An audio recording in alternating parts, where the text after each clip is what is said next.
nothing there. Bad at bats, no chance against Merrill Kelly. Pitching, unfortunately, gives it up too much, right? I mean, like, no one was awful, but you give up 4 runs, and when you're not scoring at all, obviously you got a problem. So they played 8 2/3 innings of what was largely a non-competitive baseball game last night. Then, guy gets hurt with 2 outs and a 1-1 count in the top of the 9th. And then they played an entirely separate game with a totally different feel to it, right? The reliever they brought in, I don't know what's going on with that guy. He's that poor chap. You don't want to come in with a 4-0 lead, only needing 1 out and not be able to get it. That's not major league quality. So my guess is he's getting shipped off to God knows where today. But then they played this like really interesting, tight game back and forth, right? Both teams stopping each other, a couple of nice defensive plays. Cal saves the game even on a day where he doesn't have a hit. Cal manages to make a tremendous defensive play, I think, to really bail out Cole Young, who was about to look real bad if that throw gets up the line another inch or two and Cal's not able to get it. Whew. Now you've thrown away the game-winning, or thrown away the opportunity to seal the game. It ends. And not only are we saying nice defensive play, man, but also I'm wondering again why you're not at double play depth when you have 1 out and men on first and third in a tie game. Just don't get it. It's not a Dan thing. It's a Major League Baseball thing. Why are these guys not at double play depth? That worked out, that play, and he was able to get him at home. But why wouldn't you just, if he's a double play depth, you turn a double play and then the inning's over? It's so weird. Such an odd thing that's happening. I'm going to ask Passan about that at 8:30 today. But unfortunately, I think you look at this one and I don't love a lot of the decisions that get made late in this game. This time it wasn't on the offensive side. This time it was more on the pitching side. But I don't love some of the decisions that got made. So you get to the bottom of the 9th, or the bottom of the 9th, tie game, and you bring in Munoz. I don't love it, but I can understand it. Okay, it's not what I would do in general. I love the idea of leveraging the closer at home, where at that point there's not going to be a save. So you bring in your closer, you try to make sure you don't give up a run in the top of the 9th, and then you go out and try to walk it off in the bottom of the 9th. I think that makes perfect sense. On the road, it doesn't make as much sense, right? There's now going to be a save opportunity later in this game in order for you to win. But even more than that, since the stupid rule a couple of years ago where they now start with the stupid runner on second base, now you need an even better pitcher in the 10th than you would in the 9th, because that guy's got to come in with a runner already in scoring position, which, in my view, puts a premium on both strikeouts and double play balls. Who on your team is best suited to do that? Andres Munoz. So I would not bring in my closer on the road in the 9th inning of a tie game. But, Mariners are in a unique spot. They are. They're in a unique position. Because in addition to Andres Munoz, they have Matt Brash. And in my view, Brash is, if not equally suited to pitching the 10th inning, darn close.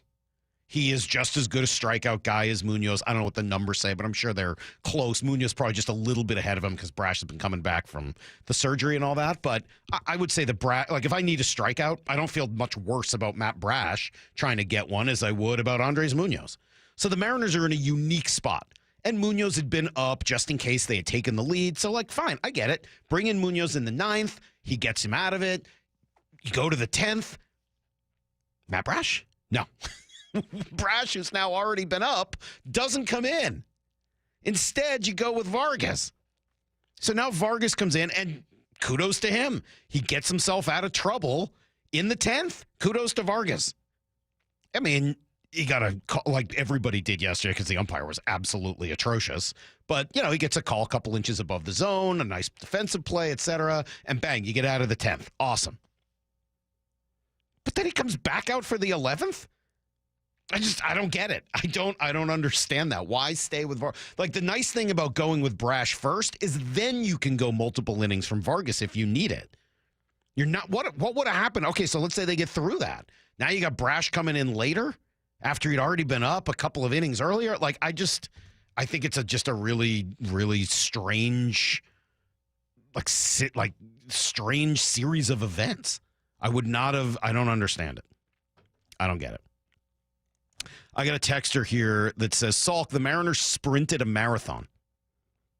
They ran out of gas like the middle-aged, mildly in shape guy at the 5K who jumps out to an early lead, then has to walk the last mile to the finish line.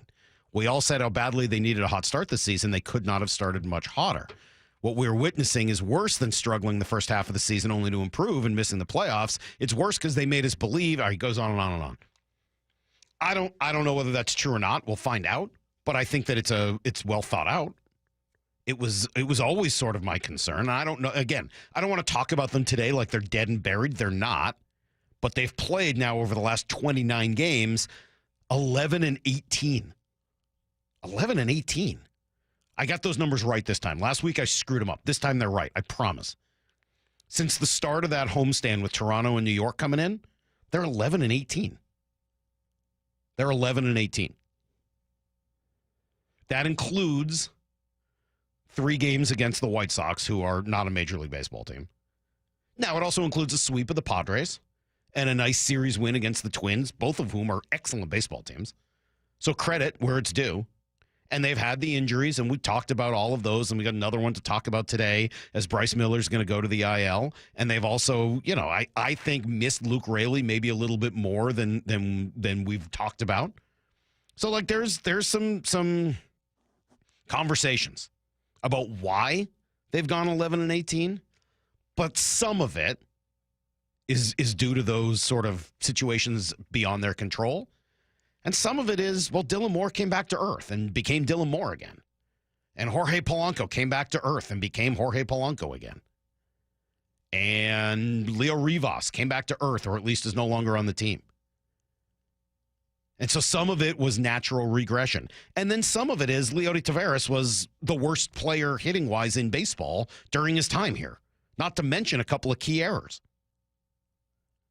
So you kind of put all of those things together, and you've got a combination of bad luck, right? Injuries, etc. Regression to the mean was always going to happen. Bad decision-making by the front office because they wasted money on Leody Taveras, who was unfortunately awful. And then some bad decision-making in games, which I think leads to some problems like yesterday. And then execution and everything else. So you put all those things together, and you've got an 11-18 stretch here over what is now 29 games coming up on, that's over a month with a couple of off days built in. You have to go back and figure out what the date was of that Toronto series, what day it started. Look over on that calendar there, Lyle. What day did the Toronto series at home start? May 9th. Okay. Well, that's a month and a day. That's a full month of baseball. During that time, 11-18. Which is too bad, because we were talking about back when they started hot, we had the conversation of, man, if they just play 500 ball the rest of the year, they're going to be set up extremely well to be into the postseason field, and now they're 11-18 in their last 29. Yeah, it's not good. It's not good. It's not good at all. There's some real challenges, and I appreciate the grit to come back last night in the game and not give up. But unfortunately, this team needs wins. I don't care how they come. They need wins. And 11-18 here in the last 29 games, you're a game above 500. Guys, you're going to throw Logan Evans tonight, more on that in a moment, trying to keep you above 500. Forget about the nice little cushion you built for yourself. You've erased it.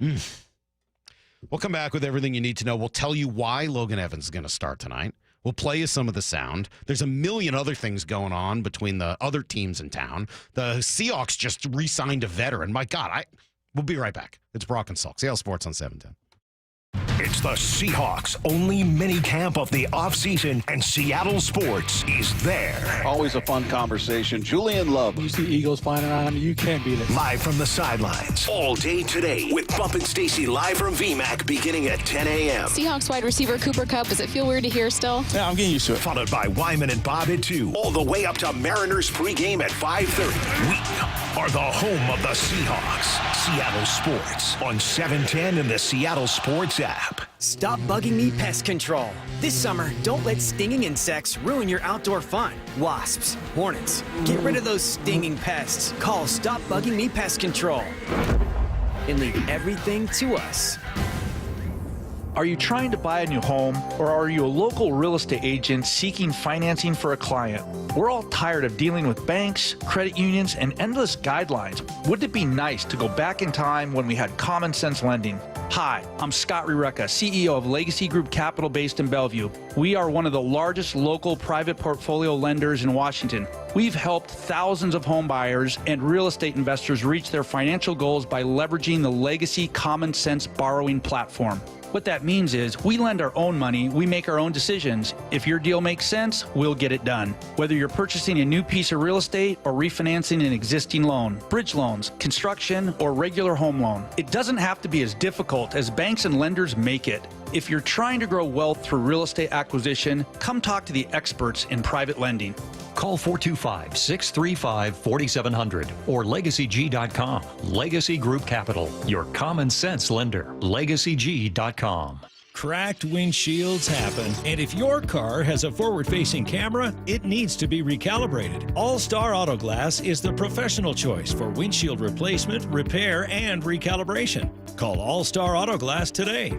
How can you free your team from time-consuming office tasks? Amazon Business. Smart business buying tools enable buyers to find and purchase items fast so they can focus on strategy and growth. Free up your teams and focus on your future. Learn more at AmazonBusiness.com.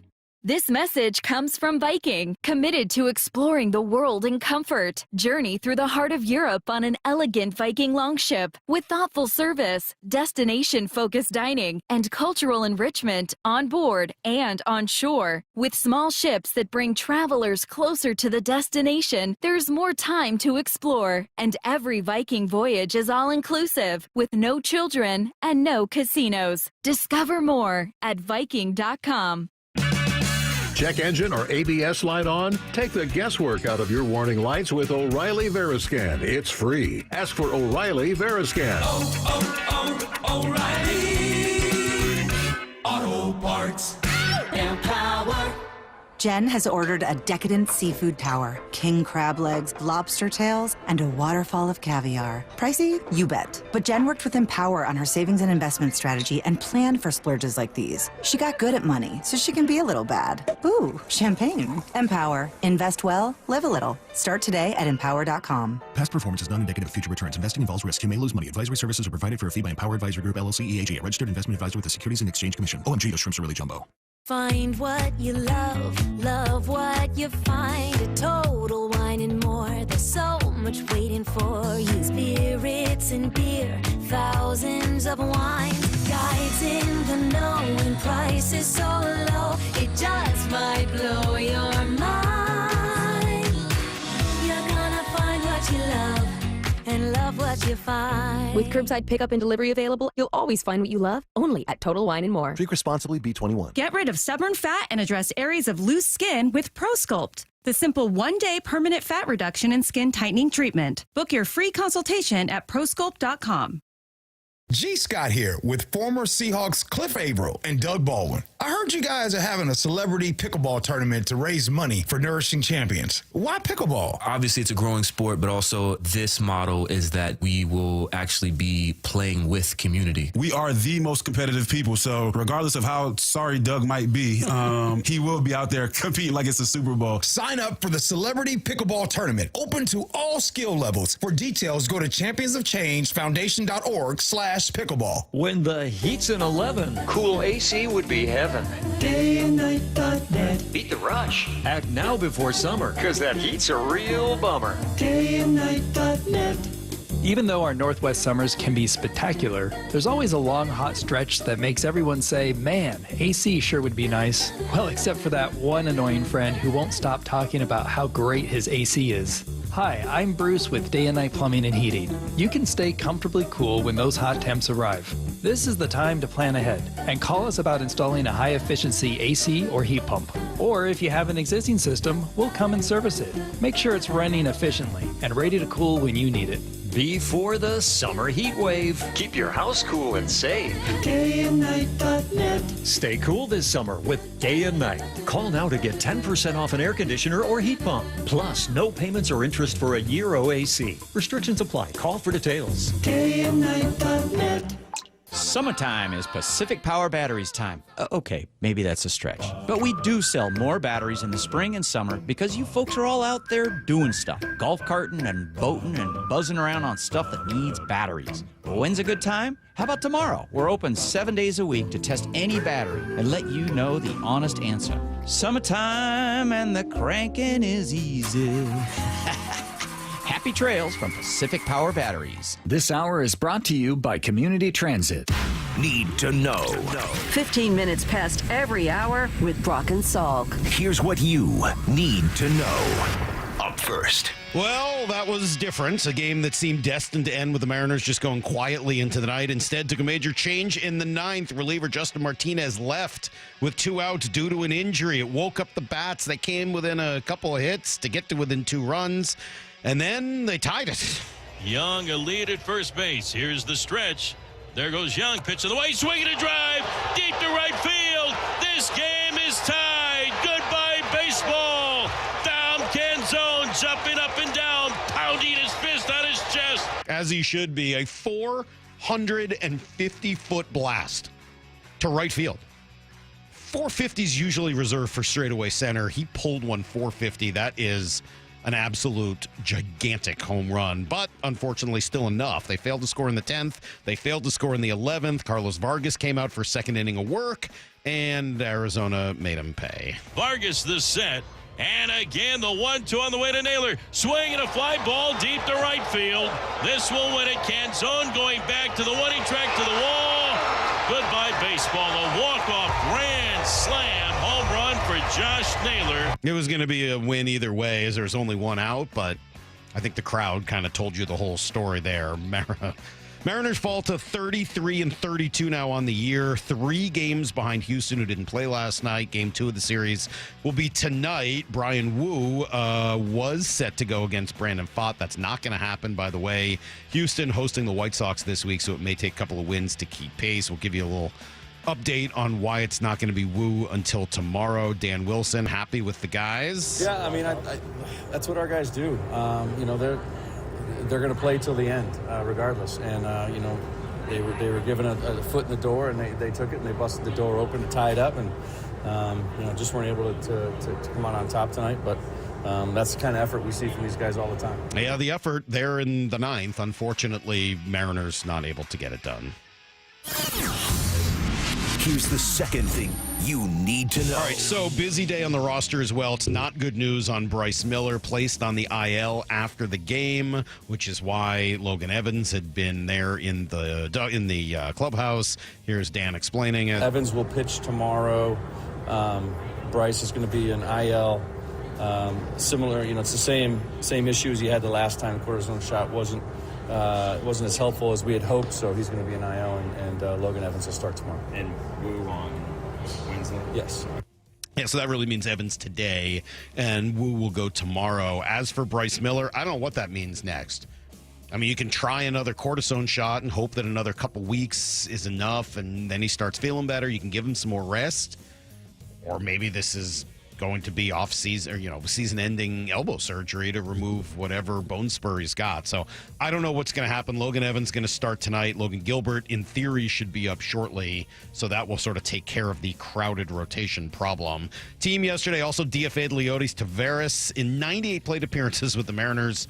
He hit 174, an on-base percentage of 198, and he slugged 272, struck out nearly 28% of the time, and had a negative WAR, so not great. He also cost them close to $4 million, which they agreed to pick up when they claimed him off of waivers. So we'll see what happens. They would need someone to claim him now in order to be off the hook for that salary. That's unlikely. But I will say this, if he goes unclaimed, they can then outright him to Tacoma, and then he's at least in their system for the next couple of years. And if you can get him right, maybe you can get back to the player that he was before. Obviously, it was Dom Canzone who was tearing up AAA, called up in his place. Again, I don't love the fit. He's not a great runner, not a great defender, but he hits home runs like he did yesterday.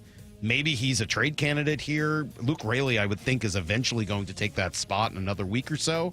But, man, what a tremendous home run Canzone hit last night. Here's the third thing you need to know. Seahawks are going to start their two-day minicamp today, but they are going to do so with a nice reward for their punter, Michael Dixon. 4 years, $16.2 million extension to become, once again, the highest-paid punter in the game. Tom Pelissero reporting that the Bengals and Trey Hendrickson have made no progress on a multi-year contract extension themselves. He is not expected to report for mandatory minicamp today, so keep your eyes on that. Welcome to Seattle, Lane Lambert. The Kraken introduced their new coach yesterday. He was asked about his previous stops and what he was going to be bringing from them here. A lot. That's what experience does for you. And over the years, Jason's talked about the playoff rounds and things like that. There's a formula to win.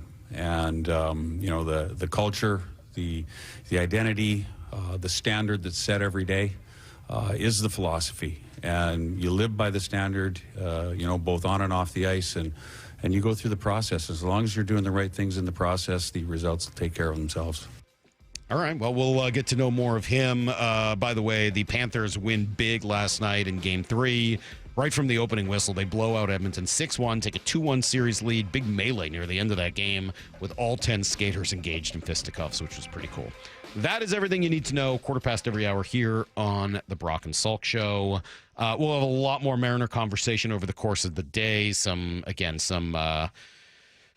numbers that I think will kind of blow your mind at 7:30. Thank you to Lyle and his buddy TJ for putting those together. We'll do that coming up here in about an hour. Up next, though, hopefully this is just fun. Maybe palate cleanse after the tough way to end the night last night. Greg Bishop with all sorts of great stories. You'll hear him next on Brock and Salk.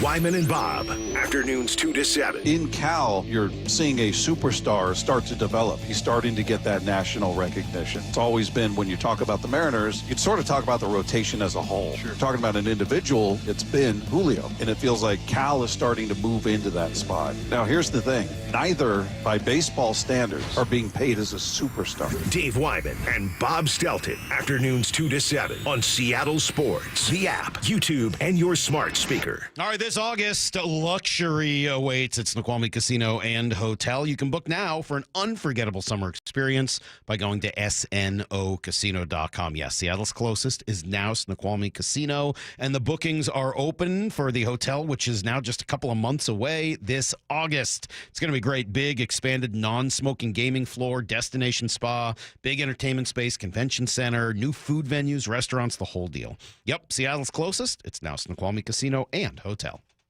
Heading to the ball game? Don't mess with traffic and pricey parking fees. Make it easy and ride the bus. It's affordable and convenient. No stress, no hassle. And plenty of time to grab a hot dog before first pitch. Community Transit makes riding the bus fun, easy, and affordable. You save money on parking, and kids under 18 ride for free. See where they can take you and plan your trip today. Go to Community Transit at ctgo.org/home run.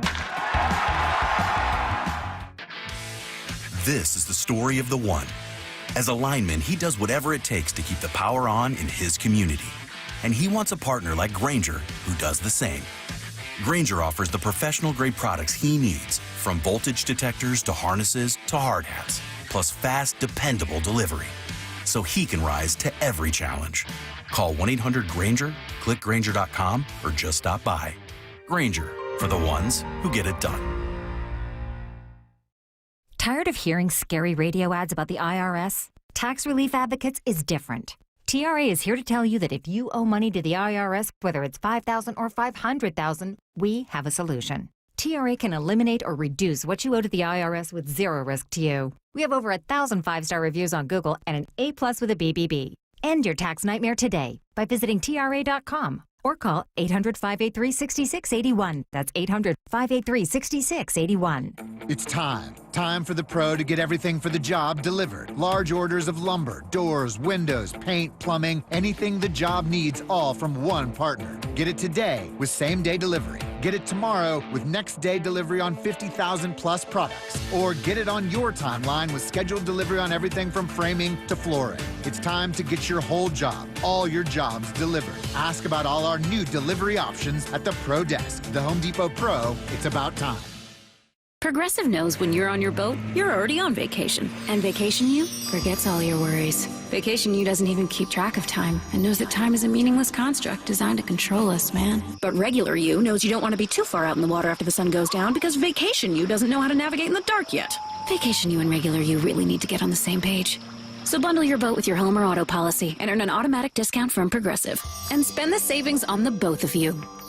Progressive Casualty Insurance Company affiliates and other insurers. Not available in all states or situations. Bonneville International radio station contests are open to participants 18 years of age or older that are residents of Washington State unless otherwise specified. Employees or agents of the station, Bonneville International Corporation, other area radio stations, or any entity associated with the contests are not eligible to win unless the station otherwise specifies at its own discretion. Persons who have won in the last 60 days from a station contest or event may not be eligible. Full general contest rules are available on seattlesports.com or in person at the station during regular business hours. The home of the Mariners, Seattle Sports. Cal swinging a drive, deep to right field.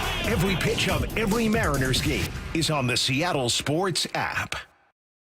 We've all been there. Sleepless nights, mind racing, wondering if your business's security service is really protecting what matters. At Bay Alarm, we can put your security insecurities to bed. Video security, burglar alarms, fire alarms, access control, 24/7 monitoring, and more. Our advanced technology and personalized support ensure you can rest easy, knowing we're here for you, your people, and your business. Visit bayalarm.com to talk to a local security expert. Bay Alarm, we got you.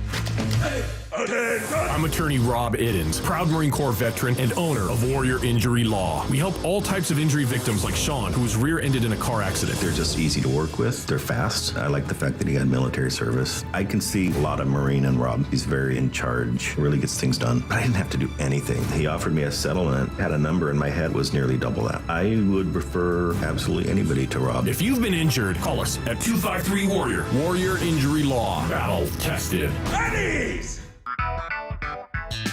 Big Trees is Washington's premier tree sales and transplant company. With over 30 years of experience, Big Trees provides trees of all sizes for residential and commercial projects. Our 30-acre nursery features thousands of trees and hundreds of varieties that thrive in our Pacific Northwest climate. For hours, directions, and to see our wide selection of trees, visit BigTreeSupply.com. Beauty, privacy, instantly. Big Trees. At Washington Energy Services, we take the time to get to know you and your home. We have the passion and commitment to see each project through and to treat our work as more than just a job. For over 65 years, we've offered award-winning home services, from heating and cooling, plumbing and electrical, to windows and doors.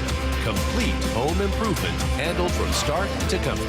For peace of mind when you need it most, count on Washington Energy Services, bringing good energy to your home. Brock and Salk's Rewind is presented by Toyota of Kirkland and Toyota of Renton. From the Quantum Fiber Studio. This is Brock and Salk. Weekdays 6 to 10. On Seattle Sports and 97.3 FM HD2. A little mountain for Greg Bishop, who is with me, of course, from Sports Illustrated, but he's here local, so he knows what's going on in Seattle, and we'll kind of bounce back and forth between some of his stuff that he's working on and some of the local stuff. We'll do some Mariner conversation at 9 o'clock, and then we'll see if he's up for the task of which is better. Maura, I know, have you been working with Greg in between breaks to kind of get him prepped on all the rules? Okay. I think he's got it. See if he can handle it. That'll be at 9:30 this morning. This is generally my favorite question for Greg, and it leads us down a long rabbit hole. What are you working on these days, Greg? What's up with you? Well, hold on, let's get your mic on. There we go. It's been a pretty Pretty interesting stretch here. I think let's do this. I'll throw out some names, and then you can tell me what you're interested in. Well, this is like Jeopardy. I like it. Okay, I'll choose a category. Saquon Barkley. Okay. The Hall of Excellence. Okay. The Collision King. Ooh. Manny Pacquiao. Okay. Let's see what else is going on. All right, well, hold on. Let me start. Yeah. The Collision King is fascinating. I think I've got to hear that. But Manny Pacquiao, your stories about Manny Pacquiao are always great. Let me start with Collision King and then Manny Pacquiao. So the Collision King is a man named Richie Gray. He is Scottish. He was a legend in Scottish rugby, and he became a coach. And I first interviewed him the first year after the tush push was implemented in Philadelphia, because we were doing like a reprise of the play and how it came to be. And at that point, I don't think he'd ever done like an interview with a U.S. journalist. And he was kind of like a Kaiser Soze figure. Jason Kelsey once referred to him as that Scottish dude. Okay. Anyway, you find out all these intricacies to the tush push, why it's not, why it's a competitive advantage, but because of what they did. How it's not a rugby play, but has rugby principles in terms of the leverage and hand-to-hand combat in the trenches. So it's not just the pushing from the back that makes it great. Well, here's one interesting factoid that I got from the Collision King. They don't really push on the back. It's more like an insulation, like you want to pocket around Jalen. Okay. And Jalen's got a really wide posterior was another thing that I've reported. Sure. So that essentially you just want to create space for him to do what he can do naturally, which is why you see the best teams at the tush push have quarterbacks who are strong. I mean, Jalen can squat 650 pounds. Okay. Josh Allen obviously is like a truck. And so are those guys behind him, they're there to keep other people off his legs? Yeah, they want to create space. They also want to they want to be able to follow, the front linemen that are creating space in between it. Okay. And so really the trick to the tush push is having elite linemen, offensive linemen, and the techniques they use, which the Collision King will not tell me about. Oh, he won't give you any insight. In terms of the trenches. It's proprietary information. And so he helps create this play like in the shadows. He starts working with Christian Wilkins at the Dolphins. Christian Wilkins sets the all-time defensive tackle record for a single season. Okay. Then they start bringing him to the owners' meetings. Now he's consulting for, I believe, 25 of the 32 Well, it doesn't teams. sound that proprietary. Yeah, well, I think there are some things he gives to some and maybe not to others. Okay. Our next interview, actually, I asked him to teach me how to tackle. And as you know, because you know me, I'm the last person that should be colliding with anything unless we want to, see me turn purple or perhaps lose a limb. And so to me, his philosophy on tackling in the NFL is fascinating, because what he thinks is that by legislating out so much contact in practices, that essentially we've taken the training of tackling out of football. Well, I agree with that. And I think Brock, if he were here, would jump right in on that and say, absolutely, that's true. And so he has this system of how to tackle, which I'm going to learn this week, and it's basically similar to rugby. And he thinks that, helmets are actually detrimental, but he's not one of those like caveman guys out there beating his chest about how football's gone soft. I mean, he understands head injuries. His face is all marked up from his rugby career. He told me he played at a time when you could like claw each other. How old is this guy? He's got to be mid-40s. Okay. Yeah, I'd say. And you could claw at each other while you're in the scrum. Sure. Like you could claw eyes and neck, and like people are kicking, and like nobody would break anything up. And he wants safe tackling, but he believes safe tackling includes a lot more preparation of the body. So Pete was kind of on the cutting edge of this, right? Years ago, a decade ago, he was bringing in rugby guys to work on the tackling as the NFL started to make changes. I want to say he was the first. You know, that really like focused on it. And I think now more teams are moving that way because the way the rules have changed and the way the equipment is that still exists. Like, you really do need to tackle in a way where you're bringing a guy down instead of, like, hammering him with your head or your shoulder. All right. The Collision King. The Collision King. That's his motto. I can see a Netflix series in my head right now. Do you think the Seahawks could be successful in a tush-push scenario with Jalen Milroe? I do, in fact. I do, too. You might need a center and stuff. But beyond that, like, he can certainly, he's kind of got some of those similar qualities to Jalen Hurts. 100%. And one of the reasons the play is so effective is that defensive linemen are obviously typically, more athletic than offensive linemen, but they're not as steeped in technique typically. Dan Quinn told me when I did the first tush-push story, kind of laying out what it really was, not a rugby play, based on rugby principles, all that stuff. He told me that he had considered in Dallas using offensive linemen to stop it. He wanted to do Tyron Smith and I want to say Zach Martin. And he said he let them go up against each other. Yeah, essentially like try to stop it that way. He said, and I believe he said the exact quote was like the owner shut it down. Well, I like ideas like that. I mean, I've long been a proponent that I don't understand why the NFL hasn't started more specialty linemen. Why don't you have defense or passing specialist and running specialist linemen that you shuffle in and out like you do with everybody else on your team?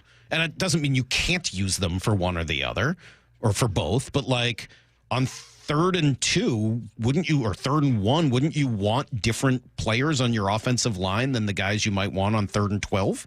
Like, they just have different skills. Why do they refuse to rotate them in? I've never understood it.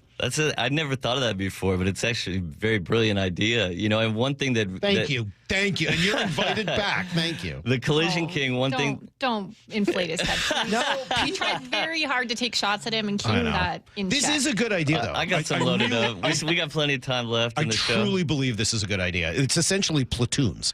It's like a platoon in baseball. If you don't have a player good enough to hit everybody, bring in 2 players, one who's good against righties, one who's good against lefties. It doesn't mean the other guy can't hit lefties. It just means that you're trying to put them in the best position to succeed, and you got guys that are better pass blockers and guys that are better run blockers. Yeah, related, one thing that Collision King, argues for is like we now in football you have a ton of strength training, you have a ton of even mental, sports psychology training. But because of the rules now and how much contact is limited, you don't really have time to do much when you're on the field except install and refine and adapt. It's like, why is there not a block of like skill training? Because you're trying to lower concussion rates and injury rates. Yeah. And yet you're not practicing the things that will prevent those. And to me, what he says makes a lot of sense. We had a texter, I think, who had the idea for the tush push that rather than banning it, which I'm sure they'll eventually do, what if you just said you have to declare it, and then when you do, it's hiked on the ref's count rather than on the center snap, and so that would make it fair and allow both sides to sort of come off the ball at the same time, and then whoever wins. It will never happen, but I thought it was an interesting idea. Well, it's very astute because that would make it more like a rugby scrum. Exactly. Which is how it's often described, and it would also take away the advantage. The advantage is that the one group goes first, and they don't have that in rugby, which is why you see the success rate. I think that makes some sense, and I think that who was it who was doing it in the playoffs? Detroit? Minnesota? Who was it who kept jumping off sides, and eventually Hockey had to come in and be like, hey, if you jump again, like, we're just awarding them the touchdown. But I thought they got it right. They were trying to jump the snap count, which is really Washington, I think. It was Washington. Yeah. You're right. I got one quick aside. Because of Jalen's wide posterior, I had a Seattle name for it that's better than tush push. Baby got backed with a D. There you go, Mix. Nice job. All right, what's going on with Manny Pacquiao? Generally, that leads to something crazy and some weird story about you in a private plane or God knows what. What's the latest with Pacquiao? He's coming back, and he's how old is he? As old enough to know better, I think is what I'd say. I mean, this is a boxing story as old as time, Get out of the game, milk your legacy a little bit, hang out with the fam. For him, he ran for president again in the Philippines and lost. But if he wins, it's fairly interesting in an only boxing way. He'd become the first world champion ever in 4 different decades, which I think speaks. He's got to be over 50, right? No, I think he's, he would be because when he fought Mayweather, he was already too old. I want to say 43, 44, 45. Yeah. And that was 10 years ago. Okay. Jesus, 10 years ago? I know. We are getting old. I know.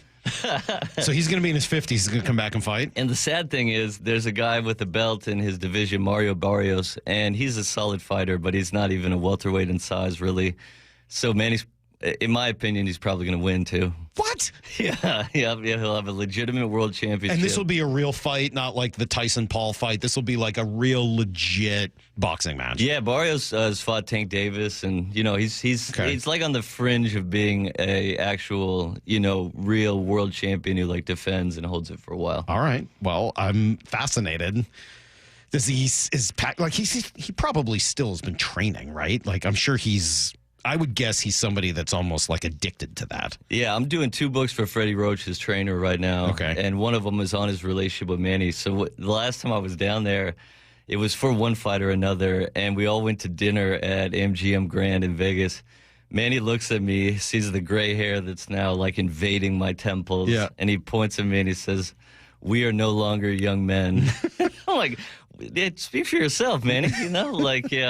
Then he goes, "I am no longer boxing, and yet you are still writing about boxing." And I'm like, I know, it's this disease. Well, also boxing does continue without you, Manny. Despite what you might think, there are still other people out there boxing. But he's still one of the biggest names out there. So if he fights, I'm sure people will watch. Yeah, to me, that's one of the sad parts. Like Terrence Crawford and Canelo Alvarez are going to fight here pretty soon. That's, to me, the 2 best boxers of the post-Mayweather-Pacquiao era. Mm-hmm. I doubt anybody really even knows that's going on. And Manny's fight, which is more of a circus, essentially will probably double the eyeballs, I'd imagine. All right. Any chance we'll see Sugar Shane come back? Oh, man, I hope not. When I was dealing with him back in 2005 or something, we had a fun couple days in Big Bear, California. I was already worried about his brain then.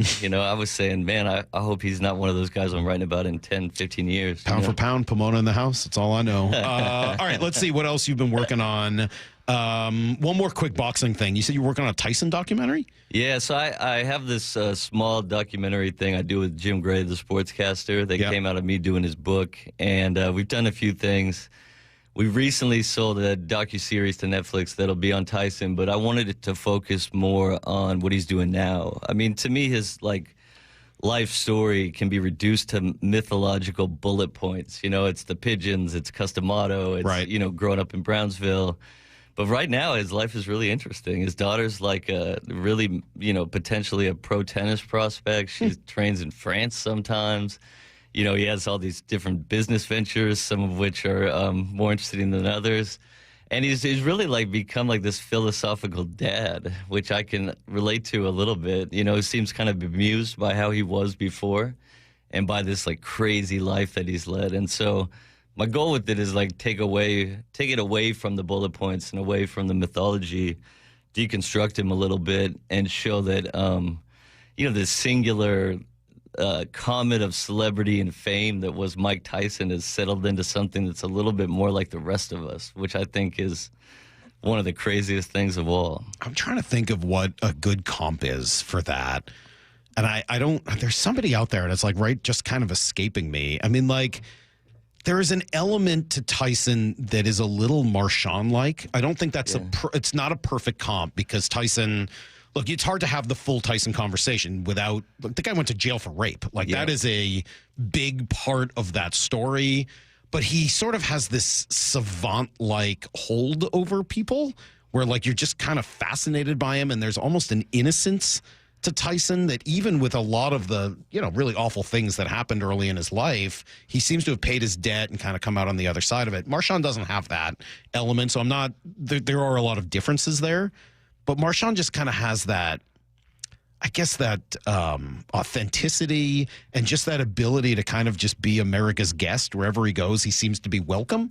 And Tyson seems to have some of that now also. Yeah, I actually like the comp a lot because to me it's two people that are famous in a way that, even famous people aren't famous. Mm-hmm. And yet they don't try to shape or carve or fashion their image. They just tell the truth about what happened. When Tyson was in jail, he wrote Jim Gray a letter. This is in Talking to Goats, the book that I did for Jim.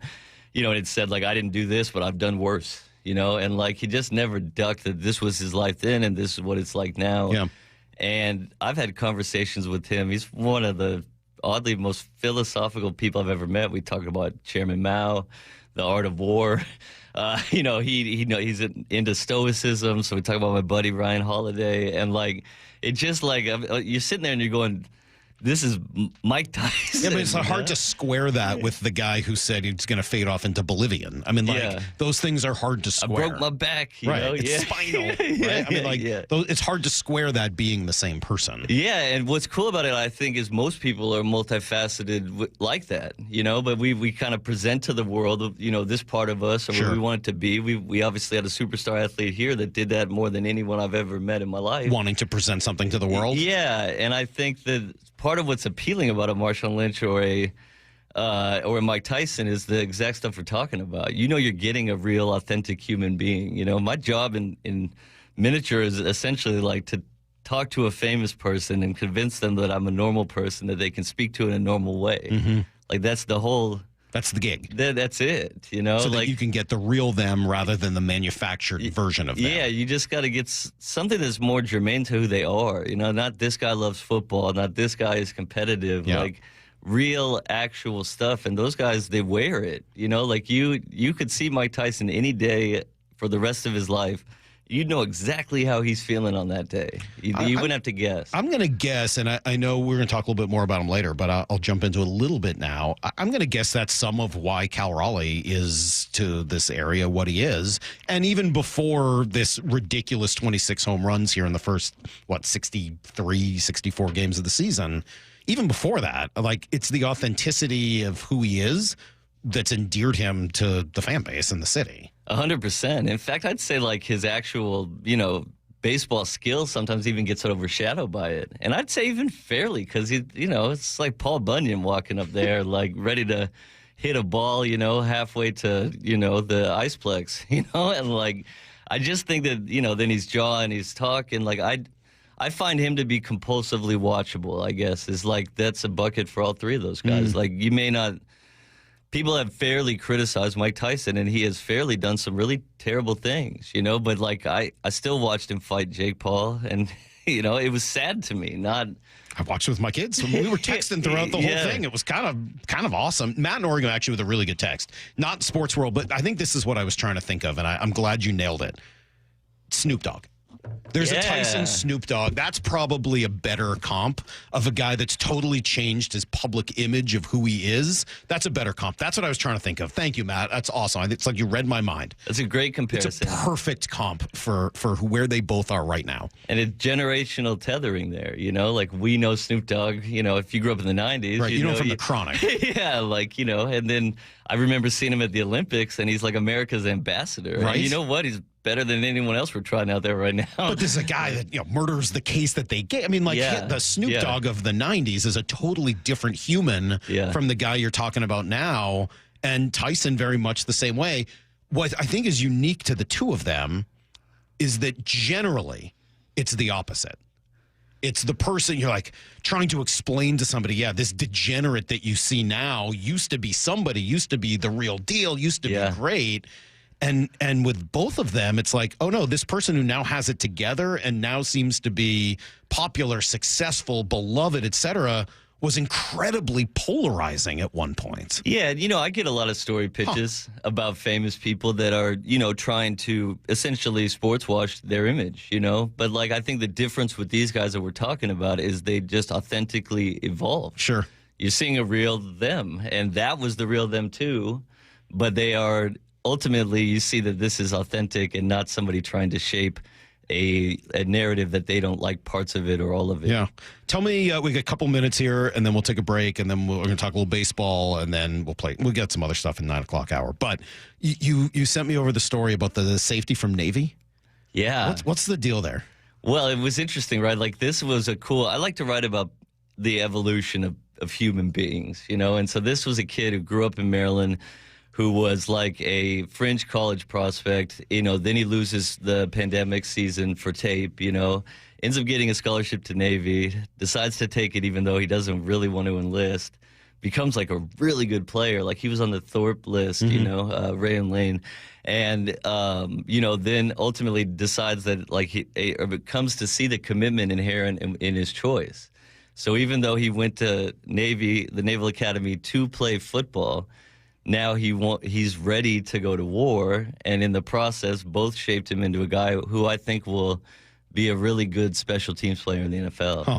And I just thought it was so cool that like he came to see a larger purpose through this one thing that he'd obsessed about. Like that, may we all be so fortunate. Wow. All right. So as always, every time Greg comes in, you just never know what direction it's all going to go. That is Greg Bishop from Sports Illustrated. And it was good to have him in yesterday for a couple of hours. If you missed any of it and you liked what you heard there, you can always go over to, find the podcast at seattlesports.com or Apple or whatever your favorite podcasting spot is. And you can listen to 2 full hours with Greg yesterday as he told stories about that and Seattle stuff. And Jeff Passan, who's going to join us here at 8:30. They were buddies in college and remain good friends today. So, lots of good stuff there. I do like the Snoop comp, though, for Tyson. I was trying to think of it. I knew there was somebody, and I couldn't come up with it on the fly, and I went with Marshawn. It's not right. The Snoop one is absolutely right. So thanks to Matt in Oregon for coming on with that. I thought that was great. All right, so there's a lot going on today. We're going to spend a ton of time talking Mariners today. Unfortunately, it's not going to be, like a real positive conversation because, as we said earlier, they've now gone 11-18 here in their last 29 games over the last month, and that is, not going to get it done. So, we'll sort through what's going on, why it's happening, et cetera. That's part of the day today. I think there's a couple of pretty reasonable Seahawks conversations today, specifically as Trey Hendrickson is not going to report to mandatory minicamp in Cincinnati today. He's not happy. They haven't, come up with a deal. I know they tried to kind of clear some space yesterday, but by all accounts, it hasn't done much. Maybe this ends up getting done, but if he's out there and available, that is still the best fit, I think, for this Seahawks team to try to get better. And you heard Greg say later in that conversation yesterday that if they were to trade for Trey Hendrickson, it changes his view on this team and kind of turns them into an organization that could be in contention for a Super Bowl. That's a big difference. It's a really big difference. So we'll have some of that conversation with Brock as he joins us here in a couple of minutes. And then I don't have a lot of time for this today, but I will just say, just because I'm into it, and I know not everyone is, but the PWHL had their expansion draft yesterday, and the as-of-yet unnamed Seattle team added a whole bunch of players. Hannah Bilka is the only one I had heard of because she was here for the game they played against Montreal, and she scored one of the goals in that game, so I kind of remembered her. I was talking to Kyle yesterday, our PD and former producer, who was like, oh my gosh, they got Hillary Knight. I only have heard of her because you mentioned her. And I'm like, yeah, my kids are pumped and they're jumping up and down. And she's like arguably the greatest American hockey player of all time. And she's going to be playing here in Seattle next year. So pretty cool. All right, let's take a quick break. Brock's going to come in next. We'll discuss what's going on with these Mariners. We'll discuss what happened last night and where it goes from here next on Brock and Salk. It's the Seahawks' only mini camp of the offseason, and Seattle sports is there. Always a fun conversation. Julian Love. You see Eagles flying around, you can't beat it. Live from the sidelines, all day today, with Bump and Stacy live from VMAC beginning at 10 a.m. Seahawks wide receiver Cooper Kupp. Does it feel weird to hear still? Yeah, I'm getting used to it. Followed by Wyman and Bob at 2, all the way up to Mariners pregame at 5:30. We are the home of the Seahawks. Seattle Sports on 710 and the Seattle Sports app. Cracked windshields happen, and if your car has a forward-facing camera, it needs to be recalibrated. All-Star Auto Glass is the professional choice for windshield replacement, repair, and recalibration. Call All-Star Auto Glass today. Business leaders know to solve a problem, you gotta look at it in a new way. Like travel between Seattle and Portland. Why is it such a pain? I-5 traffic, TSA slowdowns, SeaTac hassles. Seaport removes those pain points. We fly out of Boeing Field and a private terminal at PDX. You park for free, steps away from your plane. And with flights every 45 minutes, you're always home for dinner. Problem solved. Seaport Airlines. It's about time. Stop Bugging Me Pest Control. This summer, don't let stinging insects ruin your outdoor fun. Wasps, hornets, get rid of those stinging pests. Call Stop Bugging Me Pest Control. And leave everything to us. Tired of hearing scary radio ads about the IRS? Tax Relief Advocates is different. TRA is here to tell you that if you owe money to the IRS, whether it's $5,000 or $500,000, we have a solution. TRA can eliminate or reduce what you owe to the IRS with zero risk to you. We have over 1,000 5-star reviews on Google and an A+ with a BBB. End your tax nightmare today by visiting TRA.com or call 800-583-6580. That's 800-583-6580. Keeping your engines healthy means protecting them in season and out. Experts trust Stable to do that. And third-party testing confirms it. Stable is the industry leader in preventing fuel-related issues, no matter if you use it in your car, boat, or outdoor power equipment. In season or out, at every fill-up or when you store, start with Stable. We all hear the radio ads about the IRS. They tell you to be afraid, to be scared, and they try to frighten you into calling. I'm not here to do that. Tax Relief Advocates is different. TRA is here to tell you that if you owe money to the IRS, whether it's $5,000, $50,000, or $500,000, we have a solution. It doesn't matter if you're sitting in your car, at work, or with your kids. No matter where you are, call now. 800-575-8157. Don't lose hope. TRA can eliminate or reduce what you owe to the IRS. Generous programs are now available that can give you a fresh start. Our passion is taxes and helping individuals fix their IRS problems. We have over 1,000 5-star reviews on Google and an A+ with the Better Business Bureau. You don't need to be afraid of the IRS any longer. End your tax nightmare today by visiting us online at TRA.com or call 800-575-8157. That's 800-575-8157. Tax Relief Advocates. Real solutions for real people. The sun is shining. It's a beautiful day out for baseball here at T-Mobile Park. Home. Home is where you gather. With friends. With family. Ball to right field. It continues. Jorge Polanco. Sometimes even folks you don't know. But in a way, you do. Because you share at least one thing in common. And one thing can be pretty powerful when it's multiplied by 40,000. Everybody on their feet here at T-Mobile Park. Mariners baseball. Welcome home. Don't miss next week's showdown at T-Mobile Park between the Mariners and Red Sox. The boys from Beantown are visiting for a 3-game set Monday, June 16th through Wednesday, June 18th. Catch Cal Raleigh and the crew as they take on the Red Sox in this marquee matchup. Lock in your seats now at mariners.com/tickets.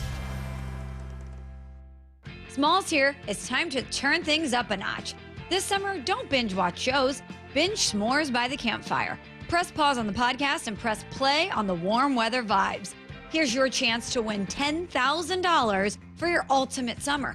What are you waiting for? Take your shot with 5-Hour Energy and make this summer your best summer ever. Visit 5heshot.com for full details and rules and enter today. No purchase necessary. Ends June 30th, 2025.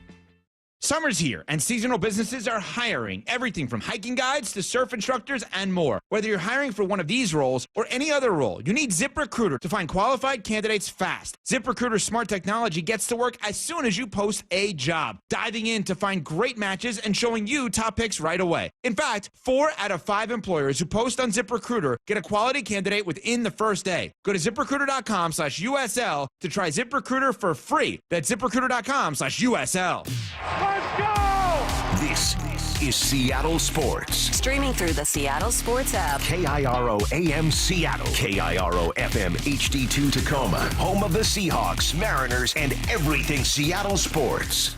Get in the freaking auto! From the Quantum Fiber Studio, this is Brock and Salk on Seattle Sports. Brock Ewert is my hero. Jay Buhner just punched me in the kidney. We're going to accuse you of murder. Doesn't really work that way, Sherm. This is a show that has my name on it. It kind of does, though. Now here are your hosts, Brock Ewert and Mike Salk. Hello! Well, good morning to you, Brock. We missed you yesterday. It's nice to have you back. Good to be back. Lots of sun. Whew. What a beautiful weekend in the Northwest. It was, yes. My goodness. And it just kind of keeps continuing day after day. Yes. We're having the spring to end all springs here. Yeah, you got a little color. Thank you. Yeah, appreciate that. Yeah. You got a wedding in T-minus, I don't know, 17 days. I know. Keep getting ready to go. I'm very ready. We're very excited. We're making the plans and the drive and seeing all the tall blondes that are going to be there. It looks like going to a Viking wedding of some sort. You're going to be very petite. I took the boys out Saturday. Actually, I didn't. Captain Tom and Joey Petite, took the thank boys you. out. Mhm. Took Macy's boyfriend, Jackson, who's 6'7". Yeah. Camille's boyfriend, 6'7"? Aiden. Oh, yeah. Camille's boyfriend, Aiden, who's 6'7" and a half. Tyler's 6'6". I'm 6'5". Dylan's 6'3". Yeah, and poor Graham. shows. Dr. Ager, poor Graham. I sent the picture to my dad. He's like, what happened to Graham? I thought he was tall. I'm like, Dad, you don't Freaks. understand. Wait till you see pictures of Salk at the wedding. You think he's a dwarf. I mean, that's not nice. Why do you have to go there for that? You know what? You're not making me feel very welcome at this wedding. I got to tell you. Making me feel like I'm going to... Are you wearing your heels? You going to wear boots? I might have to. Yeah. You gotta go boots. Well, I'm sure I won't be the only... The problem is everyone else is going to be wearing their cowboy boots and their big buckles. I think you need to order those Ron DeSantis boots. Give you about 6 inches. It's about 6'2". Yeah. I do everything in my doesn't power to be matter as if much you- like Ron DeSantis Your as girls possible. are taller than me. I'm 5'10", 5'11". Yes. If I'm in heels, I'm Yes. like 6'4". So Yeah. he's not going to be able to get. No, there's nothing I can do. Heels They're big just enough to giants. compete Bridesmaids. No, with you're right. tall I mean, women in heels. They're giants. Bridesmaids, Carmen's 6'2", Yeah. Macy's 6'2", Haley's 6'. People talk about Bridezilla generally of like a crazy bride who's terrorizing everyone around them. This is just Bridezilla because they're also tall. It's just like more of an actual monster situation because they're just enormous people. Anyway, I'm very excited and it's good to have you back. Unfortunately, Brock, I said yesterday I was reasonably impressed with the Mariner bats over the weekend against Anaheim. I was. I know they dropped 2 out of 3. I know they didn't, they had a tough game in the field on Saturday. Pitching gave it up on Saturday as well. Like, it was not a perfect series. But I actually thought their at-bats were better. They kind of did their thing a little bit more. They pressurized the opponent. They stole 7 bases in the 3 game. Like, I think I saw a little bit more of a return to what it's supposed to look like.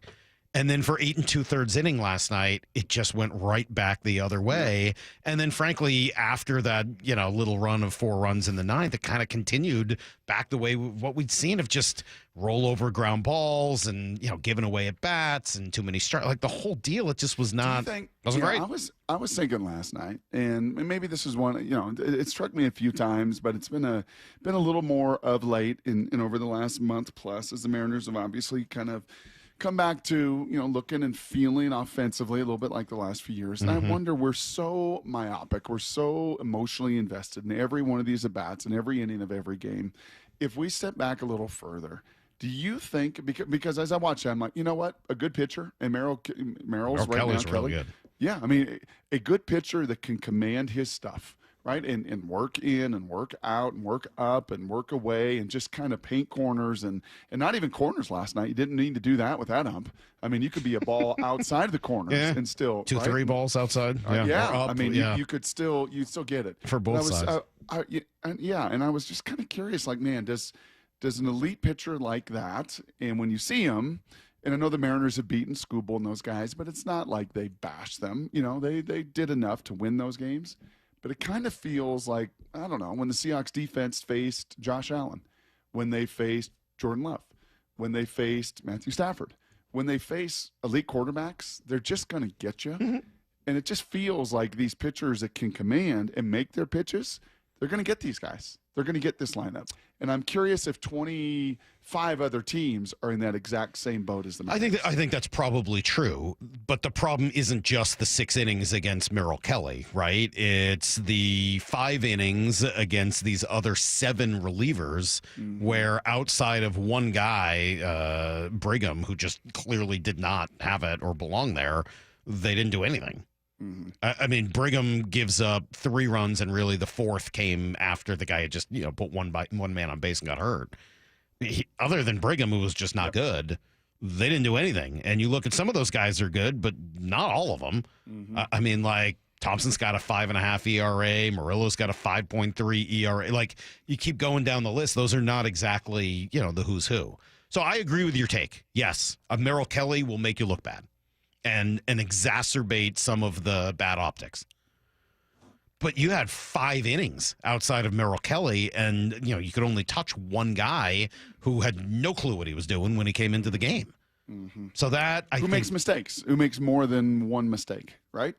You know, and I was chatting with the dad early this morning in football practice. His son's a really good freshman all-league baseball player. It might be a guy that legitimately can play at the Power 4 level. He's a very fast, very talented freshman player.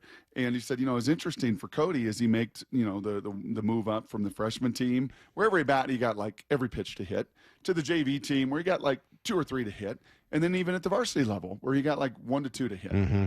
You know, and these guys, the Merrill Kellys and the elite guys, give you, as we know, maybe one in a bat. Per bat, yeah. Yeah. And the challenge is these other guys that are giving you a couple, you're just not doing much damage to. No, and that's been sort of the challenge here that we've talked about for a while. So unfortunately, you know, you kind of start looking at it holistically, and all of a sudden you're just a game above 500. You're 3 games back in the AL West. Right, and the Astros welcome in the White Sox. Like they've got a 3-game homestand against the White Sox, and you know I threw out this number earlier, but I will again. Since that start of that last homestand against Toronto and New York, you're 11-18. That's a full month of playing 11-18, which unfortunately erases almost all the positive from the previous month. So, you know, there's a lot of issues. Why is it happening? I kind of went through some of it at 6. I don't have like one answer. There's a lot of things. Some of it's bad luck. You've been bit by the injury bug pretty significantly. And between what it did to your starting rotation and what it did to your outfield with Luke Raley and Victor Robles, like that's significant. That's not to be ignored, but it is what it is. Like there's nothing you can do about it. So that to me is one. I think you've had some natural regression. Dylan Moore, Jorge Polanco, some guys that were, you know, Leo Rivas, who were at an unsustainable rate through the first month of the season. Eventually you get the other side of that, which is kind of what's happened here. So that's 2. 3, you know, I think you're finding out that some of their offseason moves or non-moves are problematic. I mean, Rowdy Tellez is what he is. Solano's actually hit better, at least here over the last couple of weeks, but, you know, he's still limited and have a lot of pop, and that shows. And so, you know, some of that lack of what's the word? Acquisition is showing up now again in your hitting. And then the last part is, I think, still just this sort of mystery of what it is they're trying to do. And you've heard Adam Jude, Aaron Goldsmith, a few other people sort of wonder what is the identity. Because we heard a lot about small ball and contact and all of that, but they have the second highest percentage of runs via the home run of anyone in baseball. I heard Aaron Goldsmith say that last night.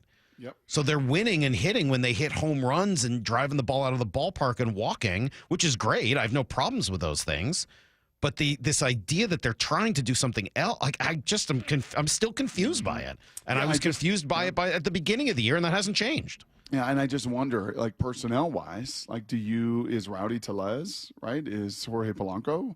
Are these guys that you can play with that kind of identity? Solano, are these guys that can play with that kind of identity? I don't know, but then last night or yesterday, and by the way, this ends up working for the day yesterday, but you DFA Leody Taveras, who has not been good, don't get me wrong, but does at least play that style of baseball. He's fast, he can run, etc. And you bring up Dominic Canzone, who at this point is mostly a slugger.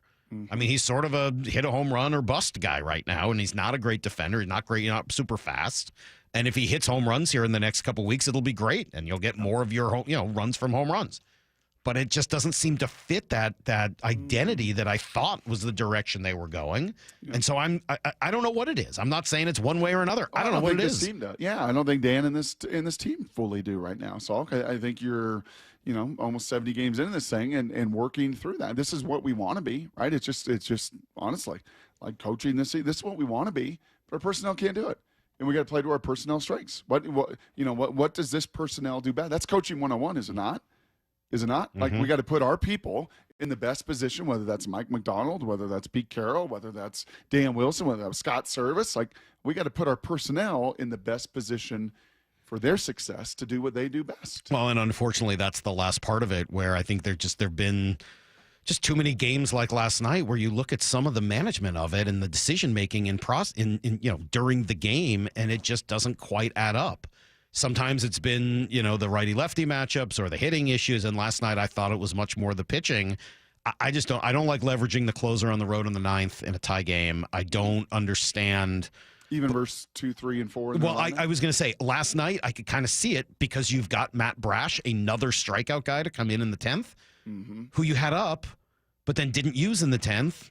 So you go with Vargas, and then Brash has still been up, but then you go with Vargas again. Like, I don't understand it. For me, if I'm going to leverage the closer in the 9th on the road, which I don't do, I'm going to then bring in Matt Brash in the 10th, and if he gets me out of the 10th, fine. Now I've got Carlos Vargas to go multiple innings. But why do I want multiple innings first? I'm sorry. I guess I don't see it. I guess maybe you're saying, all right, I want to try to go multiple innings, and then obviously I'm going to need a save to win the game, so that's when I'm going to go to Brash. A run, and then we could go Brash after we actually score a run. We get a runner on second, and we can't do anything with it in back-to-back innings again. I guess that's the only explanation, but it still is 8 pitches for Munoz, none for Brash, even though he gets up twice. And unfortunately, a second inning for Vargas where he ends up giving it up. We'll come back. We'll give you the sound of it all. There's Seahawks news this morning, Brock. There's a whole bunch of stuff. We'll do it next. Yeah, it's real big. Yes, it's highest paid player at their position. Yeah, is a Seahawk. That happens. Next on Brock and Salk.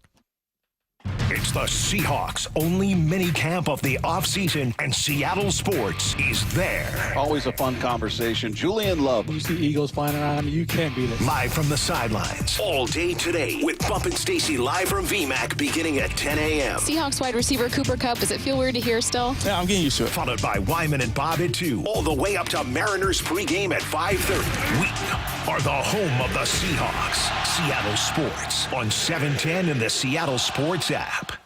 Hey, Brock Ewart here, and I have had a couple injuries over the years. I think I know a little bit about pain. Separated shoulders, torn rib cartilage, dislocated fingers, dislocated ankle, but you don't have to be a pro football player to know what I'm talking about. Painful joints from arthritis can affect anyone and make it hard to do pretty much anything. Well, that is where my friend, Dr. Daniel Nelson from Eastside Pain and Regenerative Medicine right over there in Kirkland, that's where he's ready to answer your call at 425-823-4000. 425-823-4000. He has seen so many patients through his years suffering from chronic joint pain caused by arthritis. So don't let pain stop you from your quality of life. Consider Dr. Nelson the only doctor with over 30 years of experience in pain medicine techniques. Yes, I said that correctly. Many have jumped aboard the regenerative medicine over the last decade. Not Dr. Nelson. This has been his passion for over 3 decades. So no matter what walks through the door, he's got an answer, including stem cell therapy, a non-surgical solution to pain using your own stem cells and platelet-rich plasma. So consider that and so much more with Dr. Daniel Nelson, MD at 425-823-4000 or visit DanielNelsonMD.com. That's DanielNelsonMD.com. There's nothing like when you get that part from eBay and it just fits. Yeah, the first time. So you can do less of this and get right back to more of this. At eBay, you'll find all the parts you need, guaranteed to fit, at prices you'll love. Sounds good, doesn't it? eBay. Things people love. Eligible items only. Exclusions apply. This Father's Day, help Dad be all he can be with a gift from the Home Depot, because he's not just Dad, he's the handyman of the house, the plumber in a pinch, and the emergency mechanic. Upgrade his gear this Father's Day with the Husky Mechanics 270-piece tool set from the Home Depot. Now on special buy for $119, a $695 value. For every kind of dad, find the perfect gift this Father's Day at the Home Depot. Warmer weather, more sunlight, and your new car. That's right. At Toyota of Kirkland and Toyota of Renton, summer starts here. With their combined inventory of new, used, and certified pre-owned inventory, you're in for a summer to remember. Their fantastic teams will set you up with a test drive so you can ride off into that summer sun the same day. Summer starts here at Toyota of Kirkland and Toyota of Renton. Whether you're in the north or the south, they got you covered. Visit their incredible showrooms today or online at toyotaofkirkland.com and toyotaofrenton.com. O'Brien. Free consultations, no fee guarantees, 5-star reviews. JP Pendergast with Pendergast Law explains the importance of going beyond these familiar offerings. Accident victims want an attorney, Tom, that satisfies their needs. Someone who handles those needs with the highest degree of care. Pendergast Law offers the no-fee guarantees and free consultations, but these only scratch the surface. Okay, explain more. We make sure that every member of our team is genuinely passionate about helping others.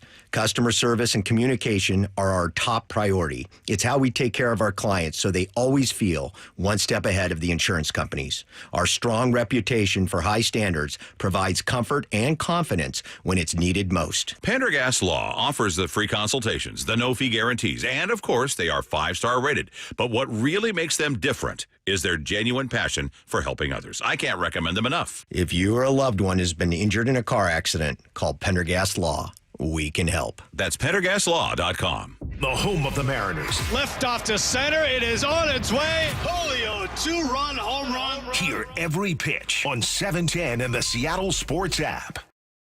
Roof now, pay later. No payments until 2027. 0 down, 0 payments, and 0 interest for up to 24 months. Hi, Justin Shirley, CEO of State Roofing and Exteriors here. Since 1968, we've helped homeowners just like you get beautiful, durable roofs without breaking the bank. Book today and lock in summer pricing before it's too late.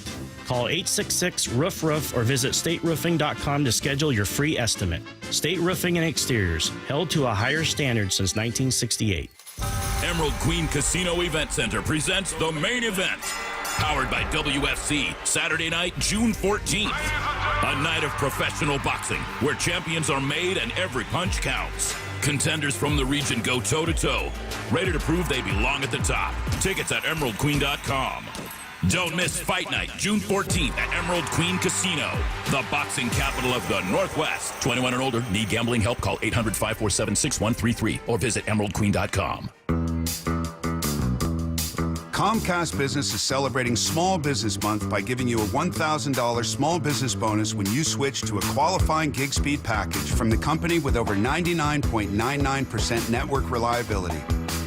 Just imagine the thousands of possibilities of a $1,000 prepaid card. Like possibility number 1, company merch for staff. Styling. Or possibility number 24, the latest software. Upgrade. Or possibility number 192, new equipment powered by gig speeds.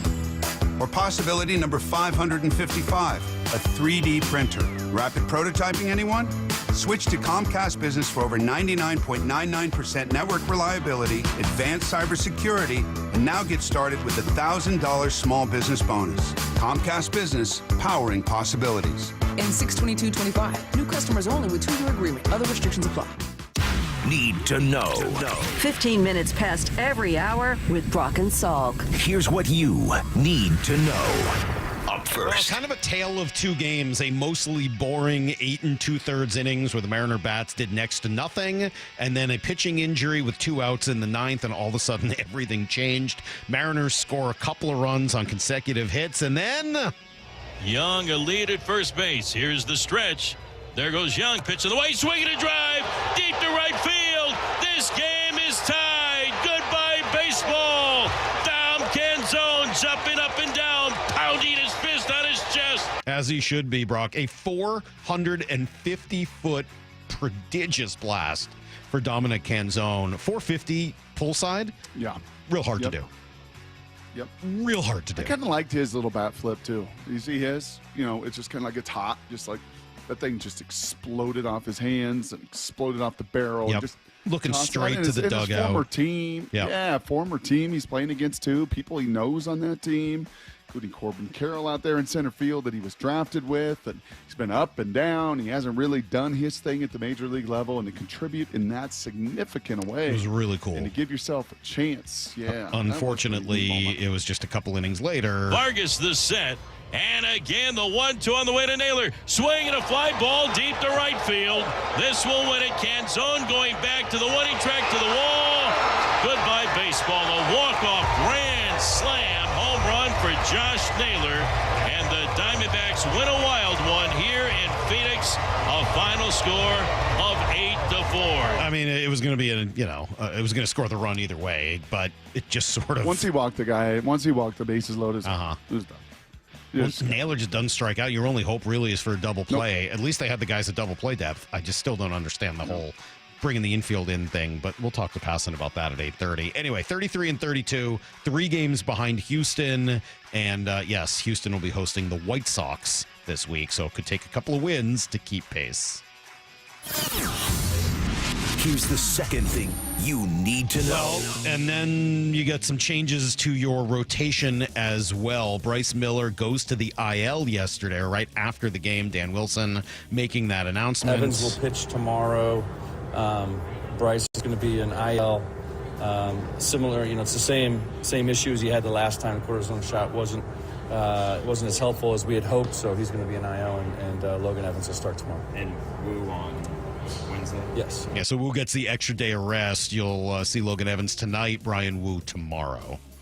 So you know how cortisone works, right? Kind of gives you some relief, some fairly instant relief, but that's not going to hang on forever, right? You try to get some of that inflammation down and that irritant down, that bone spur down, and maybe it feels great for the first few days, but then you're going to go pitch and you're going to irritate it again.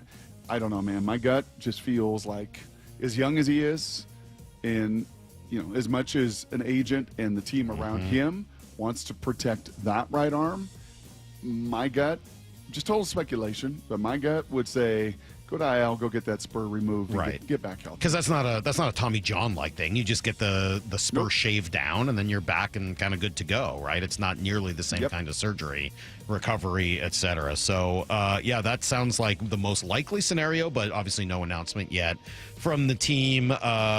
We will see Logan Evans back tonight against Brandon Pfaadt. They also DFA'd Leota Taveras yesterday. Brock, 98 plate appearances with the Mariners. He was a 174 hitter, on base 198, 272 slug, and 27.6% strikeout rate. That's a negative WAR. That's a negative one WAR player, and that's a 36 WRC plus, and that's unfortunately, I'm kind of with Luke Arkins on this. Like, you know what, the Mariners spent $3.5 million to take a flyer on him. I don't mind the idea behind it. And again, if he does clear waivers, if he doesn't clear waivers, you don't have to spend the money. If he does clear waivers, then you have him in your system. He gets outrighted to AAA. He can't refuse the assignment. So, maybe you figure something out with him. I don't hate that. But we're going to kind of add up some of the money spent here over the last 2 years in about 10 minutes. And it does not paint a great picture. Thankfully, Dominic Canzone comes up and obviously hits the huge home run last night. Here's the third thing you need to know. Let's run down a couple things. Seahawks back on the practice field today. Brock, they keep canceling practices, so they're not going to do one on Thursday. They must feel very good about everything they're doing. They'll practice just today and tomorrow. They reward Michael Dixon, their punter, with a new extension, 4 years, $16.2 million. Highest paid punter in the game. That's it. Highest paid position player. Good for him. Pretty cool. Great for him. Meanwhile, the Bengals have their mini camp starting today, mandatory mini camp. Trey Hendrickson not going to be there, according to Tom Pelissero. He will be holding out, so continue to monitor that situation. The Kraken introduced Lane Lambert, their new head coach, yesterday to the media. He is, as you might imagine, happy to be here. Ecstatic to be here, obviously. It's a thrilling day for myself and my family, and welcome to everyone in here. First and foremost, I'd like to thank Samantha Holloway, ownership group, and Ron Francis, our president, Jason Botterill, our general manager. Thank you for instilling the confidence to appoint me to this position. Being a coach in the National Hockey League is a privilege at any level, and being a head coach in the National Hockey League is an honor. Don't you love the way they say National Hockey League? Oh, it's so Canadian. Game 3, kind of a bust last night. Edmonton gets destroyed. Florida wins 6-1. They get a 2-1 series lead. Big melee, though, near the end of the game. Did you see that? All 10 skaters. All 10 skaters. Fisticuffs. Oh. Yeah. Was that one of those Nunchuck guys? Excuse me? Nunchuck. Right? Isn't that his last name? Kachuk? Right? Kachuk? Kachuk? Yeah. Remember, that's how the whole nunchuck things come up, was Kachuk. No, it was not him. Throwing his gloves down. No, he's not involved? I don't think so. Are you sure he's not on one of these two teams? One of the Kachuk Well, brothers? he is, but I don't think he was in the fight. Are you telling me there was a fight and Nunchuck wasn't in it? I'm saying he wasn't on the ice at that time. Is that what you're trying to tell me? I think I am. I'd have to go back and check. That's everything you need to know. Quarter past every hour here on the Brock and Salk Show. All right. Let's see. All right. Well, we almost had a rewrite, didn't we? We almost had a rewrite last night. Yeah. So Jeff Passan's going to join us in an hour. And I guess we could ask him about this. There's some research done here. And I...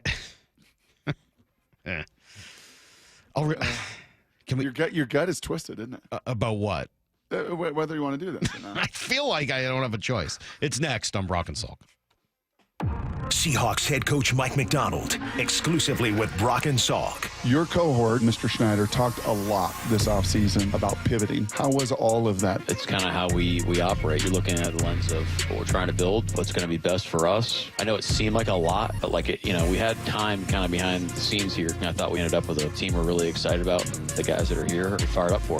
Watch the full conversation on the Seattle Sports YouTube page or get the podcast on the Seattle Sports app. All right, Mike Salk here. Great news for our family-owned business here in Western Washington, talking about Riverside Roofing, because they have once again earned the prestigious GAF Master Elite President's Club. So we've talked about GAF Master Elite status. That's the top 3% of roofing companies in the country.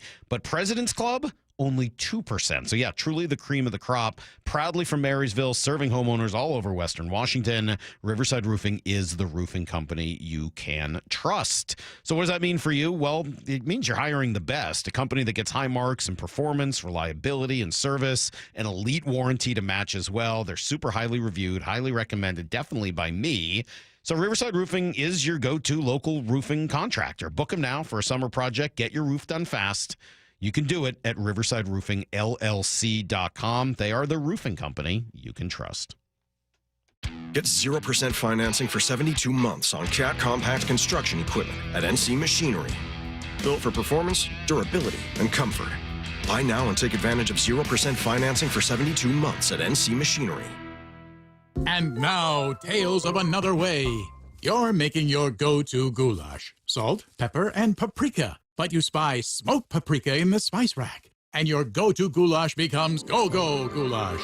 Sometimes another way is the better way, like the new SR 509 Expressway, the alternate route that'll help manage congestion on I-5 and other local roads. Plus provide better access to SeaTac. Open soon. Free through summer. Learn more at goodtogo509.com. Hey, Brock Hewitt here for my friends at PCF Group, or People Come First Construction Group, and that's exactly what they did when we made the call a couple years ago. We wanted to redo our outdoor space, wanted to add a deck, an outdoor living, a television, and a kitchen. And PCF Group, wow, they more than delivered. And if you're interested in building a stunning outdoor area like we did, I cannot recommend them enough. Reach out before the good weather arrives, and their schedule, well, it's going to fill up. So whether you're looking for a complete outdoor living space or a very specific project like an underdeck ceiling, deck, patio cover, railings, PCF has you covered. Design now and pay later. In fact, get 12 months, no interest and no payments, and up to $6,000 off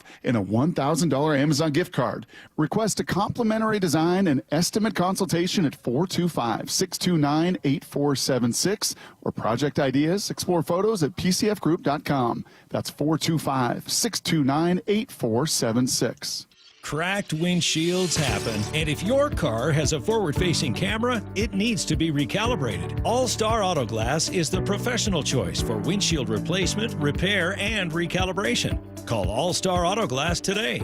The future is here, so why is your internet stuck in the past? With Quantum Fiber Internet, you can get next-level multi-gig speed on a reliable fiber network. Fair and honest pricing with no annual contracts or bundling required. And whole home 360 Wi-Fi to make sure your devices are ready to take you where you want to go. So you can stream, post, game, surf, like, and love to your heart's content. You do you. Let Quantum Fiber Internet take care of the rest. Learn more at quantumfiber.com. Limited availability, service, and speed in select locations only. The home of the Mariners. One hopper snared at short. On a quick hop by J.P. Crawford. That guy's a magician over there at shortstop. Seattle Sports. Download the Seattle Sports app.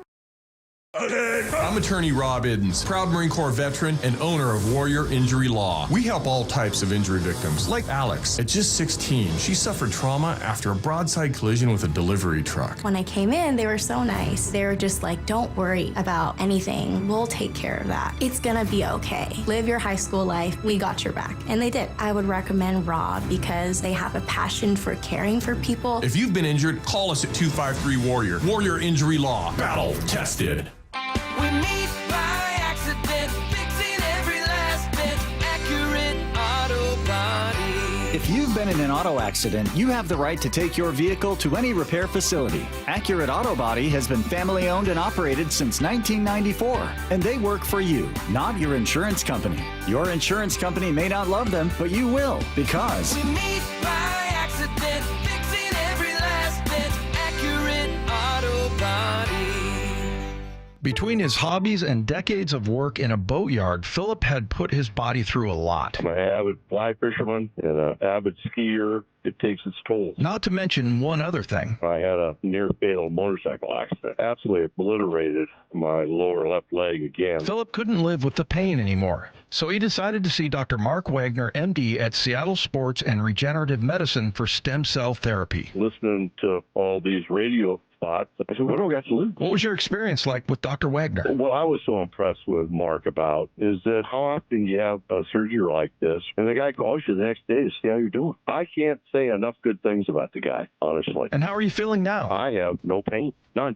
Zero. Wow. So would you recommend stem cell therapy to others? I'm a fan. Believe me, I'd recommend it to anybody. Before you choose surgery, consider stem cell therapy with Dr. Mark Wagner, MD, at Seattle Sports and Regenerative Medicine. Schedule your consultation at drmarkwagnermd.com. This hour of the Brock and Salk Show is powered by Star Rentals, preferred supplier to the West's best contractors. From the Quantum Fiber Studio, you're listening to Brock and Salk. Weekdays 6 to 10. On Seattle Sports and 97.3 FM HD2.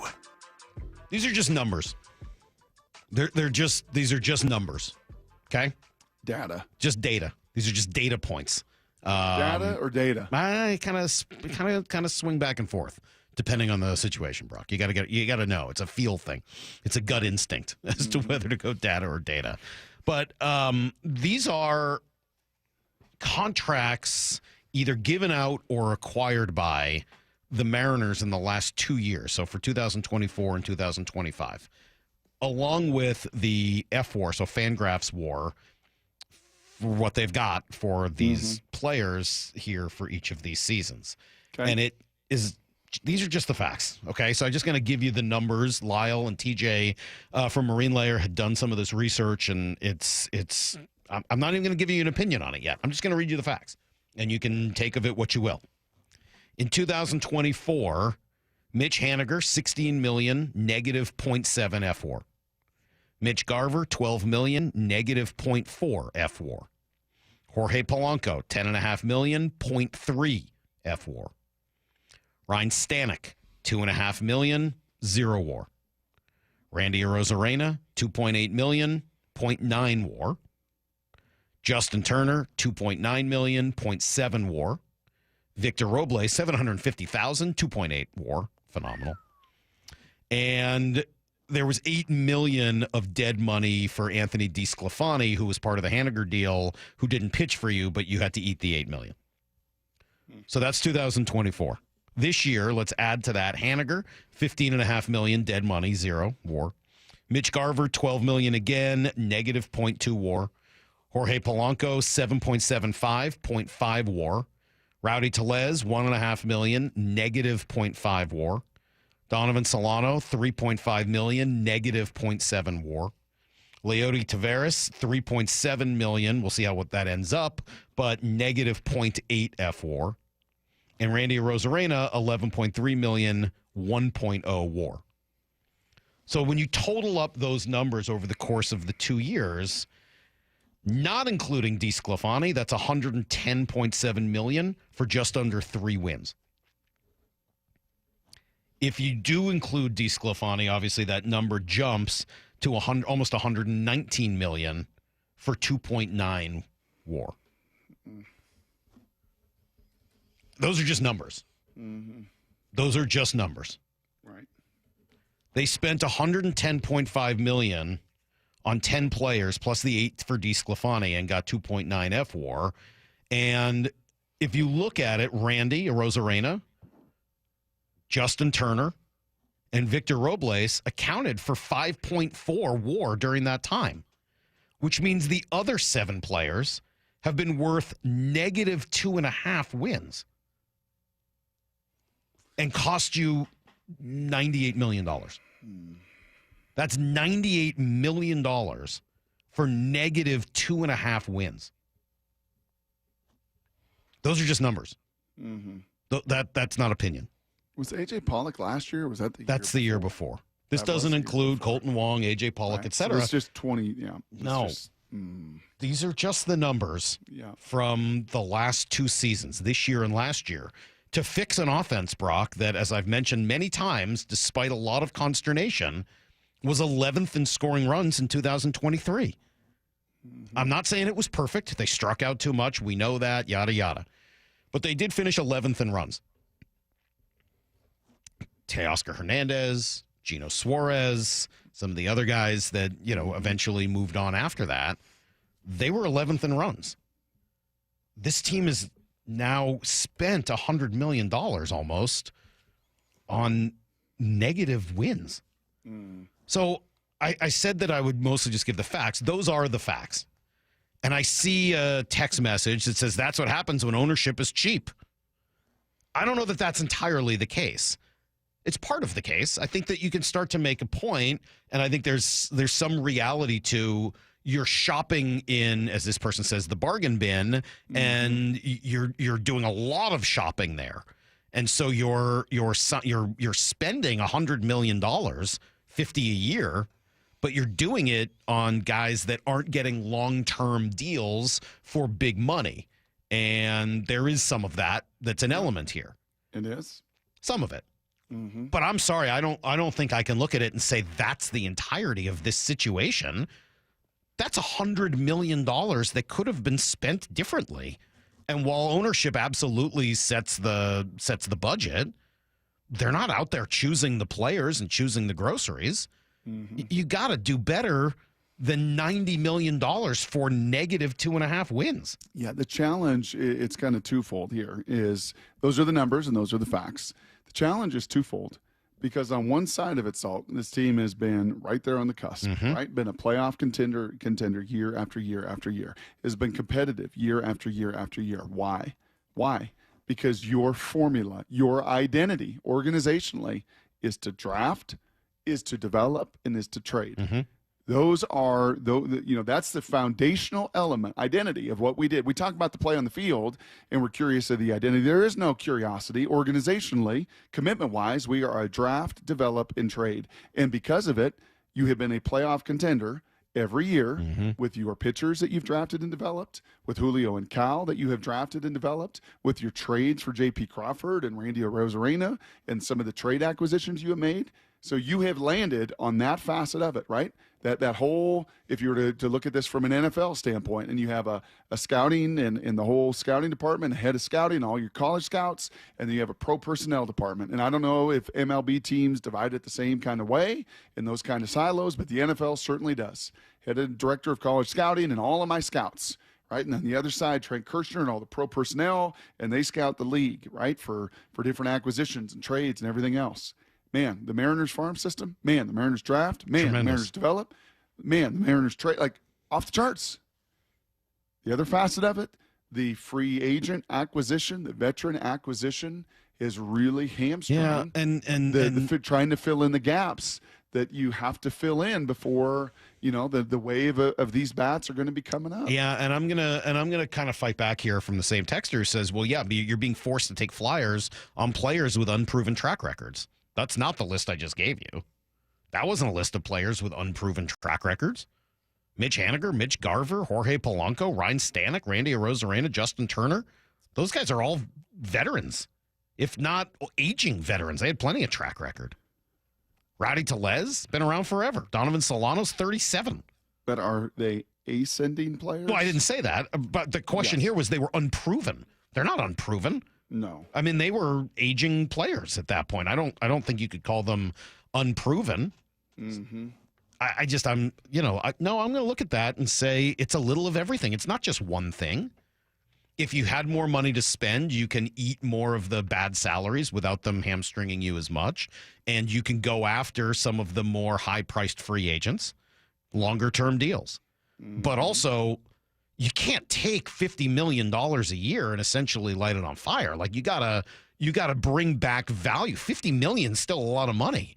And there were other guys who signed for reasonable deals during that time that you could have gone with instead. Like instead of Mitch Garver, you could have had Rhys Hoskins. Instead of some of the guys in 2024, you could have had Matt Chapman. Like, there were other ways to do it. Paul Goldschmidt this past season, Pete Alonso. Like, there were other ways to spend that money, the same money you spent, and do other things with it. And this was the point I made a few years ago about A.J. Pollock and Colton Wong. Like, yeah, those guys weren't good, but they spent money on them. They weren't cheap. They spent a bunch of money on those guys, and now you're looking at 3 years of spending, significant cash on players that didn't perform when you could have spent that money in a different way. Yeah, it comes out to this, right? One WAR they say is worth about $8 million in the game of baseball. You combine that all, and this group, to get the bang for your buck, should be putting up about 14 wins above replacement over the last 2 years. They're 11 wins shy of that right now, all combined. That's a lot. And imagine what that would do to that record, where you fall a game short, where you're a game short, right? Where you are right there, where you're 85 wins versus 90 wins. Yeah. Right? That's kind of what you're talking, right, Lyle? If you were to take those 13, 14 wins over the last 2 years, guess what happens? You become a 90-win team, and you are in the playoffs. And you do have a bit of a lengthened lineup. And you do have guys that don't just, damage bad pitchers and mistakes, but, are able to find a way against the top end pitchers to do a little bit more damage. Yeah, I mean, this is I get it, and it would be easy, and I understand where some say, hey, man, if all I'm doing is shopping at Mervyn's, right, and Target, and I don't get to get the suit at Nordstrom's, like, the material, how long it's going to last, look, the fit, all of it. But a lot of good MLB players are found at Mervyn's and Marshall's. Yes, they are. Or somewhere in between. Macy's. I don't know what's in between. Is that what it is, Macy's? Sure. I mean, like, Mitch Garver for $12 million, that's not a $12 million a year. That's not a Marshall's purchase. Nope. That's roughly the same as you could have had Rhys Hoskins for, or Matt Chapman for. I mean, like, that's not shopping in the bargain basement bin.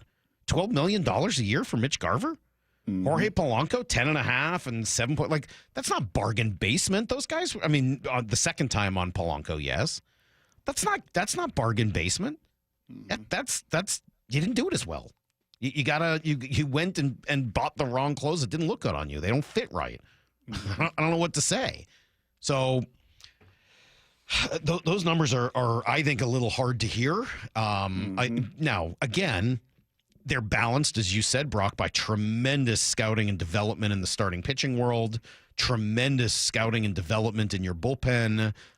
Cal Raleigh, who has just been a one-man wrecking crew this year and is, quite frankly, like, why are you above 500? I think now, looking at the entirety of this season, if I have to point to one thing, it's Cal Raleigh. He's the reason you're above 500. Yeah, FWAR and WRC plus, second best player in baseball. And is really put this team on his big dumper and broad shoulders and done so much of the damage. By the way, what did Naylor get traded for?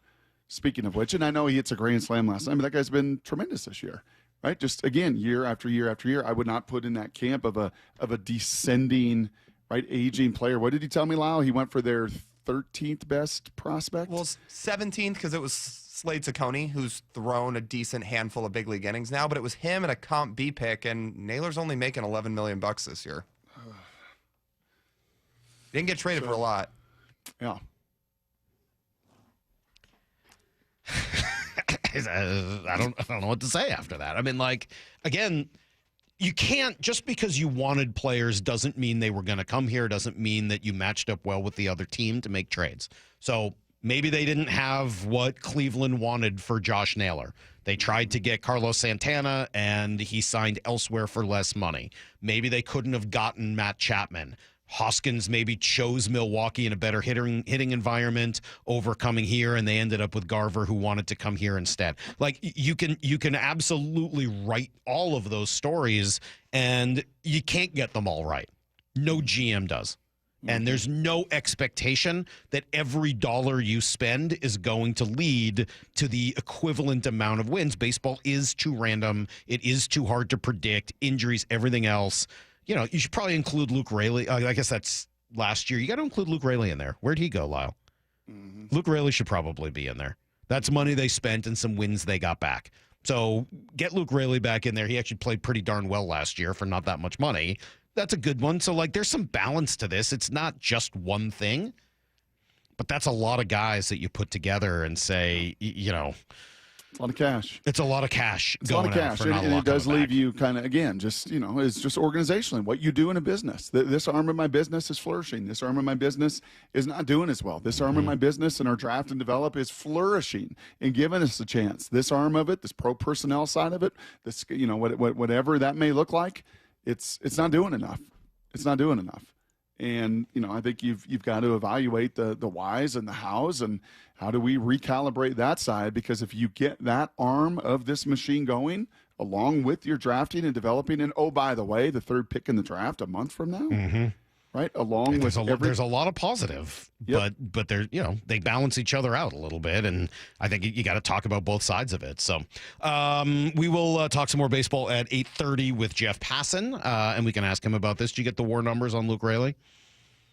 Hang on, I'm still looking. I mean, he was almost a 3 WAR. He was right? worth about 3 wins last year. I mean, that's a pretty big deal. You got to put that in there. That's a big one. Yeah. I mean, he was worth more than all of those other guys combined. But his money's all tied in with the whole Descalfani, Haniger. All right, but so what? I mean, like, you traded for him. You got to give him credit for that. That leaves out, I think you got to say, you left out Luke Raley because that is a big part of that story. But, again, it doesn't fix everything. It's still, I think, a challenge looking at a lot of money that was spent without bringing much back in return. Let's do some Blue 88. This is Brock and Salk's Blue 88. Blue 88! Blue 88! We take you to the field as Brock Ewart breaks down 3 football questions as only he can. Now here's your hosts, Brock Heward and Mike Salk. Brock, let's start here. Blue 88 question number 1. We spent a little time on this yesterday. Jair Alexander's available after being cut. Do you want him? I'm kicking those tires from what I understand, and the people that I have chatted with on this. You don't want too many corners, Salk, that don't love to tackle. You got one that pound for pound, maybe the most ferocious tackler in all the NFL, and Devin Witherspoon. Josh Jobe is willing to stick his face in there. Mr. Woolen, that has not, you know, been his MO the last couple years and kind of called out, so much so. And he's going to be your starter going into a contract year for him. Now, I was reading from, you know, Schefter and some of the different guys. They don't think there's going to be a big market for him. So, you know, when guys tend to tackle a little bit better, Saul, when that next payday, maybe the final big payday of their career hasn't come, maybe they'll not make business decisions when all of a sudden their business and their zeros and their bank account and their savings is not what they anticipated it being. Because as a cover guy, dude is elite. Ball skill guy, dude is elite. Football instinct guy, dude is elite. Tackler, not so elite. Wow. And in a number there with Green Bay that got to a point that was too bloated and he wanted more, and not going to happen. So if that market humbles them a little bit, there's still teams with, you know, pretty big cap space out there. So we'll see. I am not bidding for him at all. But if there is like a Jared Allen kind of number that we're comfortable with, that is a whole lot of experience, a whole lot of playmaking, and a guy that would be pretty hungry to get his final big payday. You sure you want him tackling? He doesn't play much. I mean, his biggest problem is he gets hurt. I mean, 7 games last year, 7 games the year before. He's played in more than half the games in only 4 of his 7 seasons. Like, I don't know if I want him sticking his nose in there. He keeps getting hurt. I don't know. In this defense, buddy? Like Well, this then I don't defense? think he's a fit. I mean, like, this would not be the direction I would go. I'm taking my resources and trying to get Trey Hendrickson. Question number 2. What have you been hearing about this new Seahawks offense, Brock? Yeah, I think 2 things. 2 things that I have been hearing from a bunch of different people. Number 1, just the entire group, Salk, and this is why I think you're going to hear Mike McDonald today or tomorrow say, hey, he's in the barn. May keep the rookies around for another week, right, to just kind of do a little bit more walkthrough and a little more instruction and protect them as much as possible. In this 5-week stretch, it's a little bit of a danger zone when guys get big money in their pocket. So we may see the rookies stick around, but the veterans and the majority of this team, the hay's going to be in the barn tomorrow with the final day of mini camp practice for 2 reasons. Number 1, they're fit. This is a really, really fit. And this isn't just the eyeball test, and this isn't just, I'm in the best shape of my life. This is Ryan Divish on the treadmill with the echocardiogram measuring, the lung capacity and the oxygen and the amount of effort.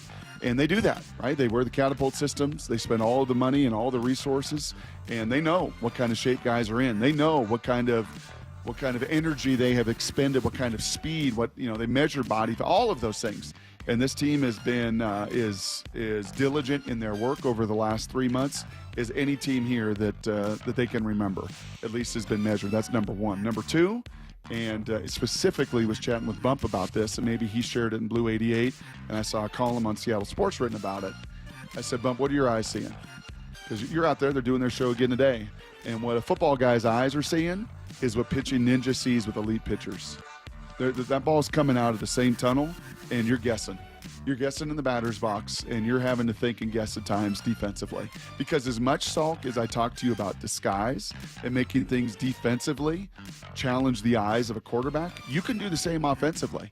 You can challenge those linebackers and safeties, because here we come out in this package, and this looks like run.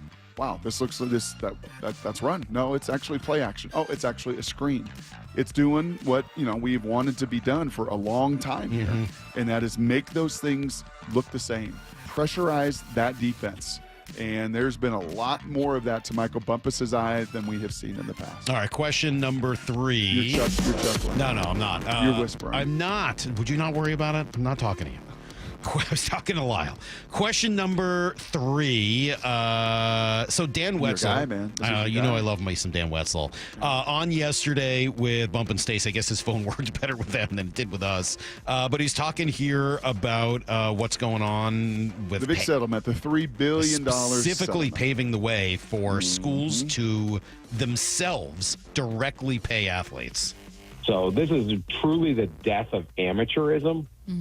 Which is pretty notable. I mean, the schools are going to directly pay at least some of their athletes from ticket sales and television deals and all of that, something that even the IOC gave up in the Olympics in the mid-'80s. So it's been, lasted another 40 years after that, 35 years after that. So that is a big, big day. It's just, this isn't the final step. We don't know if anyone's really going to start following these rules. Generations of college athletics has shown us that boosters and coaches will do anything to circumvent the rules to get more talent. How will NIL deals? Can this maintain court challenges? Can it maintain political challenges if teams are getting cut? There's so much still to be determined in the House settlement, but it's a plan they have put forth, and it is a big moment, but I just don't think it's a final moment that's not going to deal with a lot of unrest. Yeah, I would agree, because the collectives are still going to be in play. Are you going to now tell me there's going to be no pay for play, that we're not going to be paying high school kids, millions of dollars, which is going on right now? I have a hard time believing that at the Ohio States and the USCs and the schools that are doing that. But it should hopefully, Salk, level some of the playing field. It should take care of more people. Here's my hope. My hope is this doesn't just empower the 2 superpowers that much more to separate from the rest. Because you know what we're seeing in the NCAA tournament? We're seeing a lot more parity. We're seeing a lot more teams involved. You know what we're seeing in the World Series of baseball? Do you see this? Do you see who made the final 8 of the World Series? There were, 14 SEC teams, only 2 made it. Right. If the old Pac-12 was in play, I think they had 2 or 3 teams in it, including UCLA and once again Corvallis, Oregon State, and those Beavers that just keep on rocking. Good program. But how about Murray State makes the College World Series? Pretty cool. 800 people in their little, looks like a high school baseball field out there, and they're making the College World Series, right? Because of some of the transfers, because of some of the opportunities that have been presented. Wow. I just hope those 2 superpowers find a way to continue to play in the sandbox with everybody That else. is today's Blue 88. I worry about that, and I will read you another headline. I don't know if you saw this, and thanks to a listener for sending this over to me, Todd Fishman. Do you know On3 Sports? Yes. So that's a legit site, right? I mean, they do a lot of college sports stuff. Yeah. Headline: Penn State, UCLA taking first 8-figure private capital deals Saw that. with There's- Elevate. yeah, they Now, they tried are to not say, yet just doing, no, but it's going to be. That's where that's going. They're saying, they're just doing some tickets for us and some operation stuff. Sure, at first. But private capital, that's not what they do. Private capital is going to come in. They're going to spend money, a lot of money. They have a major fund with directly created for this purpose. So that money's coming into college sports. And UCLA and Penn State may be first, but I promise you they won't be the last. And that conversation is far from over. All right. Let's see. Jeff Passan coming up at 8:30. Before we do that, we're going to go around the NFL. A quarterback edition. Moore's got a whole bunch of quarterback-related notes for us. That's next on Brock and Salk.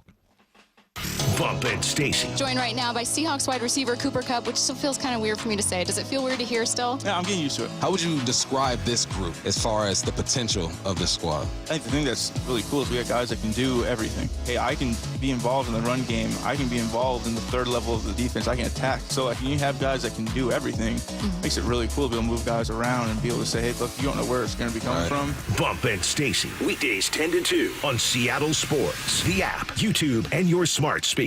Hey, it's Mike Salk here. Summer in Western Washington, that means, trips to the beach, barbecues, golf, vacation, the whole deal. So when you picture that and then start thinking about the pictures you'll take, don't you want to look and feel your very best? You can with Eastside Weight Loss Clinic. They can help. You can do it super fast. I lost 15 pounds in just 2 weeks. I lost 35 pounds after 8 weeks. So there's time. What are you waiting for? Do this now. Schedule a 15-minute no-obligation consult right now at eastsideweightlossclinic.com. You'll get safe, healthy, sustainable weight loss. No pills, injections, no surgery, no fake food or prepackaged stuff. It's all real food, great recipes. You buy all the food at the grocery store, not even from them. So you will look and feel your absolute best. That feeling, well, it starts with that 15-minute consultation. You got to schedule it right now at eastsideweightlossclinic.com. Dr. Ryan Coogan, D.C. Results may vary. When the heat's in 11, cool AC would be heaven.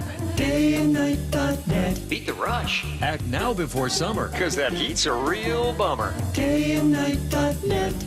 Even though our Northwest summers can be spectacular, there's always a long, hot stretch that makes everyone say, man, AC sure would be nice. Well, except for that one annoying friend who won't stop talking about how great his AC is. Hi, I'm Bruce with Day and Night Plumbing and Heating. You can stay comfortably cool when those hot temps arrive. This is the time to plan ahead and call us about installing a high-efficiency AC or heat pump. Or if you have an existing system, we'll come and service it. Make sure it's running efficiently and ready to cool when you need it. Before the summer heat wave, keep your house cool and safe. Dayandnight.net. Make sure your AC will keep you cool when the summer heat gets here. Save $50 on a pre-summer AC tune-up. When the heat's at 11, stay cool with Day and Night. Dayandnight.net.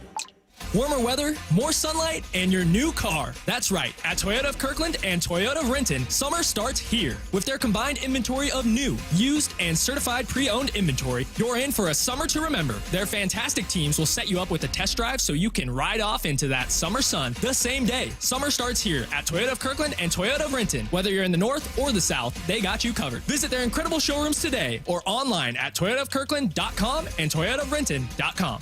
O'Brien. Stop bugging me pest control. This summer, don't let stinging insects ruin your outdoor fun. Wasps, hornets, get rid of those stinging pests. Call Stop Bugging Me Pest Control and leave everything to us. Emerald Queen Casino, the entertainment capital of the Northwest. The best place to watch all your favorite sports. Featuring wall-to-wall viewing screens, 6 windows, and 30 kiosks. Be there at emeraldqueen.com. Emerald Queen Casino, the entertainment capital of the Northwest. This is the story of the one. As a safety manager at a manufacturing plant, he does everything he can to keep his coworkers safe. From finding ways to reduce risks to keeping safety supplies in stock. And for that, he relies on Grainger. Grainger offers a broad range of quality products and next-day delivery, so he can always play it safe. Call 1-800-GRAINGER, click Grainger.com, or just stop by. Grainger, for the ones who get it done. Tired of hearing scary radio ads about the IRS? Tax Relief Advocates is different. TRA is here to tell you that if you owe money to the IRS, whether it's $5,000 or $500,000, we have a solution. TRA can eliminate or reduce what you owe to the IRS with zero risk to you. We have over 1,000 5-star reviews on Google and an A+ with a BBB. End your tax nightmare today by visiting TRA.com or call 800-583-6681. That's 800-583-6681. Still getting around to that fix on your car? You got this. On eBay, you'll find millions of parts guaranteed to fit. Doesn't matter if it's a major engine repair or your first time swapping your windshield wipers. eBay has that part you need, ready to click perfectly into place for changes big and small. Loud or quiet, find all the parts you need at prices you'll love. Guaranteed to fit every time. But you already know that. eBay. Things, people, love. Eligible items only. Exclusions apply. This is Secret Clinical dominating extra stinky stress sweat. And this is regular deodorant.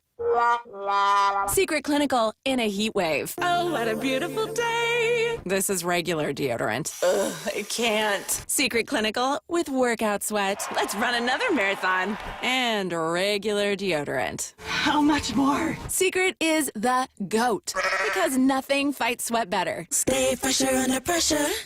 Let's go! This is Seattle Sports. Streaming through the Seattle Sports app. KIRO AM Seattle. KIRO FM HD2 Tacoma. Home of the Seahawks, Mariners, and everything Seattle sports.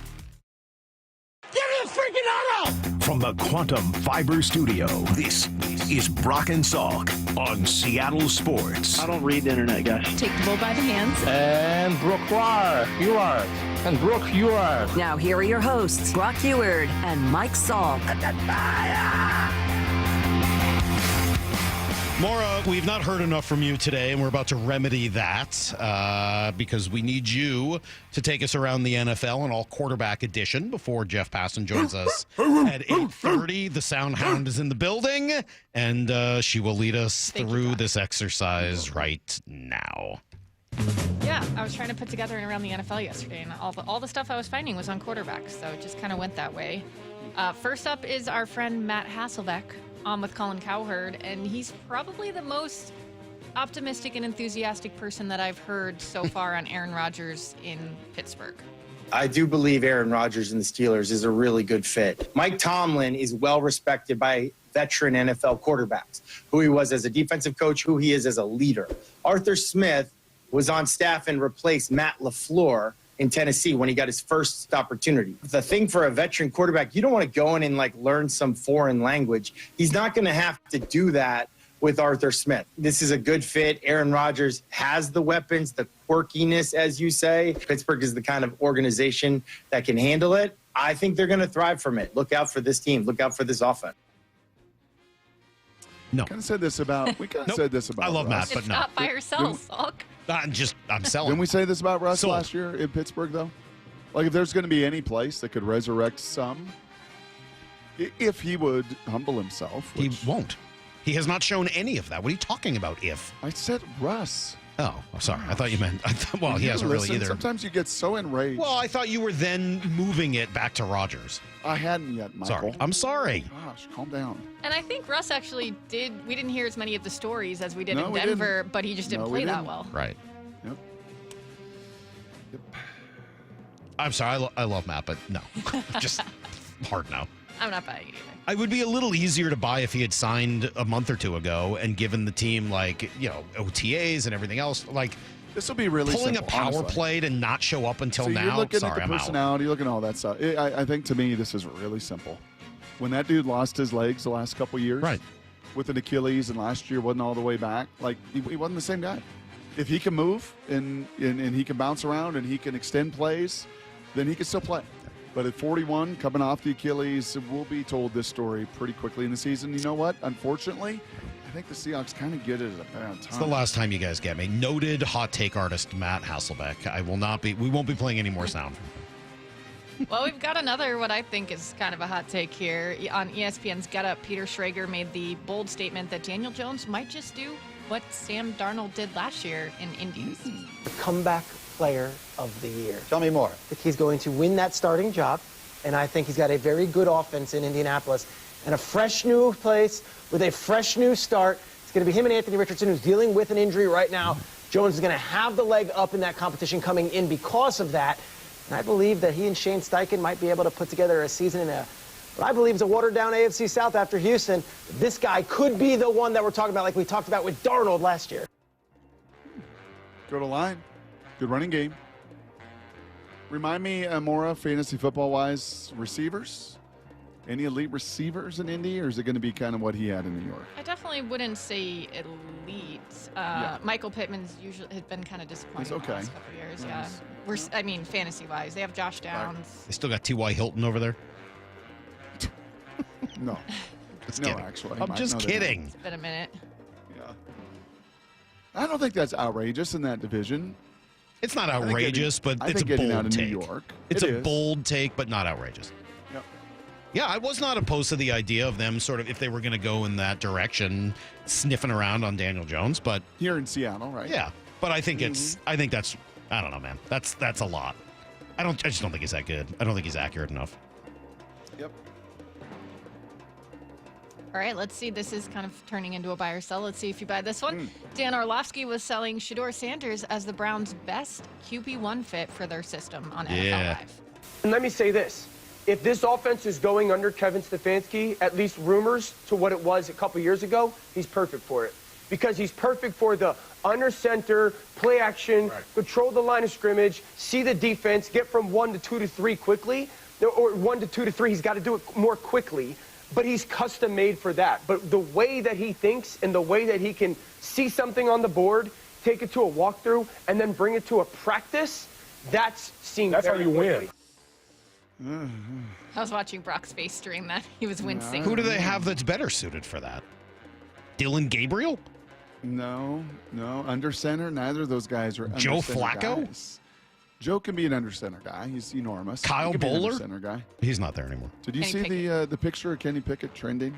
No. His media day. With his teeny hands? Legitimately looked like you. If you put it legitimately looked like a Halloween costume Right, on just stop. the most average man. What is with the shots today? What? You're out of town for one day. I pick up the slack. I have a fun show without you yesterday, and you just come in firing bullets? What's up?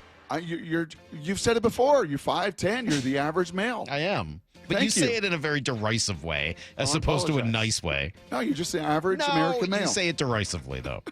It's not nice.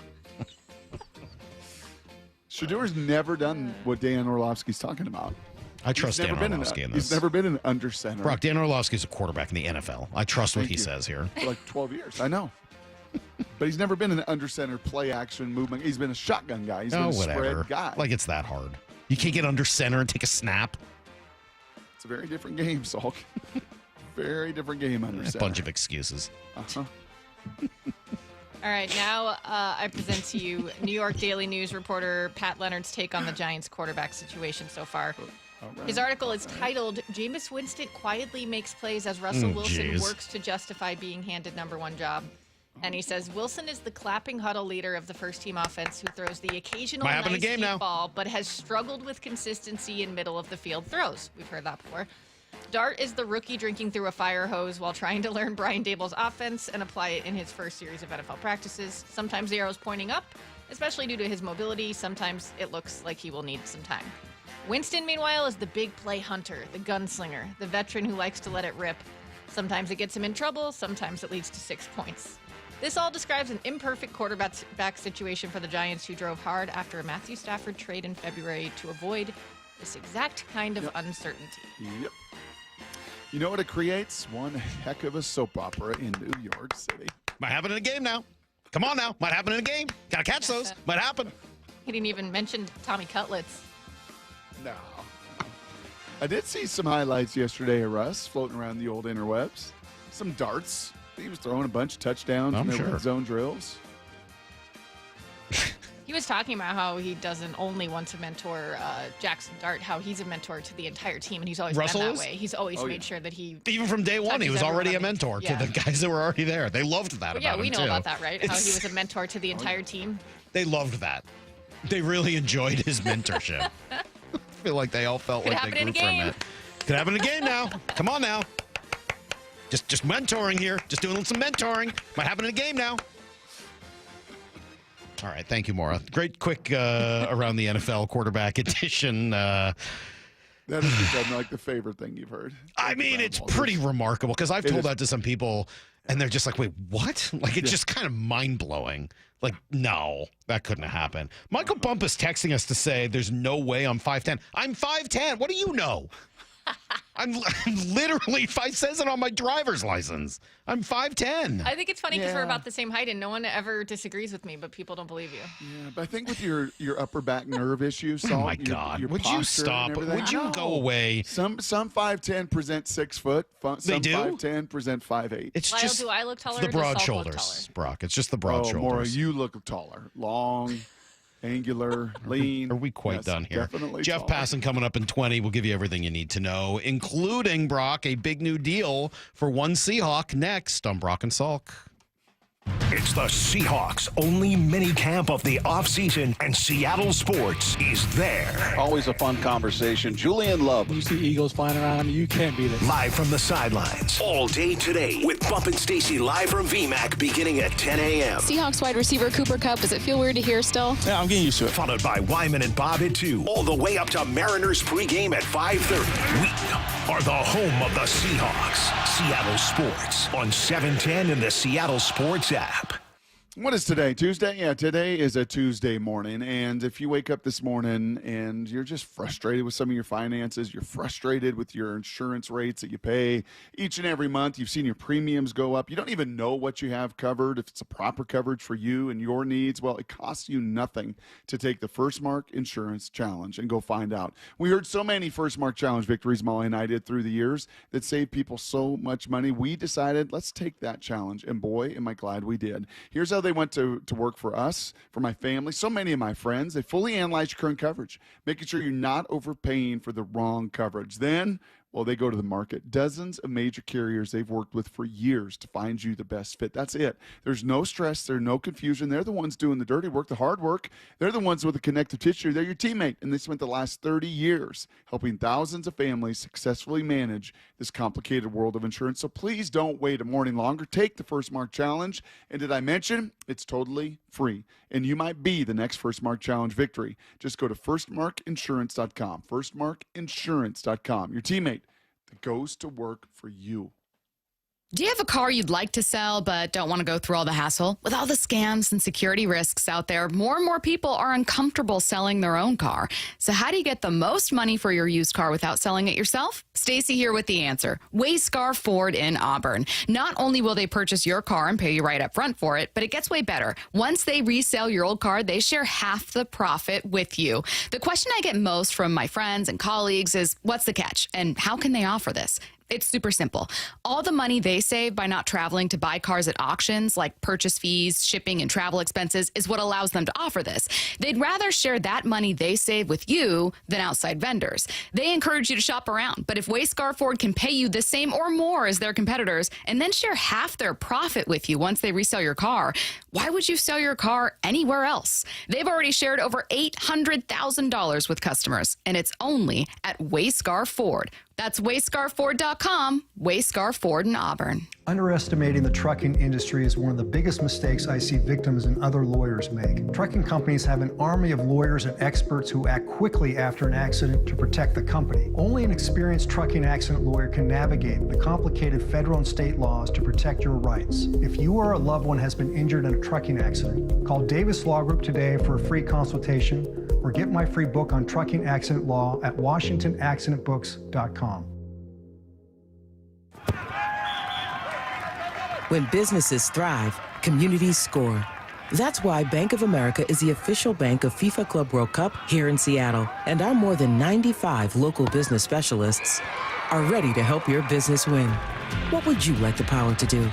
Learn more at bankofamerica.com/local business. Bank of America, official bank of FIFA Club World Cup 2025. Bank of America Corporation, all rights reserved. Warmer weather, more sunlight, and your new car. That's right. At Toyota of Kirkland and Toyota of Renton, summer starts here. With their combined inventory of new, used, and certified pre-owned inventory, you're in for a summer to remember. Their fantastic teams will set you up with a test drive so you can ride off into that summer sun the same day. Summer starts here at Toyota of Kirkland and Toyota of Renton. Whether you're in the north or the south, they got you covered. Visit their incredible showrooms today or online at toyotaofkirkland.com and toyotaofrenton.com.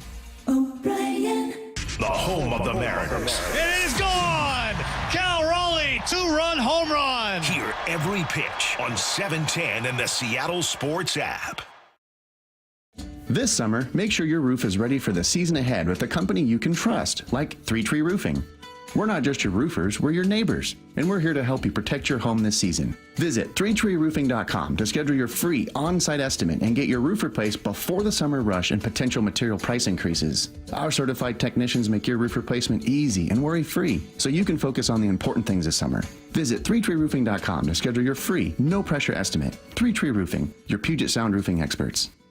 Hey, Brock Hewitt here for my friends at PCF Group, or People Come First Construction Group, and that's exactly what they did when we made the call a couple years ago. We wanted to redo our outdoor space, wanted to add a deck, an outdoor living, a television, and a kitchen. And PCF Group, wow, they more than delivered. And if you're interested in building a stunning outdoor area like we did, I cannot recommend them enough. Reach out before the good weather arrives, and their schedule, well, it's going to fill up. So whether you're looking for a complete outdoor living space or a very specific project like an underdeck ceiling, deck, patio cover, railings, PCF has you covered. Design now and pay later. In fact, get 12 months, no interest and no payments, and up to $6,000 off and a $1,000 Amazon gift card. Request a complimentary design and estimate consultation at 425-629-8476 or project ideas. Explore photos at pcfgroup.com. That's 425-629-8476. Overburdened with a bunch of stuff you don't want anymore, but feel bad throwing it away? John here with Happy Hauler, Seattle's eco-friendly junk removal. We prioritize donating and recycling. We'll help get your items to those in need instead of going to the landfill. At Happy Hauler, we pride ourselves on responsibility, community, and sustainability. We're a family-run small business that provides junk removal, donations, and recycling. Make yourself, your community, and the planet happy. It's time to reclaim your space. HappyHauler.com, hauling with a heart. Need to know. 15 minutes past every hour with Brock and Salk. Here's what you need to know. Up first. That was certainly a different game than the one that I was expecting it to be, as we were watching the Mariners yesterday. All kinds of problems hitting early. In fact, they went 8 2/3, Brock, without scoring a run, down 4-0. But a pitcher injury just seemed to change the entire feel of that game. The Mariners came out, got a couple hits, and then eventually Dom Canzone hitting a game-tying home run. It wasn't just a home run. It was a cannon shot, 450 feet to right field. Not easy to do, and understandably emotional afterwards. Yeah, obviously just the hollow feeling that every hitter loves, and then just to do it against a former team. Obviously, want to get the win there. Tough ending, but cool moment. I mean, kind of all of it, right? I mean, just the pure feel of the sweet spot when you hit it exactly right. Unbelievable. 450 feet. Pull side is insane. That's insane power. Doing it against your old team that traded you and doing it the day you got called back up, that's got to feel pretty good. Second day, right? Didn't he get called up and have a day? No, first day, you're right. He just didn't start. Yep. Used him off the bench, and he got hosed, by the way, in his next at bat. Just that ump was all over the place. All over the map. That's not an excuse. It was for both teams, and both sides got advantages. But 3 for 18, so once again with runners in scoring position. That was not one of those nobody's on base. I mean, every inning, first inning, second inning, third inning, first and second, nobody. He just couldn't do anything with it. The positive, actually, is Cole Young had 2 of those 3 hits. So the rest of the guys went 1 for 15 with runners in scoring position. That's just not going to get it done. No, unfortunately, it's not. But Dan, of course, liked the fight. Yeah, I mean, that's what our guys do.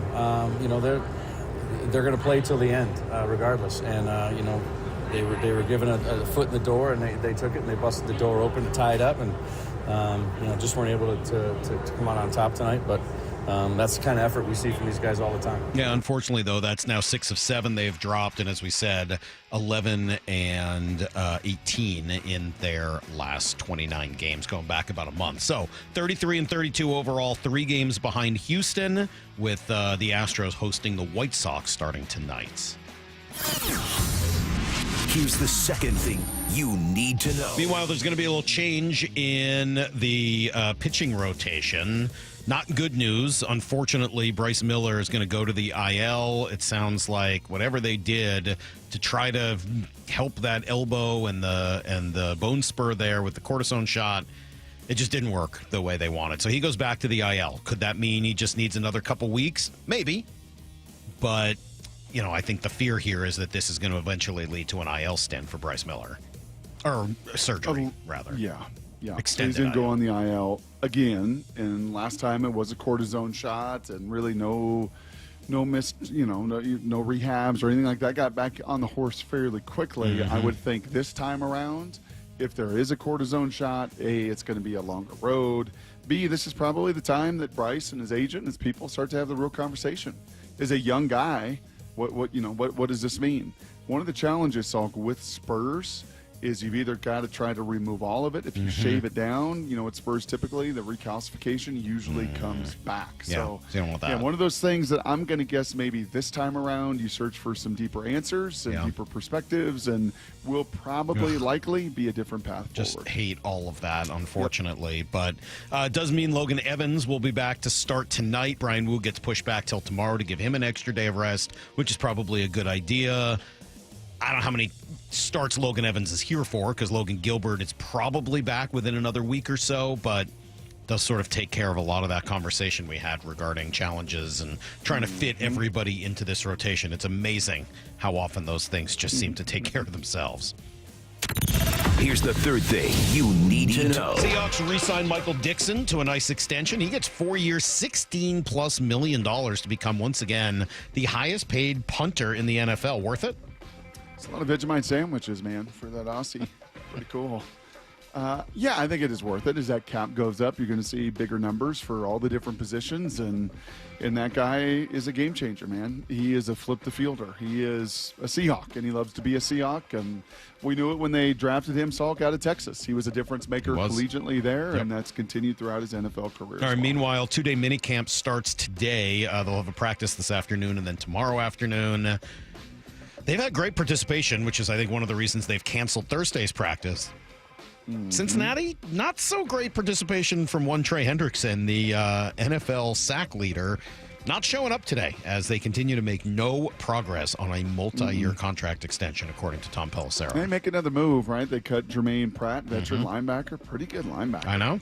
I don't know here where he fits or what that looks like. He's kind of a run-stuffing box linebacker.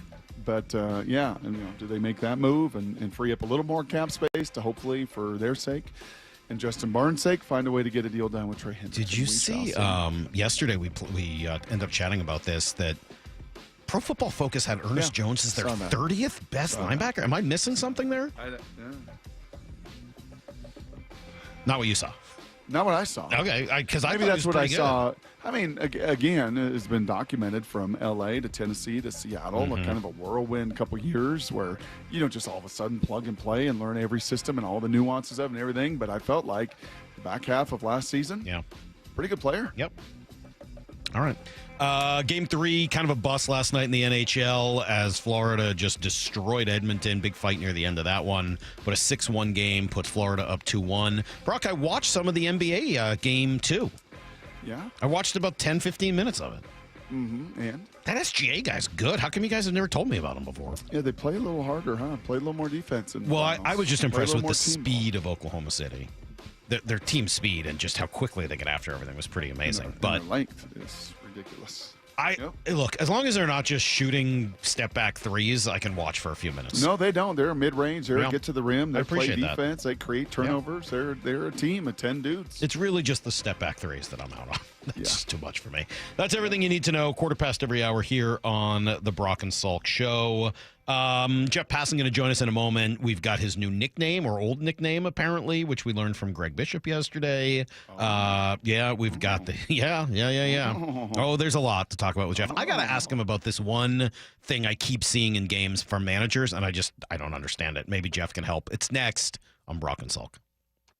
It's the Seahawks' only mini camp of the offseason, and Seattle sports is there. Always a fun conversation. Julian Love. You see Eagles flying around, you can't beat it. Live from the sidelines all day today with Bump and Stacy live from VMAC beginning at 10 a.m. Seahawks wide receiver Cooper Kupp. Does it feel weird to hear still? Yeah, I'm getting used to it. Followed by Wyman and Bob at 2, all the way up to Mariners pregame at 5:30. We are the home of the Seahawks. Seattle sports on 710 and the Seattle Sports app.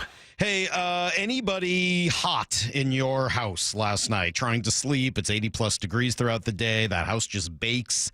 This is that time of year, right, where it can get real warm, especially if you don't have your insulation up to snuff. Well, that's why you call out Crawl Pros. They'll come out and they can check for damaged insulation. You know it makes your home cold and drafty in the winter, but the thing is, in the summer, that's why your house starts to turn into an oven. Well, good news.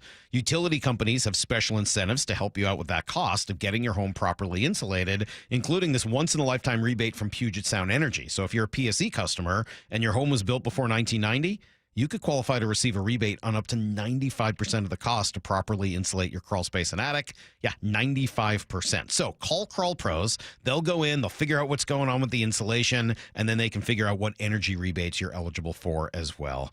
You know what to do. Go to crawlpros.com if you're worried about water damage, mold, insulation, critters, issues, anything else related to your crawl space or attic. Go to crawlpros.com. At Fisher Investments, we may seem like other money managers, but we're different. What makes you so different than the rest of us?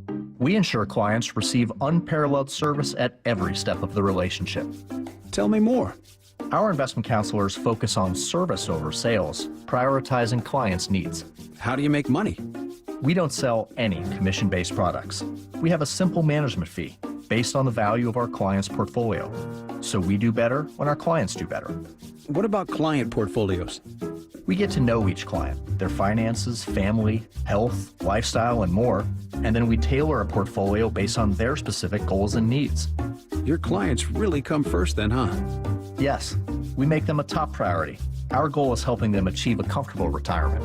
Wow, maybe we are different. At Fisher Investments, we're clearly different.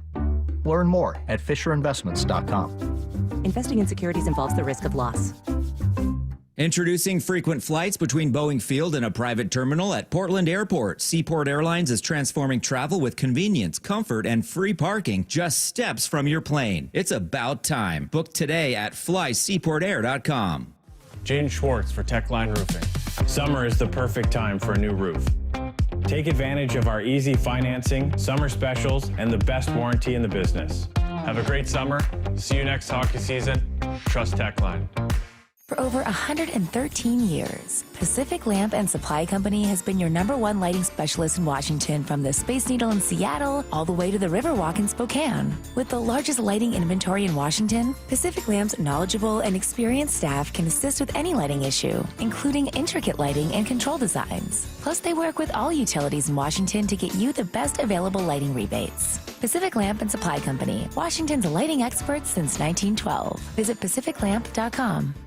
Need a break from everything? Escape to a place where anything is possible and the fun never stops. At Silver Reef Casino Resort, you'll discover world-class dining, championship caliber golf, and so much more. Come join the fun and see why we've been consistently rated one of the region's top destinations. Visit silverreefcasino.com to book your stay and discover all the exciting events and promotions we have in store for you. Silver Reef Casino Resort, located off I-5, exit 260. Find out more at silverreefcasino.com. Heading outdoors or on the water this weekend? Check in with Joey and Nelly on the Outdoor Line from 6 to 8 a.m. every Saturday on Seattle Sports and the Seattle Sports app. When the heat's an 11, cool AC would be heaven. Dayandnight.net. Beat the rush. Act now before summer, because that heat's a real bummer. Dayandnight.net. Even though our Northwest summers can be spectacular, there's always a long, hot stretch that makes everyone say, man, AC sure would be nice. Well, except for that one annoying friend who won't stop talking about how great his AC is. Hi, I'm Bruce with Day and Night Plumbing and Heating. You can stay comfortably cool when those hot temps arrive. This is the time to plan ahead and call us about installing a high-efficiency AC or heat pump. Or if you have an existing system, we'll come and service it. Make sure it's running efficiently and ready to cool when you need it. Before the summer heat wave. Keep your house cool and safe. Dayandnight.net. Stay cool this summer with Day and Night. Call now to get 10% off an air conditioner or heat pump. Plus, no payments or interest for a year OAC. Restrictions apply. Call for details. Dayandnight.net. LeeJohnson.com is a dynamic research tool. We want to give the customer enough information to where they don't have to go anywhere else to research any of the questions they have. And if they want more information, we'd love to be there to help. We don't want them to feel like they're dependent on emailing us or texting us or calling us just to get the information they need. So we put it all out there. We call them digital retailing tools, big fancy calculators where you can get in there and change the terms and change the payments and change the cash down. And it'll give you a disclosure of, hey, when you do this, this means here. And a consumer can get on there and do a lot of this themselves. And then if they choose to get us involved, we can actually get involved on the backside of it and help them along the way. We want to give the consumer the same tools that we have and let them understand what we understand. Yup, that's pretty much what you'd expect. The LJ Way is the Lee Johnson Auto family. From the Quantum Fiber Studio.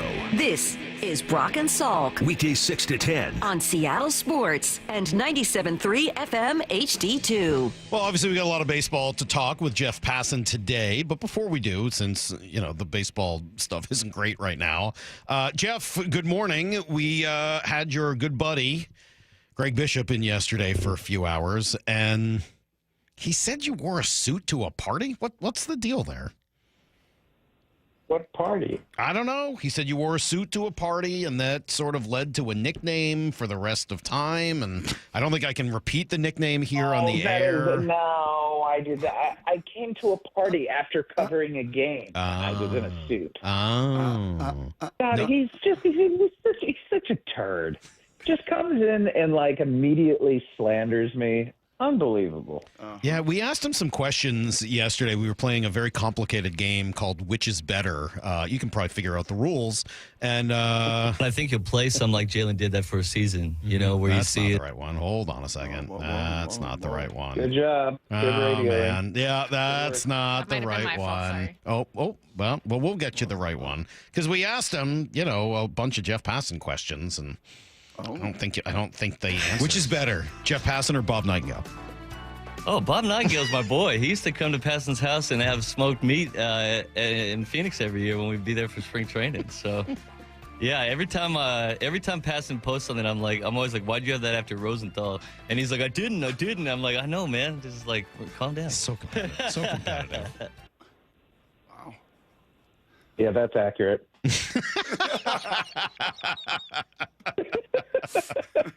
That's a way to diffuse this. Nice job. He did also tell us, though, and this was maybe the most disturbing, and then we'll move on. I don't want to spend all day on your personality quirks. Of course. Crap on Jeff Day. But it's funny, last week when we're talking about the Mariners, you sent me a bunch of notes like, hey, we're going to talk about these topics. Today, however, I did not receive any homework That's not from true. you, and now I know why. I let you know last night that I had heard about your nickname, which I can't repeat here on the radio, but I let you know that I had heard, so I think you could be, prepared a little bit. But I was more disturbed by Greg saying that you seek out baseball fans in public to try to get noticed. Okay, hold on. Do you think I actually do that? I don't know. I just said this is Greg knows you so much better than I do. No. I don't know is not an appropriate response to that question. This is a yes or no question. I think that Greg Bishop is a well-respected reporter who's well-sourced, who I trust. He works for an organization. He's worked for the New York Times. If I can't trust a guy like that, who can I trust? Mike, if presented with that scenario in an objective fashion, would your answer be yes, Jeff does that, or no, he does not? I've seen actual reporters do that in Boston, and I won't give the name here on the radio. I'll text you later who it is. Maybe you'll laugh. But I have seen that actually happen at Fenway Park and other places. Right. Yeah, I think you could do that. I'm going to say no. I do not. I do not do that. I have not done that. Yeah. Interacting with people is part of the job, but a part of the job that if it were not a requirement, I would not actively choose to do. Yep. I'm with you. You're my guy. You know that.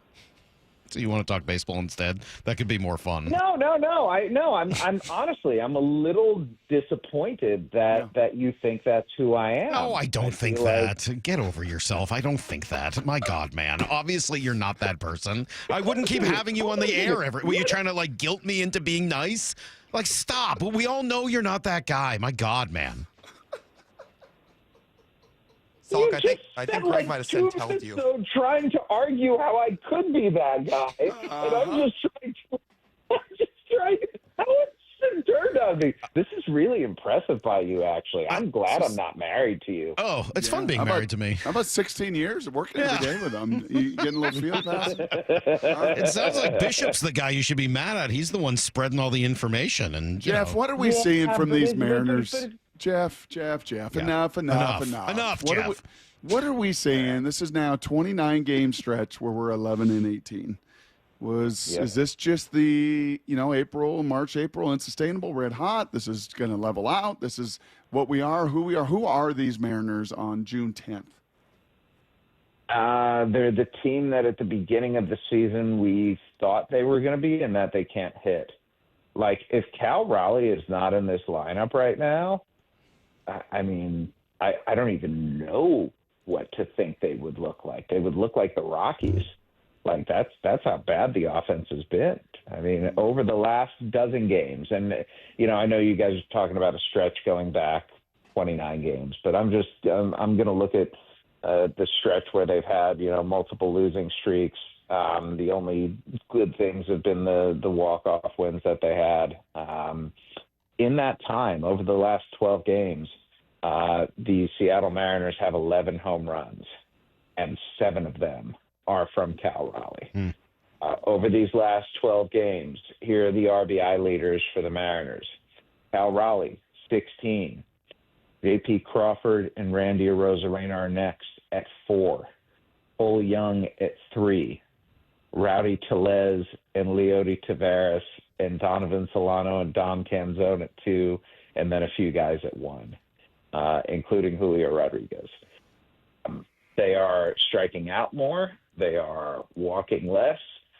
That Mariners offense that we saw during that period where they, finally came back and took over first place in the American League West, it has disappeared. And it's a bad time, guys, for it to happen, because when you have outings like the one we saw from George Kirby a few days ago, when you're having the starting pitching and the pitching altogether hasn't been great, but it has not been poor. When you have that and you cannot complement it with even a mediocre offense, let alone an average one, like, it's just wasteful, and they are in danger of falling behind a concerning number from the team that has owned this division for a decade now. Yeah, 3 games as of today. They stand behind the Astros.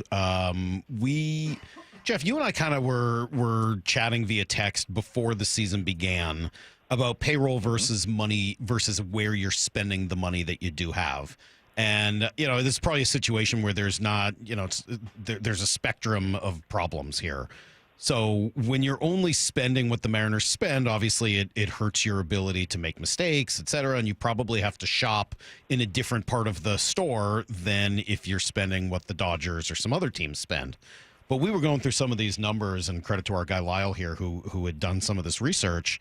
And, you can come up with just over the last 2 years, more than $110 million spent on about 5 or 6 WAR, according to Fangraphs. And that is with 3 or 4 guys taking up like most of it, and like 7 or 8 guys actually accounting for negative wins.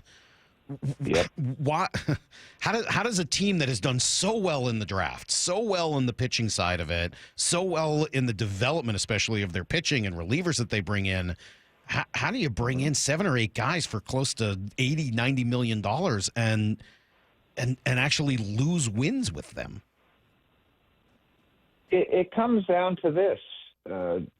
It's not just that performance is paid for in free agency. I think consistency is what you're paying for.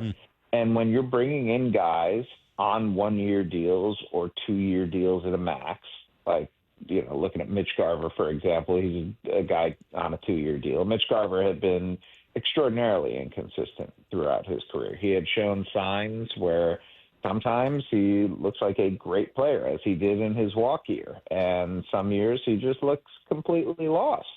And the reason that Mitch Garver got 2 years as opposed to 3 or 4, some of the longer-term deals, because of that lack of consistency. So every time you're signing guys to these short-term deals, they're getting short-term deals for a reason, right?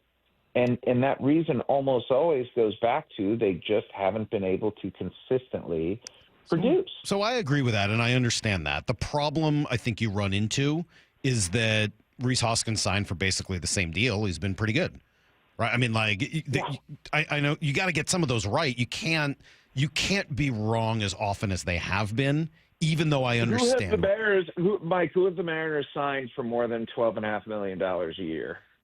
I mean, no one. I'm not. The only person they brought back was Mitch Haniger. Yeah. I suppose that's the point. That Rhys Hoskins was $17 million, included an opt-out after the first year, et cetera, et cetera. Beyond that, if you are a guy who's trying to build value to make another run in free agency and you're an offensive player, you do not want to go to Seattle.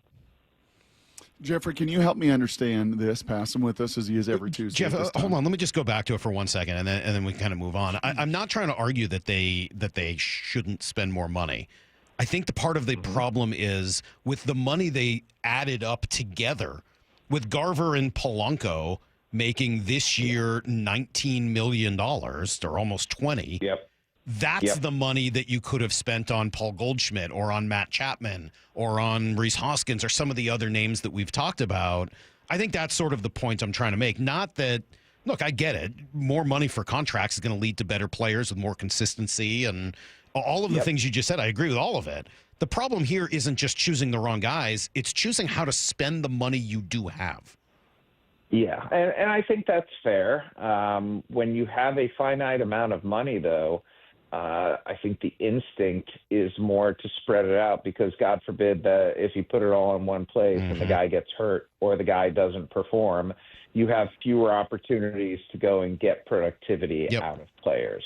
I don't necessarily agree or disagree with that. I think it's context based, and it depends on where the holes are in your lineup and how much money you have and what the free agent classes at each of those positions looks like. Like it's always a very fluid thing. And I think if your tack as an executive is to go one way all the time, you're backing yourself into a corner. You're not doing what you should.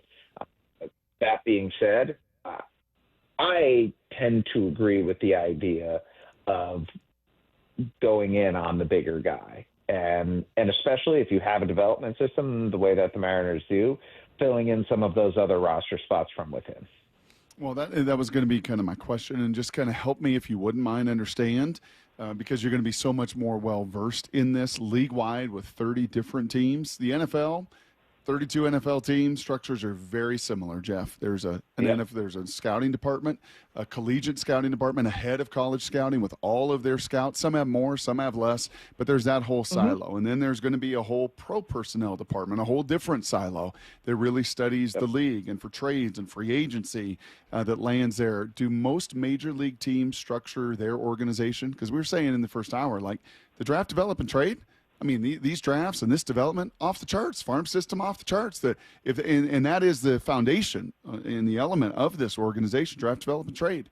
That's been a home run. The pro personnel side of it has been, not just the last 2 years, last 3, 4, 5 years have been a challenge. Do teams structure it similarly, or are there different ways that they go about that kind of work? Every team has its own different stew of what it weights when it comes to the pro side. Some teams are more scouting heavy. Some teams are more analytics heavy. I would say the Mariners probably fall more into the analytics camp than other organizations do, but they're not extremely so on that side like some organizations. Like the Brewers are almost an entirely model-dependent team. The Mariners, they're not quite there, but they rely heavily on their model, and clearly when a model is working as it has in drafting and when certain techniques are working as they have in player development, you try to spread those out a little bit, right? You try to see what other areas of the organization, the tenets that you use, can be replicated. They have not figured out how to do that on the pro side quite as effectively as they have on the amateur side yet, and that has hindered them. Why would that be? I don't have a good answer to that. There has Sorry. been. Would you mind digging in? There's been some speculation that maybe post-COVID, some of those resources changed, and they did lean a little more heavily into their, as you said, kind of analytic models. I don't, I just be kind of curious if you kind of poke around or probe around to just kind of maybe figure that out for next Tuesday. Like, I will do that before next week. Oh, that'd be great, Look at Jeffrey. that. Thank you. And on the way, I'll make sure to stop off and solicit interest and attention from baseball fans. I hear that's a big part of your life. I got to ask you about Cal because he's just, you mentioned it right off the top. He's just been awesome. And I think one of the things that I've loved to see the most is all the stats on what he's done from both sides of the plate, essentially going from being a great left-handed hitter who could hit right-handed to being almost platoon neutral. I mean, how rare is that? Very rare. You tend to see with switch hitters that there is a strong side and a weaker side. And sometimes you have it where, like with Ozzy Albies, for example, much better contact and consistency on the left side, but a lot of thunder on the right side. And with Cal Raleigh, he just looked like a guy who, I'm not going to say was going to go the route of Cedric Mullins, who was a switch hitter when he came to the big leagues and was so much better from the left side that he just started hitting from the left side. But there was a clear distinction in those two areas for Cal Raleigh, and the fact that he has improved his right-handed swing to the extent that he has is incredibly impressive, among many, many incredibly impressive things he's done. I mean, I don't have to tell you guys this, but we're watching what could and should be an all-time great season from a catcher. It's remarkable what he's done this year. The fact that we are even mentioning Cal Raleigh in the MVP conversation when Aaron Judge is almost hitting 400 at this point, I think is a testament to just how good Cal actually is. Now, I don't think it's much of a conversation. I think Judge is the runaway guy there right now, but that's not an insult to Cal Raleigh. That's more a testament to what Aaron Judge does on a daily basis, which is be an all-time great hitter and the kind of guy who, looks like he could potentially be on the New York Yankees Mount Rushmore, which is a wild thing to say considering the history of that franchise. You thinking about writing an article about Cal, or what do you think? I got to see when the Mariners come into Kansas City. I think your buddy Greg Bishop might beat you to it. I think he's interested in doing a whole Cal thing, so you might be too late. I don't know. Well, good for him. But you know what? If he does it, I'll just go and do it better later. Oh, well said. Hey, how about a heat check? How about a heat check on Julio? Just a little heat map, just a little heat check for all of this about Cal. You just mentioned there these 12 games, one RBI. I don't think a home run in the 12. Like just kind of a heat check because there's some things he continues to do extraordinarily well. Unfortunately, Taveras had to play, one game in center field, and that was it. DFA'd after the struggles there, and it just shows you how unbelievable Julio is out there. And all the runs saved, 10 runs saved, which is, I think, third best at any position in all of Major League Baseball there defensively. Just kind of a heat check for Jeff Passan on where Julio finds himself. When it comes to Julio, I am perpetually running into the problem of comparing what he is to what I and plenty of others wanted him to be. We wanted him to be Corbin Carroll, and instead he might just be like a very good player.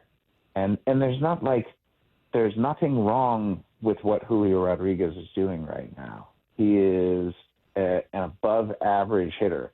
He is a very, very good defensive center fielder. Had he never signed that deal, Jeff, and I'm sorry to cut you off, had he never signed that mega contract, you think it'd be easier? Do you think it'd be easier to just kind of absorb the journey that he has been on these 3 years? I don't. I might be different than others, Brock, because I don't look at that contract as like an anchor. I don't view him through the lens of that contract in the same way that, say, I look at Juan Soto, because I don't think the contract, considering what he had shown, who he was going to be, was ridiculous by any means. And I beyond that, I don't think the Mariners are hamstrung by that contract. Mm-hmm. If you're paying Julio Rodriguez what you're paying him right now for the level of production he's providing, you're happy with that. Like you're okay. Just take out all of the expectations, take out all of the projections, and just look at raw numbers here. Salary versus wins above replacement. Julio Rodriguez's contract is perfectly good. Yeah. It's not one of those where you're like, oh my God, they're squeezing, tens of millions of dollars in marginal value a year out of this. It's not quite like that, but it's a pretty okay contract. Like you're perfectly happy with it if you're the Mariners. You're not over the moon because he hasn't reached those 70th or 80th or 90th percentile numbers.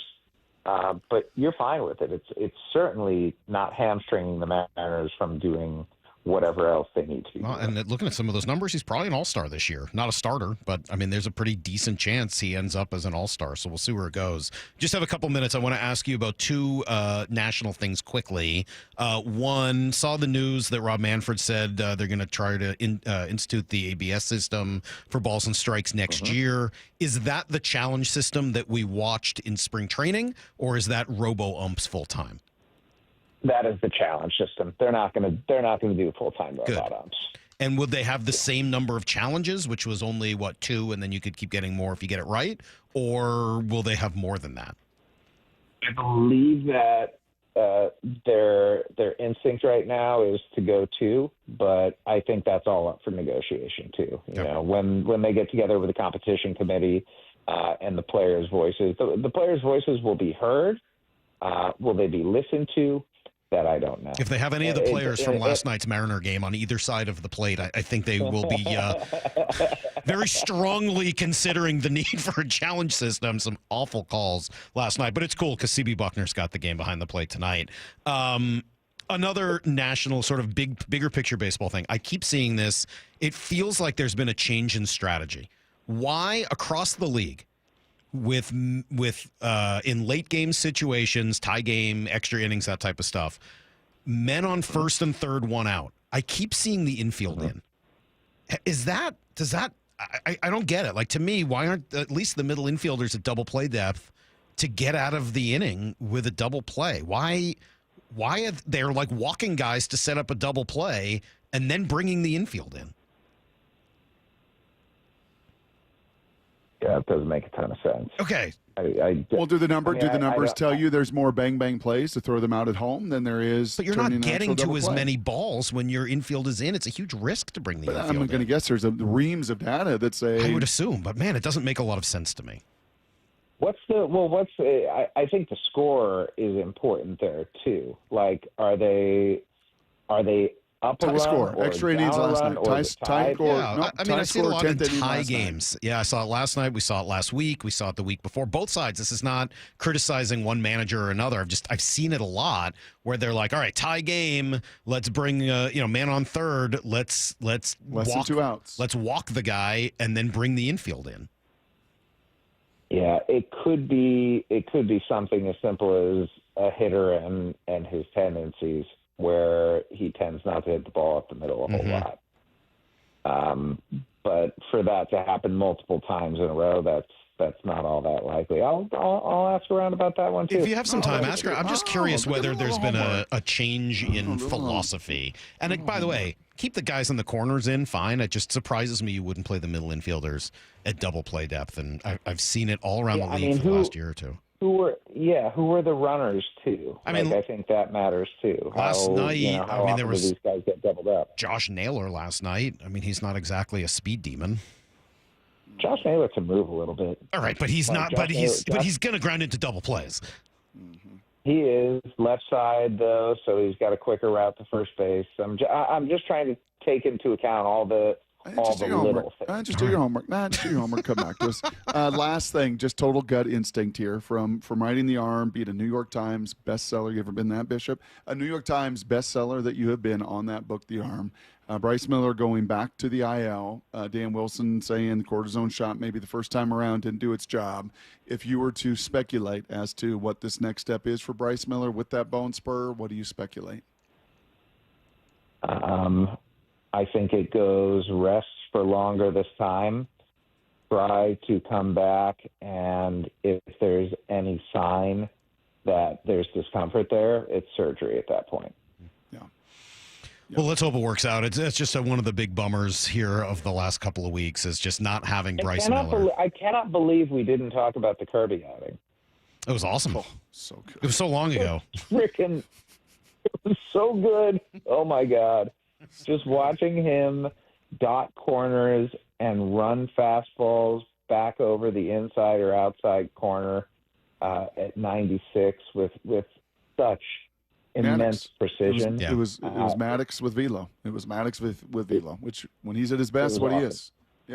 Yep. Just like you, man. Awesome. One of the best, especially when we give you homework assignments. And then seeking out fans to say, hey, isn't that Jeff Passan? I love that guy. There's Jeff Passan over there.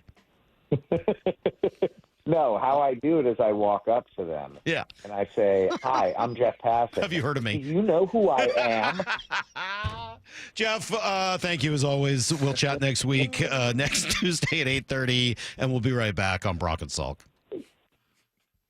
Wyman and Bob, afternoons 2 to 7. Chance to catch up with Bryce Miller. Appreciated your candor. You were coming out going, man, I haven't felt good. I don't feel good. Was it starting to become a mental thing where you're trying to compensate? It's a tough game. It's a tough league, whenever you feel good. And you're not always going to feel 100% throughout a season, but it was just, I think I had 8 starts, and all 8, there wasn't a single start where I felt 90%. Dave Wyman and Bob Stelton, afternoons 2 to 7 on Seattle Sports, the app, YouTube, and your smart speaker. Power up your summer fun in a new Toyota RAV4. Now through June 30th, get 4.99 APR financing on a new 25 RAV4 or 5.99 on RAV4 Hybrid, excludes plug-ins, or lease a gas-powered RAV4 LE for $329 a month for 36 months with $39.99 due at signing. With approved credit through TFS, tax, title, and license extra.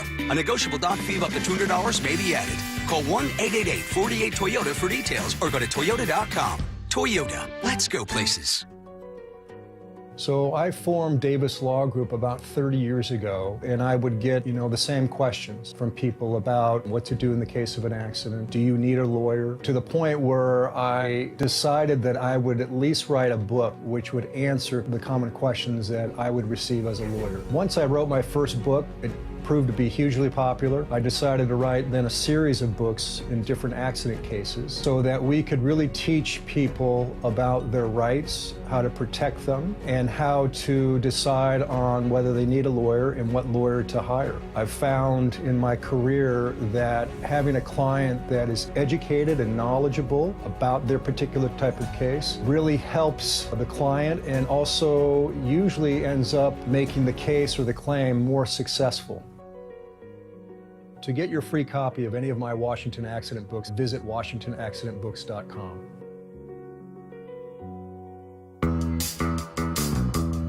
Comcast Business is celebrating Small Business Month by giving you a $1,000 small business bonus when you switch to a qualifying gig speed package from the company with over 99.99% network reliability.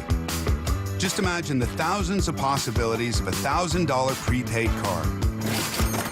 Like possibility number 1, company merch for staff. Styling. Or possibility number 24, the latest software. Upgrade. Or possibility number 192, new equipment powered by gig speeds. Or possibility number 555, a 3D printer. Rapid prototyping, anyone? Switch to Comcast Business for over 99.99% network reliability, advanced cybersecurity, and now get started with a $1,000 small business bonus. Comcast Business, powering possibilities. And 6/22/25. New customers only with 2-year agreement. Other restrictions apply.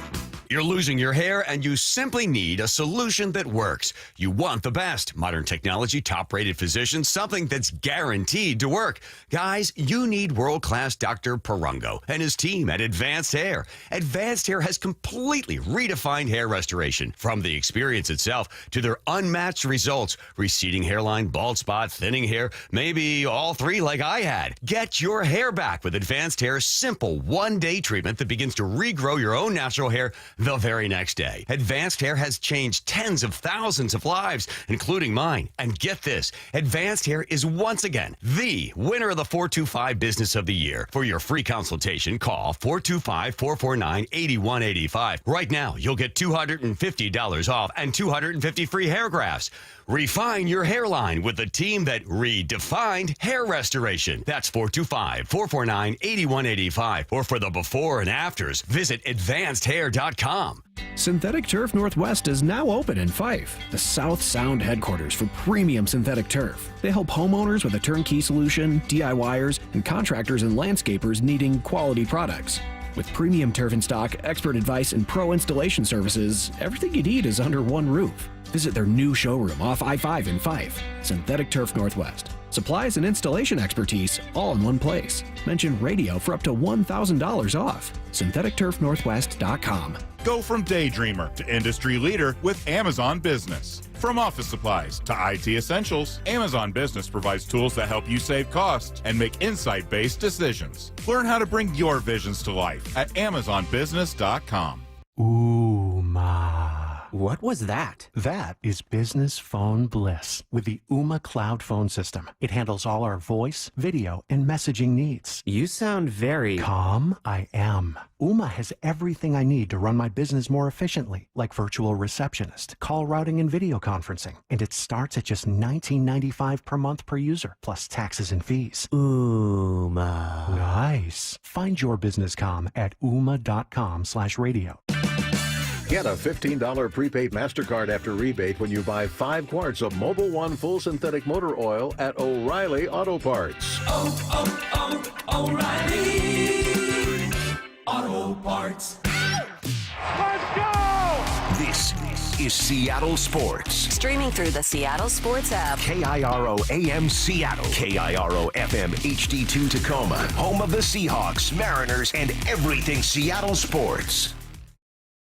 Give me a freaking auto! From the Quantum Fiber Studio, this is Brock and Salk on Seattle Sports. Brock Heward and Matt Marcus. Sorry about just Mike. Heward, not exactly Joe Cap there in the pocket. Now here are your hosts, Brock Heward and Mike Salk. Brock, I do see the umpire scorecard for last night. Any guesses? Relative, let's see, overall accuracy, average is 94%. Dan Iasonia was? Hold on, can't hear you. Try again. I'm going to say 89. 94. Overall consistency, average is 94%. Iasonia was? He had to be less than that. 92%. Yeah. Relative accuracy, about 0.9% below expected. Overall favor. Terrible. How much for... We're hearing you there, Lyle. What's going on with the board over there? Come on now. We got Focus. Overall favor.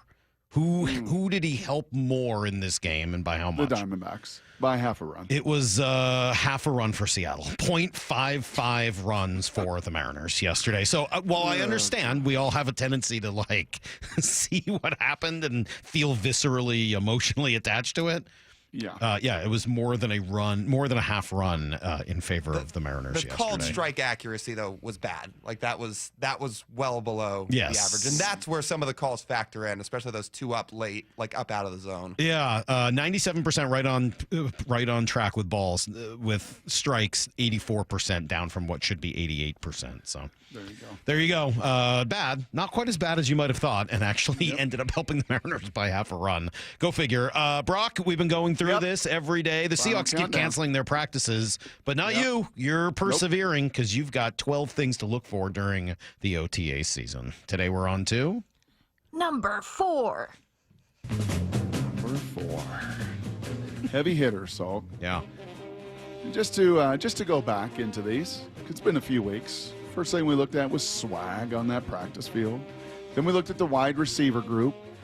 Sent you the picture of Cooper Kupp's hair yesterday. What do you think? Any judgment? I couldn't look at it. It was I didn't want to. I'm not a body image guy. Oh, you're not, huh? No. I don't choose to look at that stuff, bro. Mm-hmm. We talked about the elite defense. Talked about Nick Emanwari. Talked about the tight end group. We talked about the rookies, their different fits. Talked about the cornerback room, the running back competition, the O-line. Why not? Of course we did. Ultimately, we're to our quad. What do we call those? What do we the four with the Mariners? The Quadzillas. No. The Core Four. The Core Four. The Macho Quattro.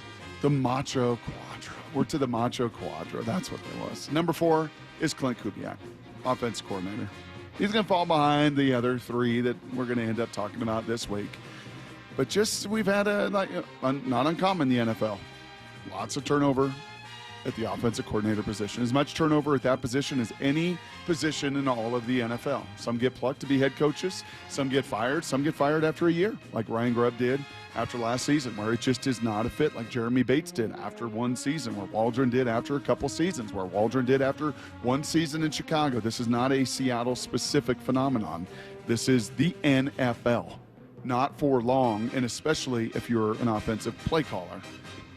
Defensive guys tend to get a little bit more opportunity and leash. Offensive coordinators, you don't. Clint Kubiak, this will be his 3rd time around the earth as an offensive coordinator. Did it in Minnesota with a whole bunch of passing production. Did it last year in New Orleans with a little more creative run game and a multitude of injuries and 3 different starting quarterbacks. About as hard as it gets. This is, I would argue, the best opportunity he's had. The best, most stable opportunity he's had. With a defensive coordinator not named Mike Zimmer, who's really hard on offensive guys. Right, so with a defensive coordinator who I think he sees the world very much alike, with resources all around him. Everybody he wanted to surround himself with, he was able to go get. O-line coach, assistant O-line coach, quarterback coach, run game coordinator, all people that speak his language. So from hey man, we're going to set you up for success. You've been different places. You've had a little grit. You've had a little success. You've had a little failure. Well, now is your time. Still a young guy, late 30s, so still a young guy with plenty of opportunity. But you know what? This is your time to be the next Kevin O'Connell. This is your time to be the next Sean McVay. This is your time to be the next Kyle Shanahan. Like, if I'm Clint Kubiak, not that I've got to be that selfish and narcissistic, but this is my time. I've got a veteran quarterback. I've got some great pieces, certainly in the backfield. I've got a multitude of different wide receivers with all their different skill sets. And oh, by the way, I got a top 10 defense, which helps any coordinator feel like I don't have to do everything. Go score 24, 25 points a game, and this team's going to win 10, 11 games. Sam Darnold, get him playing his best and throwing for 30 touchdowns, you're going to win a lot of games. So Clint Kubiak, you are my storyline to watch, and I think you are set up for more success than you've been in any stop along the way with all the people around you to make you your best. Well, and I would assume he'll probably end up on our most intriguing Seahawks list as we start gearing up for training camp next month. Yep. Yeah, I mean, look, Clint Kubiak. And by the way, you've got a little more, like you've said. You got a little more something to him. He didn't always let it out, but there have been enough little sound bites to go, this guy is not just vanilla. Well, yeah. There's some Neapolitans in there. We were telling Kyle just got back yesterday after being gone Did he really? for 2 After, weeks. what, a month? I know. He was in Spain and Mallorca, God knows where. Anyway, he just got back, and we were telling him about everything he missed. And more reminded me of how I was laughing at Kubiak saying essentially like, hey, man, no, those quarterbacks, they're all out there competing. Oh, man. He can't write that. Thanks, buddy. Appreciate that, brother.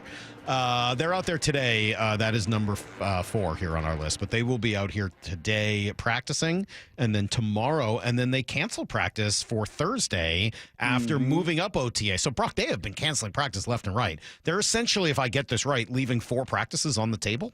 Why? That much, or didn't they just take an off day? It wasn't mandatory minicamp always 3 days. Yeah, but it was going to be like next week. Monday, Wednesday, Thursday? Of next week. Right. So they just moved it up but this week was supposed to be 3 OTAs. And then they shortened it to Monday, Tuesday, Wednesday. So I think they left 3 OTAs, which, by the way, maybe they're only for the doing rookies. Tuesday, Wednesday. They canceled. Right. They canceled Thursday this week. So they're down. They I think canceled Mandatory 3 OTAs. camp was going to be 4. Mandatory minicamp was going to be 3. Now it's only going to be 2. Oh, really? Yes. Did Yeah, they it's practice only yesterday? today and tomorrow. Today and tomorrow. They canceled Thursday. There we go. Yeah. Wow. So they canceled 3 OTA sessions and a mandatory minicamp session. Wowzers. Yeah, which again, they know better than we do. There's no criticism to that. Well, It just we don't seems surprising. know. Yeah, again, we don't know OTAs if the rookies and a bunch of other guys I know. that may be coming back. It's still surprising though, no, that to cancel that many? Yeah. As I said, from what I have heard very, very clearly from a multitude of people over there, is this commitment-wise has been the best. I love it. The hay, largely in the barn. The body fat, way down. The lean muscle mass, way up. The amount of exertion and the amount of effort put into it. So that is, I totally get it. I'm not, I swear to God, I'm not going to make a big deal out of this. And I just am saying I was surprised. And the reason I was surprised is because they're installing a new offense. Mm-hmm. That's the only reason. I was just like, really? With a new offense, those reps wouldn't be beneficial to have 3 or 4 more practices to just run through them? Yeah, you know what it tells me as well, Salky? And I love practice. I really do. And we're in the midst of it, by the way. You keep complaining there's not enough of it. Yeah, I do. But you know what? Where I really love practice? I really love practice when it can be actual football in shells and actually leveraging people and actually gaining that experience. I get it, and they're not doing that. And by the way, I can't even have contact in this. Yeah. So there's sometimes I can be in helmets and get a lot done, especially when I can collision and all. I can't even touch the other side. Fair enough. So Good I points. think that's probably some of the challenge as well. All right. Good stuff. Mariners returning home to T-Mobile this Friday. They'll do a 6-game homestand against the Guardians and Red Sox. Sing-along fireworks night, African American Heritage Night, Steelheads cap giveaway that night. You know I love those Steelhead uniforms. Father's Day Sox giveaways and more. You can get tickets for all those games during the homestand at mariners.com/tickets. You know what we're going to do today? We're going to answer questions. Oh, we sure are. We haven't done it like a month. That's not true. It feels that way. We did it last week. Did we do it last week? No, we didn't do it last week. We did it 2 weeks ago. 2 weeks ago. All right, fine. Because last week was McDonald's. You're right. Thank you. But we did it 2 weeks ago. And it was awesome. Feels like forever. It's going to have to be even better today. 866-979-3776, the number to text if you would like to ask a question. We'll answer them at 9:45, and we'll give you everything you need to know next. It's the Seahawks' only mini camp of the offseason, and Seattle sports is there. Always a fun conversation. Julian Love. You see Eagles flying around, you can't beat it. Live from the sidelines all day today with Bump and Stacy live from VMAC beginning at 10 a.m. Seahawks wide receiver Cooper Kupp. Does it feel weird to hear still? Yeah, I'm getting used to it. Followed by Wyman and Bob at 2, all the way up to Mariners pregame at 5:30. We are the home of the Seahawks. Seattle sports on 710 and the Seattle Sports app. Hey, Mike Salk here. You might be seeing pests, rodents, bugs, etc. around your house this time of year as the sun has come out and those rats can start running rampant around. Well, guess what? Crawl Pros has a full-service pest control division. It's called Pest Pros, and they can help out prevent bug and rodent infestations from reoccurring. It's super important, right? If you see anything like that get into your house during the spring, the rodents are reproducing, so if 1 or 2 gets in, that can turn into dozens or a whole lot more, and now you could have damage to insulation, wiring, even structural features. So it just gets worse and worse.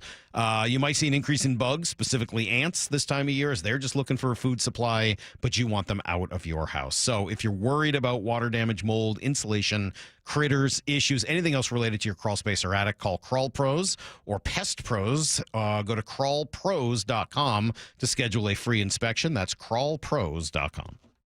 Have you considered surgery or even joint replacement? Hey, it's Dave Wyman, and before you make that decision, see Dr. Mark Wagner, MD, at Seattle Sports and Regenerative Medicine. Why? Because he gives it to you straight. Dr. Wagner said my right knee needs replacement, and I appreciate his honesty and expertise. My left knee is fine right now, but the minute it isn't, I'm heading to Dr. Wagner for his expert opinion. I want to avoid another surgery, and I've heard so many patients rave about results from their 90-minute outpatient stem cell procedure with Dr. Wagner. He's a board-certified Seattle physician with over 30 years of experience and has performed more than 20,000 stem cell procedures using a person's own stem cells to regenerate cartilage in their own joints. People with severe osteoarthritis, even bone on bone, are back doing what they enjoy without pain and without surgery. Whether it's a shoulder, hip, elbow, ankle, wrist, or knee, before choosing surgery, see Dr. Mark Wagner first. Go to drmarkwagnermd.com. For over 113 years, Pacific Lamp and Supply Company has been your #1 lighting specialist in Washington, from the Space Needle in Seattle all the way to the Riverwalk in Spokane. With the largest lighting inventory in Washington, Pacific Lamp's knowledgeable and experienced staff can assist with any lighting issue, including intricate lighting and control designs. Plus, they work with all utilities in Washington to get you the best available lighting rebates. Pacific Lamp and Supply Company, Washington's lighting experts since 1912. Visit pacificlamp.com. Tired of hearing scary radio ads about the IRS? Tax Relief Advocates is different. TRA is here to tell you that if you owe money to the IRS, whether it's $5,000 or $500,000, we have a solution. TRA can eliminate or reduce what you owe to the IRS with zero risk to you. We have over 1,000 5-star reviews on Google and an A+ with a BBB. End your tax nightmare today by visiting TRA.com or call 800-583-6681. That's 800-583-6681. This is Secret Clinical dominating extra stinky stress sweat. And this is regular deodorant. Secret Clinical in a heat wave. Oh, what a beautiful day. This is regular deodorant. Ugh, I can't. Secret Clinical with workout sweat. Let's run another marathon. And regular deodorant. How much more? Secret is the GOAT, because nothing fights sweat better. Stay fresher under pressure. The home of the Mariners, Seattle Sports. Cal swinging a drive, deep to right field. Every pitch of every Mariners game is on the Seattle Sports app. When the heat's in 11, cool AC would be heaven. Dayandnight.net. Beat the rush. Act now before summer, because that heat's a real bummer. Dayandnight.net. Even though our Northwest summers can be spectacular, there's always a long, hot stretch that makes everyone say, man, AC sure would be nice. Well, except for that one annoying friend who won't stop talking about how great his AC is. Hi, I'm Bruce with Day and Night Plumbing and Heating. You can stay comfortably cool when those hot temps arrive. This is the time to plan ahead and call us about installing a high-efficiency AC or heat pump. Or if you have an existing system, we'll come and service it. Make sure it's running efficiently and ready to cool when you need it. Before the summer heat wave, keep your house cool and safe. Dayandnight.net. Stay cool this summer with Day and Night. Call now to get 10% off an air conditioner or heat pump. Plus, no payments or interest for a year OAC. Restrictions apply. Call for details. Dayandnight.net. Hello, Seattle. It's your friendly neighbor, the T-Mobile Park roof. From up here, I can see it all. Folks pouring in from the street, the sun setting over the sound, the roar of the crowd as Luis Castillo pumps his fist, and the joy of the J-Rod squad as Julio snares a deep fly ball at the wall. He reaches up with a leap and he makes the catch. And all the faces smiling with every perfectly grilled hot dog and swirl of soft serve. When the final out's made, I'll be right up here, lighting the W and soaking it all in. Mariners baseball. Try it in some. Father's Day weekend is officially on deck, and T-Mobile Park is the perfect place to celebrate. Bring Dad out to a ball game as the Mariners take on the Guardians, Friday through Sunday. And on Father's Day, the first 10,000 dads 21 plus will score a pair of socks thanks to Muckleshoot Casino Resort. Get your tickets now at mariners.com. Need to know. 15 minutes past every hour with Brock and Salk. Here's what you need to know. Up first. Yeah, that was a strange one last night, Brock. It looked very familiar for most of it, and then all of a sudden, out of the game became impossible for the Diamondbacks to get. They had an injured pitcher, and then the next guy came in. For whatever reason, major league pitchers seemed to never take enough time to get themselves all warmed up in that spot, and the Mariners took advantage, bunch of hits in a row, and then Tom Canzone going big fly ball. Young, a lead at first base. Here's the stretch. There goes Young, pitching the way, swinging a drive, deep to right field. This game is tied. Goodbye, baseball. Dom Canzone jumping up and down, pounding his fist on his chest. Rounds first. He's going to take a tour around the bases. Dom Canzone with a home run, a 2-run drive with 2 outs has just tied the game. Pretty impressive, man. Coming up, getting called up earlier. Having that, the wherewithal to have that kind of a moment. Pretty cool. That's the second one of those we've seen now this just in the last week between Cole Young's call-up day, and this wasn't his first time in the majors, obviously, but against his old team, like, I don't know. Oh, it was pretty cool. And then JP gets on, and Julio found a way with an infield single to get on, and Cal's sitting there, and you're like, okay, he's just going to do his thing. He's done all season long. Instead, just kind of doesn't put it. Well, honestly, Brock, I mean, it's not his fault. Dan benched him the other day, and he just hasn't been the same since. Wow. Yeah. See, for all you that clamored for him getting an off day. Wait, I was that guy. And obviously, I don't think that's the gotta case. Have an off day. Here's Dan talking about getting Dom Canzone back up. Of course, the big blow by Dom, to tie it up, and obviously getting him back and him doing that is a huge moment and a really big part of the game. And just weren't able to push one across there in the extras. I think you could see a lot of the emotion on Dom's face. I thought that was the best part, is knowing the frustration he's had. I'm sure it's been a bummer for him to be in the minors after you've been in the majors. So to get called up and to do it against the team where, you started your career, that's got to be a really just Speaking cool of emotion, outpouring of emotion. I think you felt more of his emotion in the next at bat in extras, where he gets hosed by a ball that's a ball and a half up and a ball out, and he is pissed. I mean, he was mad, but he wasn't as mad as Gabe Spire was earlier. Yeah, I thought Gabe Spire was going to punch somebody. He was as mad as I've ever seen a pitcher who didn't get himself thrown out of the game. Mariners lose 33-32 now. They are 3 games back of Houston. Here's the second thing you need to know. Game 2 will be tonight. Diamondbacks going to throw Brandon Pfaadt. The Mariners were going to throw Brian Wu. That gets pushed back to tomorrow. Dan Wilson explains it's not great news. Evans will pitch tomorrow. Bryce is going to be an IL. Similar, it's the same issues he had the last time. The cortisone shot wasn't as helpful as we had hoped, so he's going to be an IL, and Logan Evans will start tomorrow. And Wu on Wednesday? Yes. Yeah, so that's just a huge bummer, and I think you heard Passan say it a few minutes ago, Brock.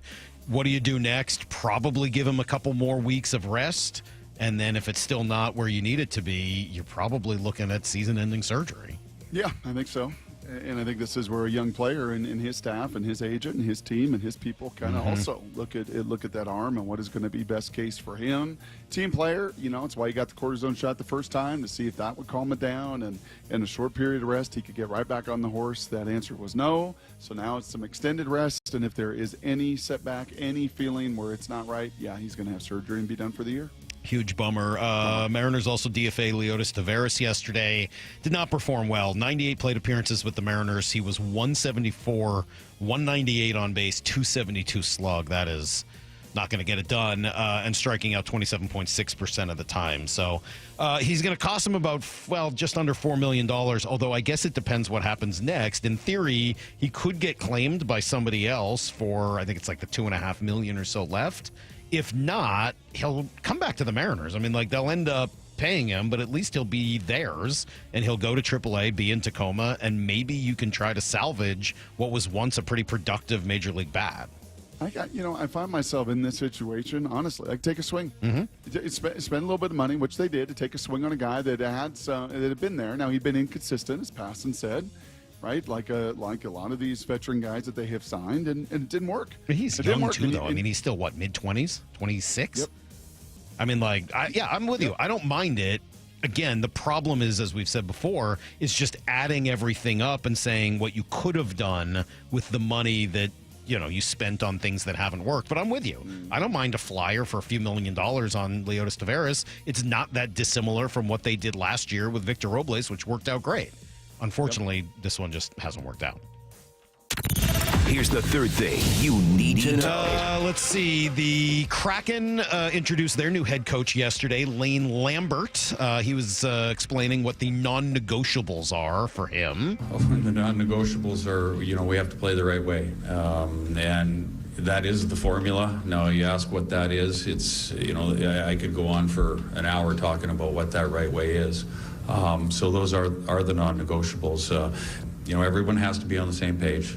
And when they are, you will have success. Everybody's responsible for a job. Everybody has a role. Everybody knows what that role is. And there aren't any gray areas. So my job is to provide an environment for our players to be prepared to have success, and to make sure that they are ready to go and understand exactly what their job is. That's a hockey. And I think coach this is where hockey and baseball, by the way, in a similar bucket, and football and basketball a little bit different. In hockey and baseball, it sure strikes me, Salk, that you're 26 in baseball. What is it in hockey? I mean, they got about the same. They better each 20. Have a very, very clear role. And you're going to be asked to contribute, and you've got to fill that role. Football, you can hide some guys, you can develop some guys. There's some guys on the back end of the roster that may just be special teams, but you can't count on offensively, defensively. There's half the bench in the NBA doesn't play in the NBA playoffs historically. But hockey and baseball, you better get your roster right, and you better be able to count on nearly all of them. I think that's well said. Seahawks practice again today. They also signed Michael Dixon to a 4-year extension worth over $16 million to be the league's highest paid punter. And I'll just keep watching this. So far, it's no news, but the Bengals and reigning NFL sack leader Trey Hendrickson, no progress on an extension, and so he's not coming to minicamp today, mandatory minicamp. We'll see where that ends up going, but I'd sure like to see the Seahawks trade for him. That's everything you need to know. 1/4 every hour here on the Brock and Salk Show. All right. Go ahead. What do you think of my fish my son-in-law to be caught? Did you take a look at that? I don't really know how to judge fish. No. I mean, I don't fish. So I appreciated that you sent me a picture of a fish. I don't know whether it's better than any other fish. Did I send you the video of us reeling it in? I don't think I did. I don't know. You want to see that? Not really. Okay. Yeah, I got to tell you, I'm not interested in fishing. You would be. Okay, but thank you for asking, Brock. Yeah, you would be, Salky, because we literally caught that on the Tulalip bubble. The whole Puget Sound not open yet, right? So you got to fish right around the Tulalip bubble. Yeah. We literally caught that about 2 in the afternoon. Captain Tom and Joey doing their marvelous stuff, filleted that up, and we put that on the smoker for 25 minutes at 350 degrees. I sent you that picture, right? No. I didn't. I mean, that's more interesting. I like food, but the fishing element of it is kind of a no, thank you. I'm out on that. Let's solicit some questions here, Brock. We'll do some answer the question jerk in 20 minutes. So please, we got a few already, but now's the time. 866-979. I got answers now. You got fishing. I got answers. Please don't send fishing questions. 866-979-3776. Find something better to ask us about, please. What kind of bait? What kind of trolling speed? I got answers. I love when you sabotage the segments that you get excited to do, and then we'll get 300 questions about fishing and nothing else, and that will be a bad radio. But I appreciate when you step into these moments. Marriage, it's great. Whatever you want. It's so great when you decide to sabotage whatever we're doing. Yes. Just what were we just telling this guy who's in here today? 16 years. We know exactly what the other guy's going to say. Yep. Yeah. I'm familiar with this one as well. All right. 866-979-3776. We'll answer questions in a few minutes on Brock and Salk. Bump and Stacy. Joined right now by Seahawks wide receiver Cooper Kupp, which still feels kind of weird for me to say. Does it feel weird to hear still? Yeah, I'm getting used to it. How would you describe this group as far as the potential of this squad? I think the thing that's really cool is we got guys that can do everything. Hey, I can be involved in the run game. I can be involved in the third level of the defense. I can attack. So when you have guys that can do everything, it makes it really cool to be able to move guys around and be able to say, hey, look, you don't know where it's going to be coming from. Bump and Stacy. Weekdays 10 to 2 on Seattle Sports, the app, YouTube, and your smart speaker.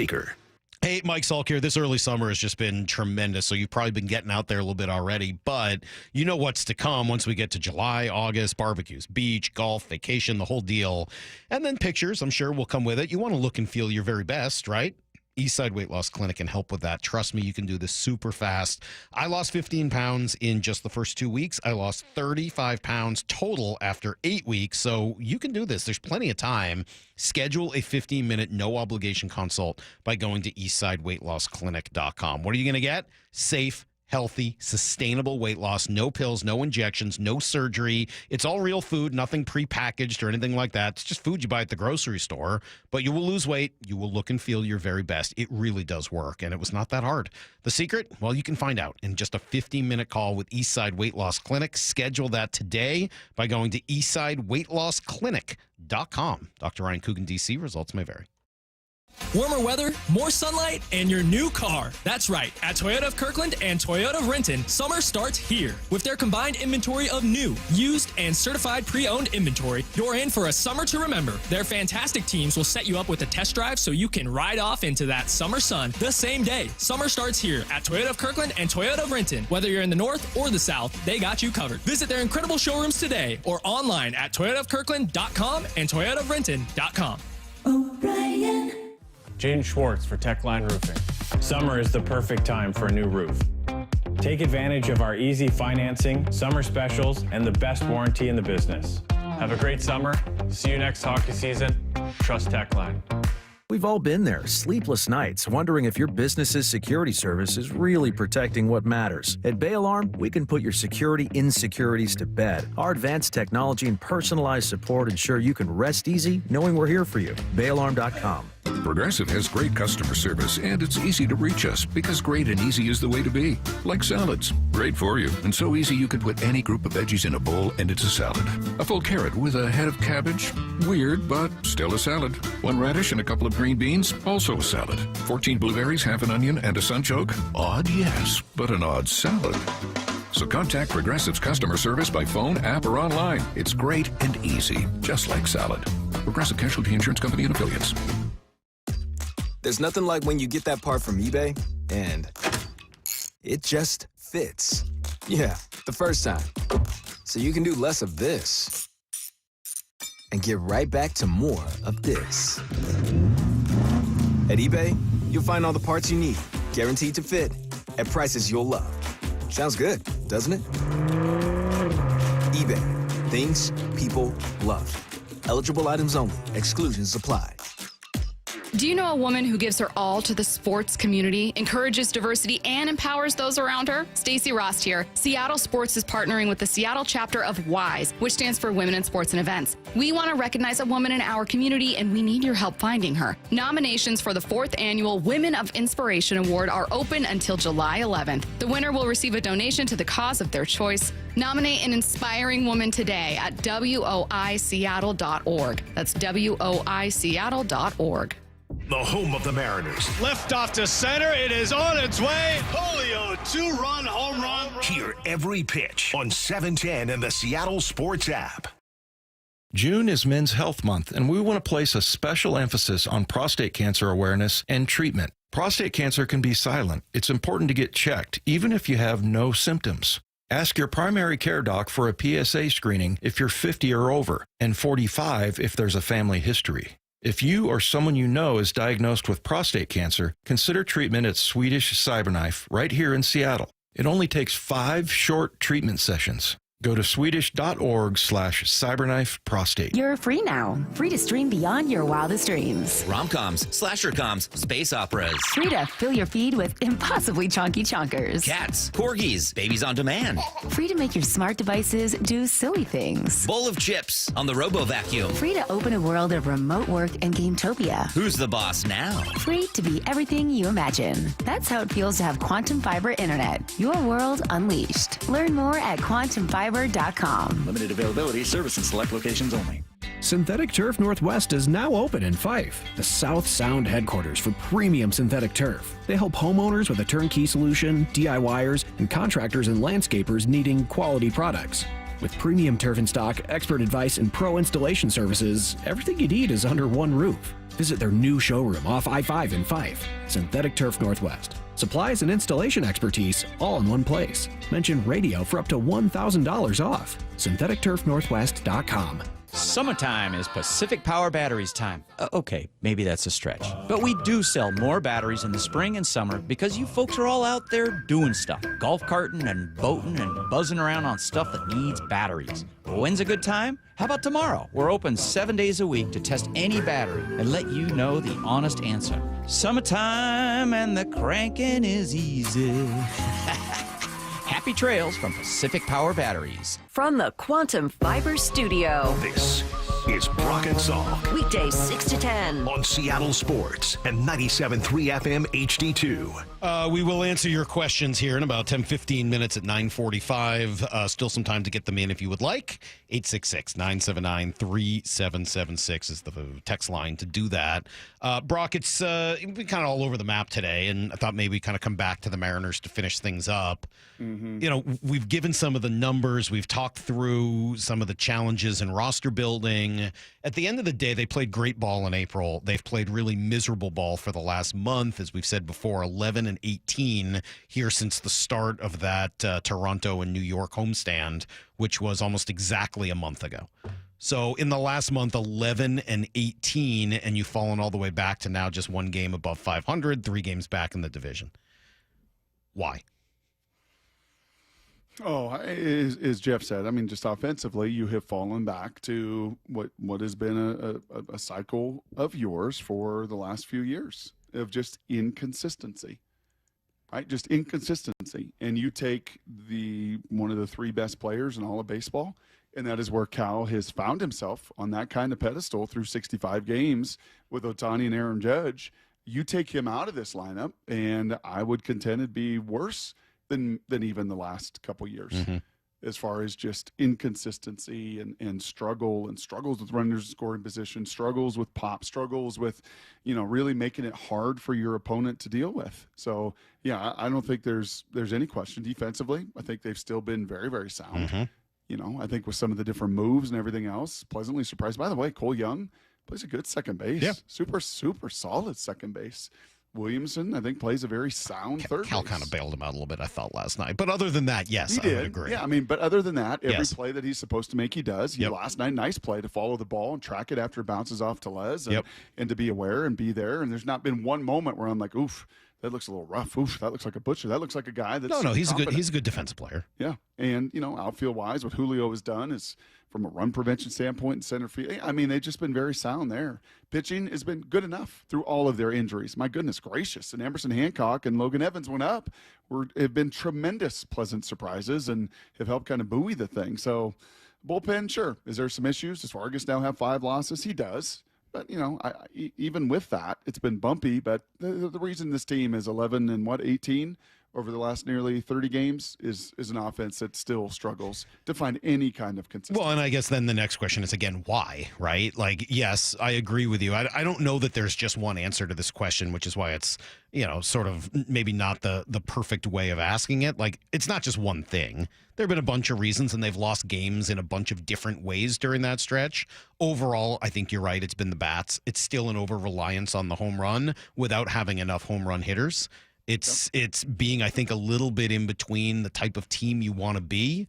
They stopped stealing bases for a while. I thought they got back to that in the Anaheim series, and I know they still lost 2 out of 3, but I actually thought they played a little bit better in that series and probably, again, bullpen aside, probably would have won at least. I mean, the pitching is really what let them down in that series, much more so than the bats did. So I think there is not just one thing. Some of it is regression to the mean, clearly. Some of it, I think, has been decision-making in game. That's been interesting and up and down, I think, throughout the year. Some of it has been the bullpen, which has had its own challenges and blown a couple of games. Some of it is the injuries, and I mentioned this last week. I'll say it again. I think Luke Raley has mattered and been missed more than maybe I originally gave him credit for. I know he didn't have a great start to the year, but he is sort of that combination of power and aggressive running that is a big part of what they want to be hard to play against. And because of him, you ended up with all of those Leody Taveras at bats that you probably didn't really want to have. I think that's kind of the bottom line, to be honest with you. Just a little of everything? A little bit of everything, but also that line you just said. It would be hard to play against. And in March and April, it felt like for a multitude of different reasons, and some guys being eye-popping that was not going to sustain Polanco right at the front of the list, like, man, this group is hard to play against. Right? Dylan Moore is doing damage, and Polanco's doing damage, and Cal is doing damage, and Tellez is hitting some home runs, and JP looks to revert back after the first rough week of this is a hard group to play against. And then for the last, about 30 days or so, this is, if pitchers make their pitches, this is not a hard group, save for Cal, to play against. It just hasn't been. And, and I kind of, I don't know, man, I feel a little bad. Just a personal confession here before we answer your questions. I do feel a little bad when I text to you guys, kind of in emotion at times, about Julio. More than anybody else. The other stuff I don't feel bad about. About Julio, I feel like I don't want to come on here and have some split personality. And, Julio, is a great defensive player. Like Julio offensively, and I know I'm not alone in this because I got a bunch of my buddies that are in the same boat with me. And frankly, Jeff Passan said it last hour. He just leaves a lot to be desired offensively. And, we're at a stage now of development where we're seeing – Cal really come into his own on both sides of the plate and take these steps of development and just become an absolute monster to deal with.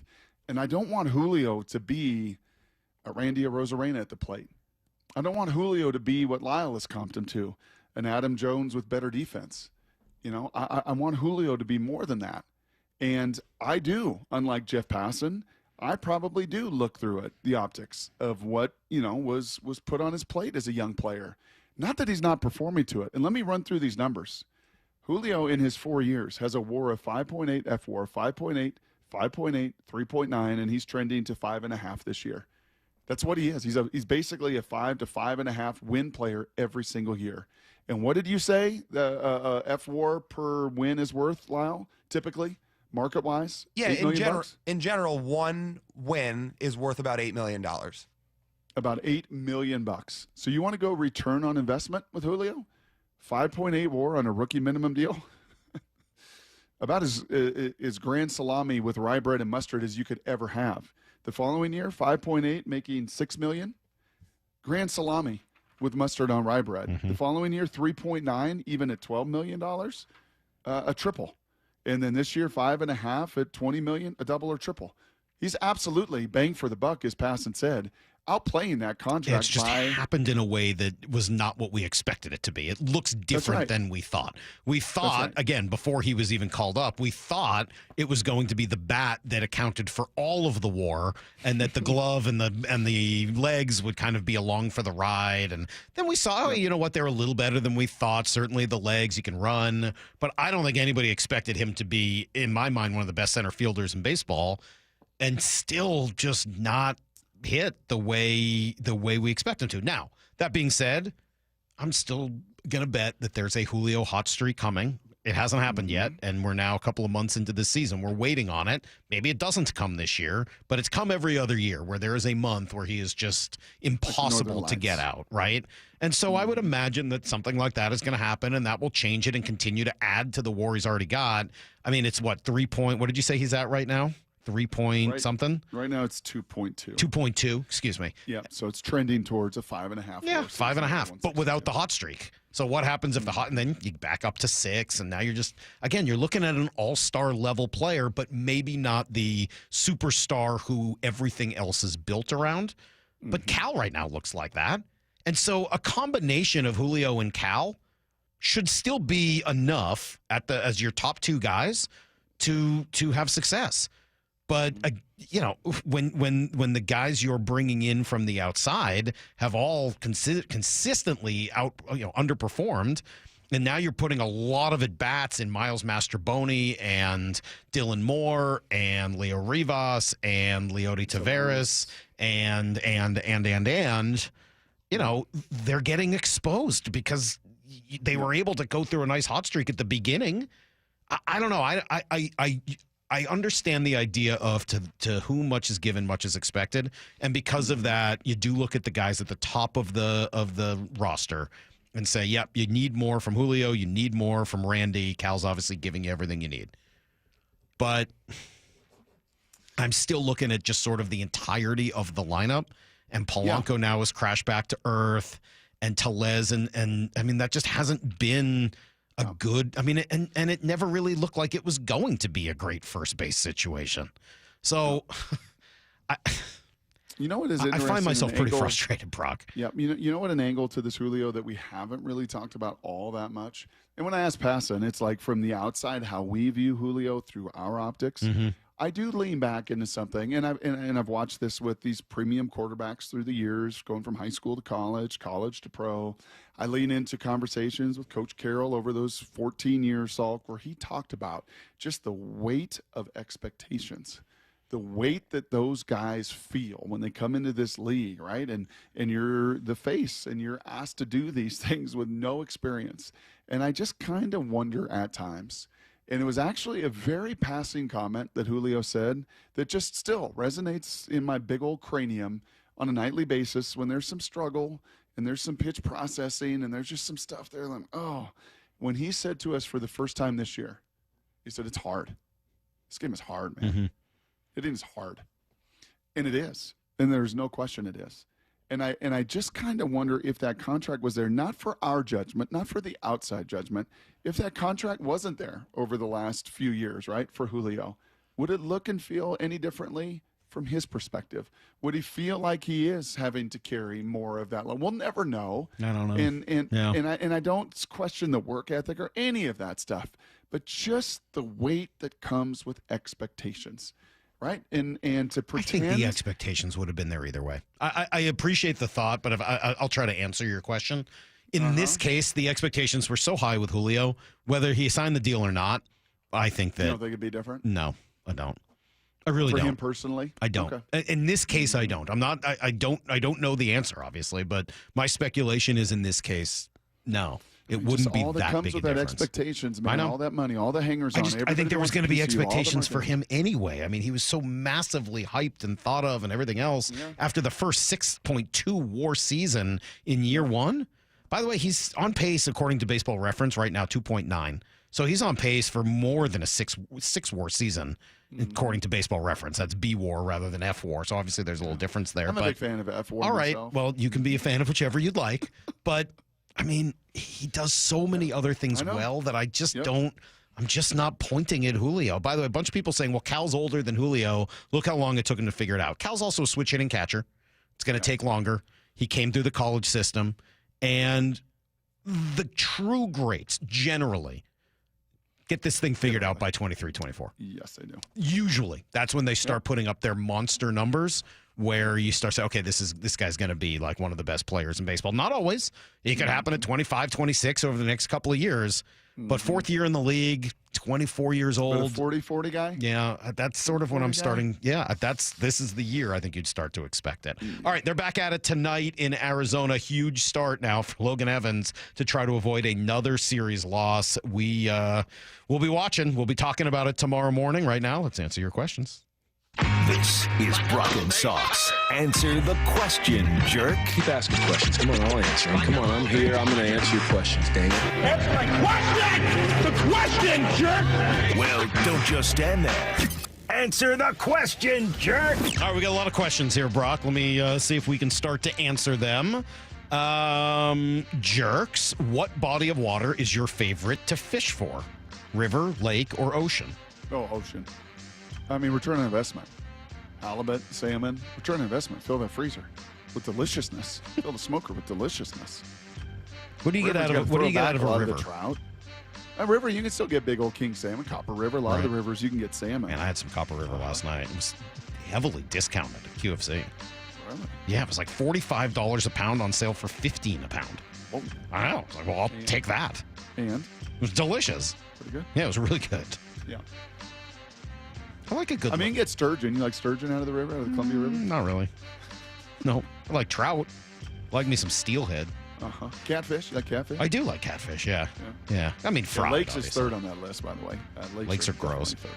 Third, Jerks, which sport, this is a hard one, which sport would be the most difficult to play an entire game intoxicated? Football, basketball, baseball, or hockey? Oof. I think it's hockey. I mean, yeah, because you got to skate. But, I mean, they're hockey players. They do that pretty naturally. Hockey's one. I think it might be basketball. I was going to say it might be basketball. Played with highly intoxicated people in basketball. How do they do? Not well. No, basketball seems really hard. They either move like sloths, right? Because they just can't even so they move like sloths or they fall all over themselves. Right. So hockey, one. You got blades and ice. That's one. Basketball, two. Baseball, you can hide a little bit. Yeah. I mean, we know that there's guys who threw no-hitters on acid. I mean, like, I think baseball's probably the easiest on this list. Football. Yeah. There you go. Good. Well played.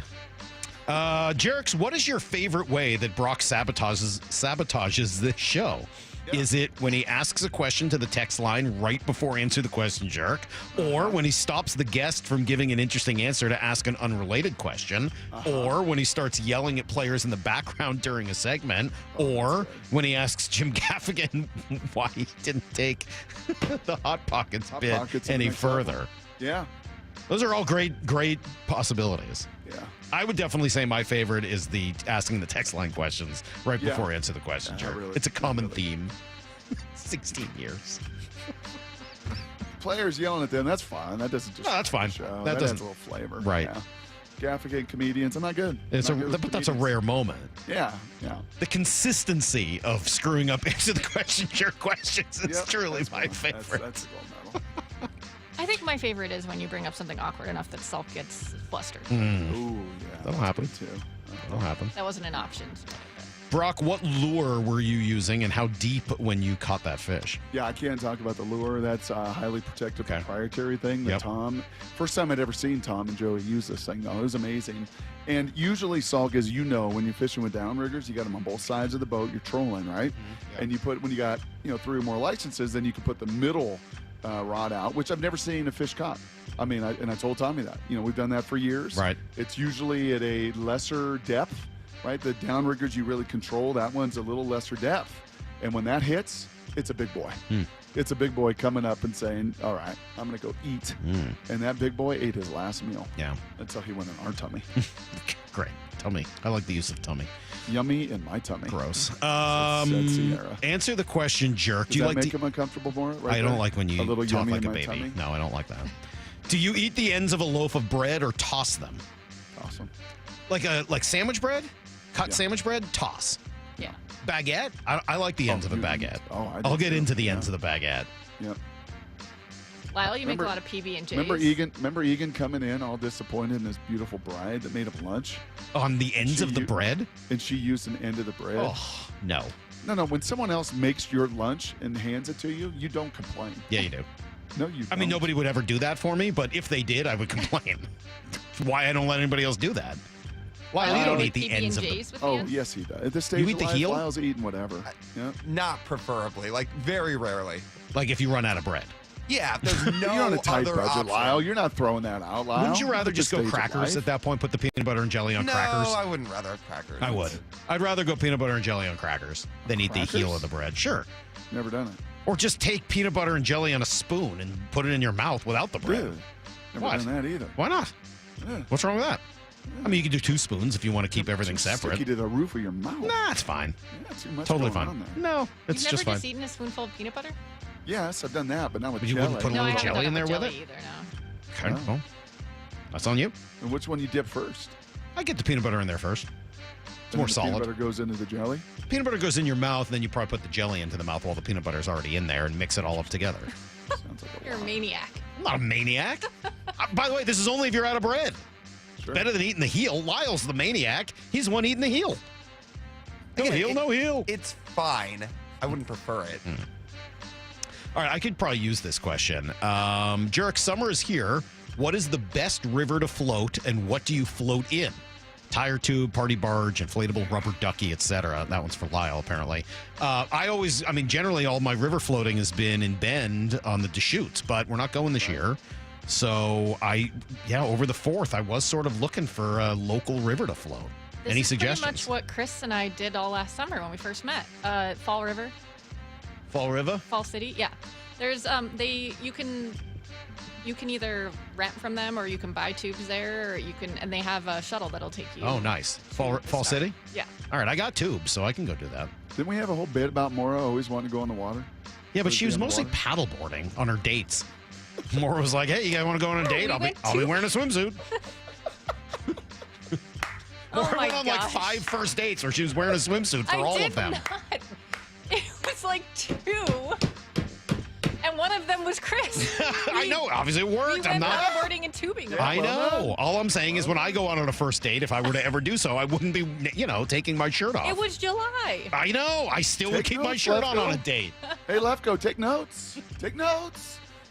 I'm impressed with Chris. It speaks even more to his character that he was He goes willing. shirt off. Our when first y'all date went was not. paddleboarding- Our first when date was y'all not went paddleboarding. We paddleboarding- went to a restaurant on our first date. Okay. All fair right. enough. Second date was paddleboard. It was You still went bathing earlier suit. than Did he go expected. shirt off? He goes shirt off. Second date. We went tubing on like our 3rd date, I think, and Okay. yes, he went shirt off. You know what they say, Maura? No shirt, no shoes, no It'd service. be weird to wear a shirt tubing, no? I would consider it, given I was on a 3rd date with somebody I just met. Yeah, I would consider it, but, we're different people. All right, so Fall City, that's where I need to go. Yes. I'll be taking other recommendations if you got them. Oh, there's some humanity on that float, too. Oh, I bet there is. You'll see some things out there. Is it going to be different from floating through the middle of Bend? Yeah, you'll see some things. Oh, yeah. Oh, yeah. Yeah. The weekends, it gets really crowded. That's why it's nice. We get done early enough on Fridays that I'll go on a Friday afternoon. Molly and the kids, Shannon and the kids, they all came back. They had some stories, stuff they'd never seen before. Mm-hmm. So, so inappropriate. I have someone texted Wenatchee. I think I've done that one before too. It is really fun. I love Wenatchee. We saw cows. Just a hike. Cows? I like a good cow. So inappropriate. All right, good question. Jerks, how long would you wait on a contractor before you get mad? I've been waiting 3 weeks to have an addition to my house roofed. Oh, yeah, then. Next. Immediately. Push. The problem is you have no leverage. Hard pass. They have all the leverage. Well, what are you once going to do? sign a contract. Yeah, what are you going to do with it? You're the one who's waiting. You're the one who needs a roof. They'll get to you when they get to you. There's not much you can do. They got the leverage. And they can't blame the weather now. No. The last month has been unbelievable. It's unbelievable. It's so nice out. I can't wait to be done here with this show in 10 seconds. All right, we got to get out of here. Bump and Stacy coming in next. They're down at Seahawks practice. I think Maura, Lyle, and I may all go tomorrow, which is pretty exciting, Brock. You'll be left out. I'm sorry about that.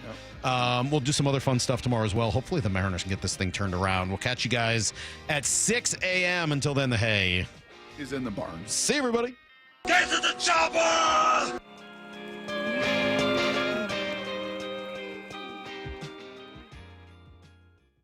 It's the Seahawks' only mini camp of the offseason, and Seattle sports is there. Always a fun conversation. Julian Love. You see Eagles flying around, you can't beat it. Live from the sidelines, all day today, with Bump and Stacy live from VMAC beginning at 10 a.m. Seahawks wide receiver Cooper Kupp. Does it feel weird to hear still? Yeah, I'm getting used to it. Followed by Wyman and Bob at 2, all the way up to Mariners pregame at 5:30. We are the home of the Seahawks. Seattle Sports on 710 and the Seattle Sports app.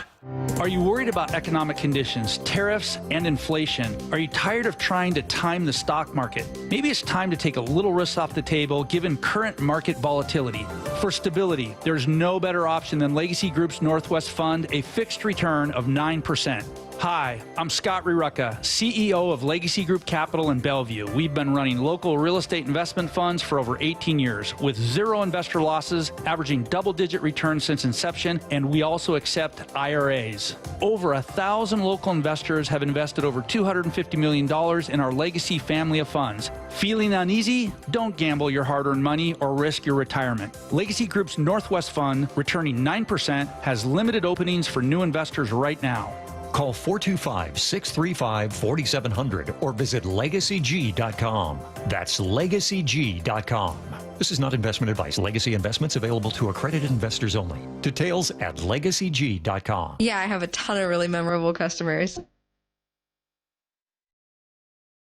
One of my favorite customers I've ever had, he came in and had a really bad experience with several different dealerships. He just lost his husband. His husband left him with a truck, and he was like, I don't need a truck. Like, this is so impractical for me. And it was a really emotional decision for him because it was one of the last things that he had, obviously husbands. We were like, it's no problem. Like, we're going to help you. And we did the process the same way that we always do the process. And we helped him trade in his truck for a beautiful new Rogue. And that was really cool. And he bought his second car from us. And I'm sure when he needs a third car, he'll come back and buy his third car from Nissan too. Afterwards, to thank us, he sent us this beautiful basket of like candies and fruits and stuff. Making a great day for the people around you is making a great day for yourself. The LJ Way is the Lee Johnson Auto family. For over 113 years, Pacific Lamp and Supply Company has been your #1 lighting specialist in Washington, from the Space Needle in Seattle all the way to the Riverwalk in Spokane. With the largest lighting inventory in Washington, Pacific Lamp's knowledgeable and experienced staff can assist with any lighting issue, including intricate lighting and control designs. Plus, they work with all utilities in Washington to get you the best available lighting rebates. Pacific Lamp and Supply Company, Washington's lighting experts since 1912. Visit pacificlamp.com. Smoked paprika in your go-to goulash? Let's go goulash. Sometimes a different way is the better way. like the SR 509 Expressway, an alternate route that'll help manage congestion and provide better access to SeaTac. Open soon, free through summer. Get 0% financing for 72 months on Cat compact construction equipment at NC Machinery. Built for performance, durability, and comfort. Buy now and take advantage of 0% financing for 72 months at NC Machinery. I'm still going for it, even with higher stroke risk from atrial fibrillation and a regular heartbeat not caused by a heart valve problem. Over a 3-year study, Eliquis apixaban tablets reduce stroke risk better than warfarin, and over 97% of Eliquis patients did not experience a stroke. A first stroke occurred in 2.9% of warfarin patients versus 2.3% of Eliquis patients. Don't stop taking prescription Eliquis without asking your doctor. It may increase your stroke risk. Eliquis can cause serious and in rare cases fatal bleeding. Don't take Eliquis if you have an artificial heart valve, abnormal bleeding, or antiphospholipid syndrome. While taking, you may bruise more easily or take longer for bleeding to stop. A spinal injection while on Eliquis increases risk of blood clots, which may cause paralysis, the inability to move. Get medical help right away for unexpected bleeding, unusual bruising, or tingling, numbness, or muscle weakness. Medications such as aspirin products, NSAIDs, SSRIs, SNRIs, and blood thinners may increase bleeding risk. Tell your doctor about all planned medical or dental procedures. Learn more at Eliquis.com or call 1-855-ELIQUIS. You ever try fixing your car and realize you're missing that one part? Yeah, been there. That's why eBay's my go-to. They've got millions of parts, guaranteed to fit. I'm talking brake pads for when yours have seen one too many miles of stop and go. Oil filters, cause you don't mess around with your engine care. Even got this cold air intake on my watch list. I might just go for it. To keep the ride cool and your DIY streak hot. Find all the parts you need at prices you'll love. Guaranteed to fit every time. eBay. Things. People. Love. Eligible items only. Exclusions apply. Tired of hearing scary radio ads about the IRS? Tax Relief Advocates is different. TRA is here to tell you that if you owe money to the IRS, whether it's $5,000 or $500,000, we have a solution. TRA can eliminate or reduce what you owe to the IRS with zero risk to you. We have over 1,000 5-star reviews on Google and an A+ with a BBB. End your tax nightmare today by visiting TRA.com or call 800-583-6580. That's 800-583-6580. This is Seattle Sports. Streaming through the Seattle Sports app. KIRO AM Seattle. KIRO FM HD2 Tacoma. Home of the Seahawks, Mariners, and everything Seattle sports. Seattle Sports Snapshot. The Mariners dropped their first game of their series to the Diamondbacks last night. A Don Panzone home run sent this one to extras, but Carlos Vargas gave up a walk-off grand slam to Josh Naylor in the 11th to give Arizona the win. After the game, manager Dan Wilson announced Bryce Miller, who is scheduled to start today, will head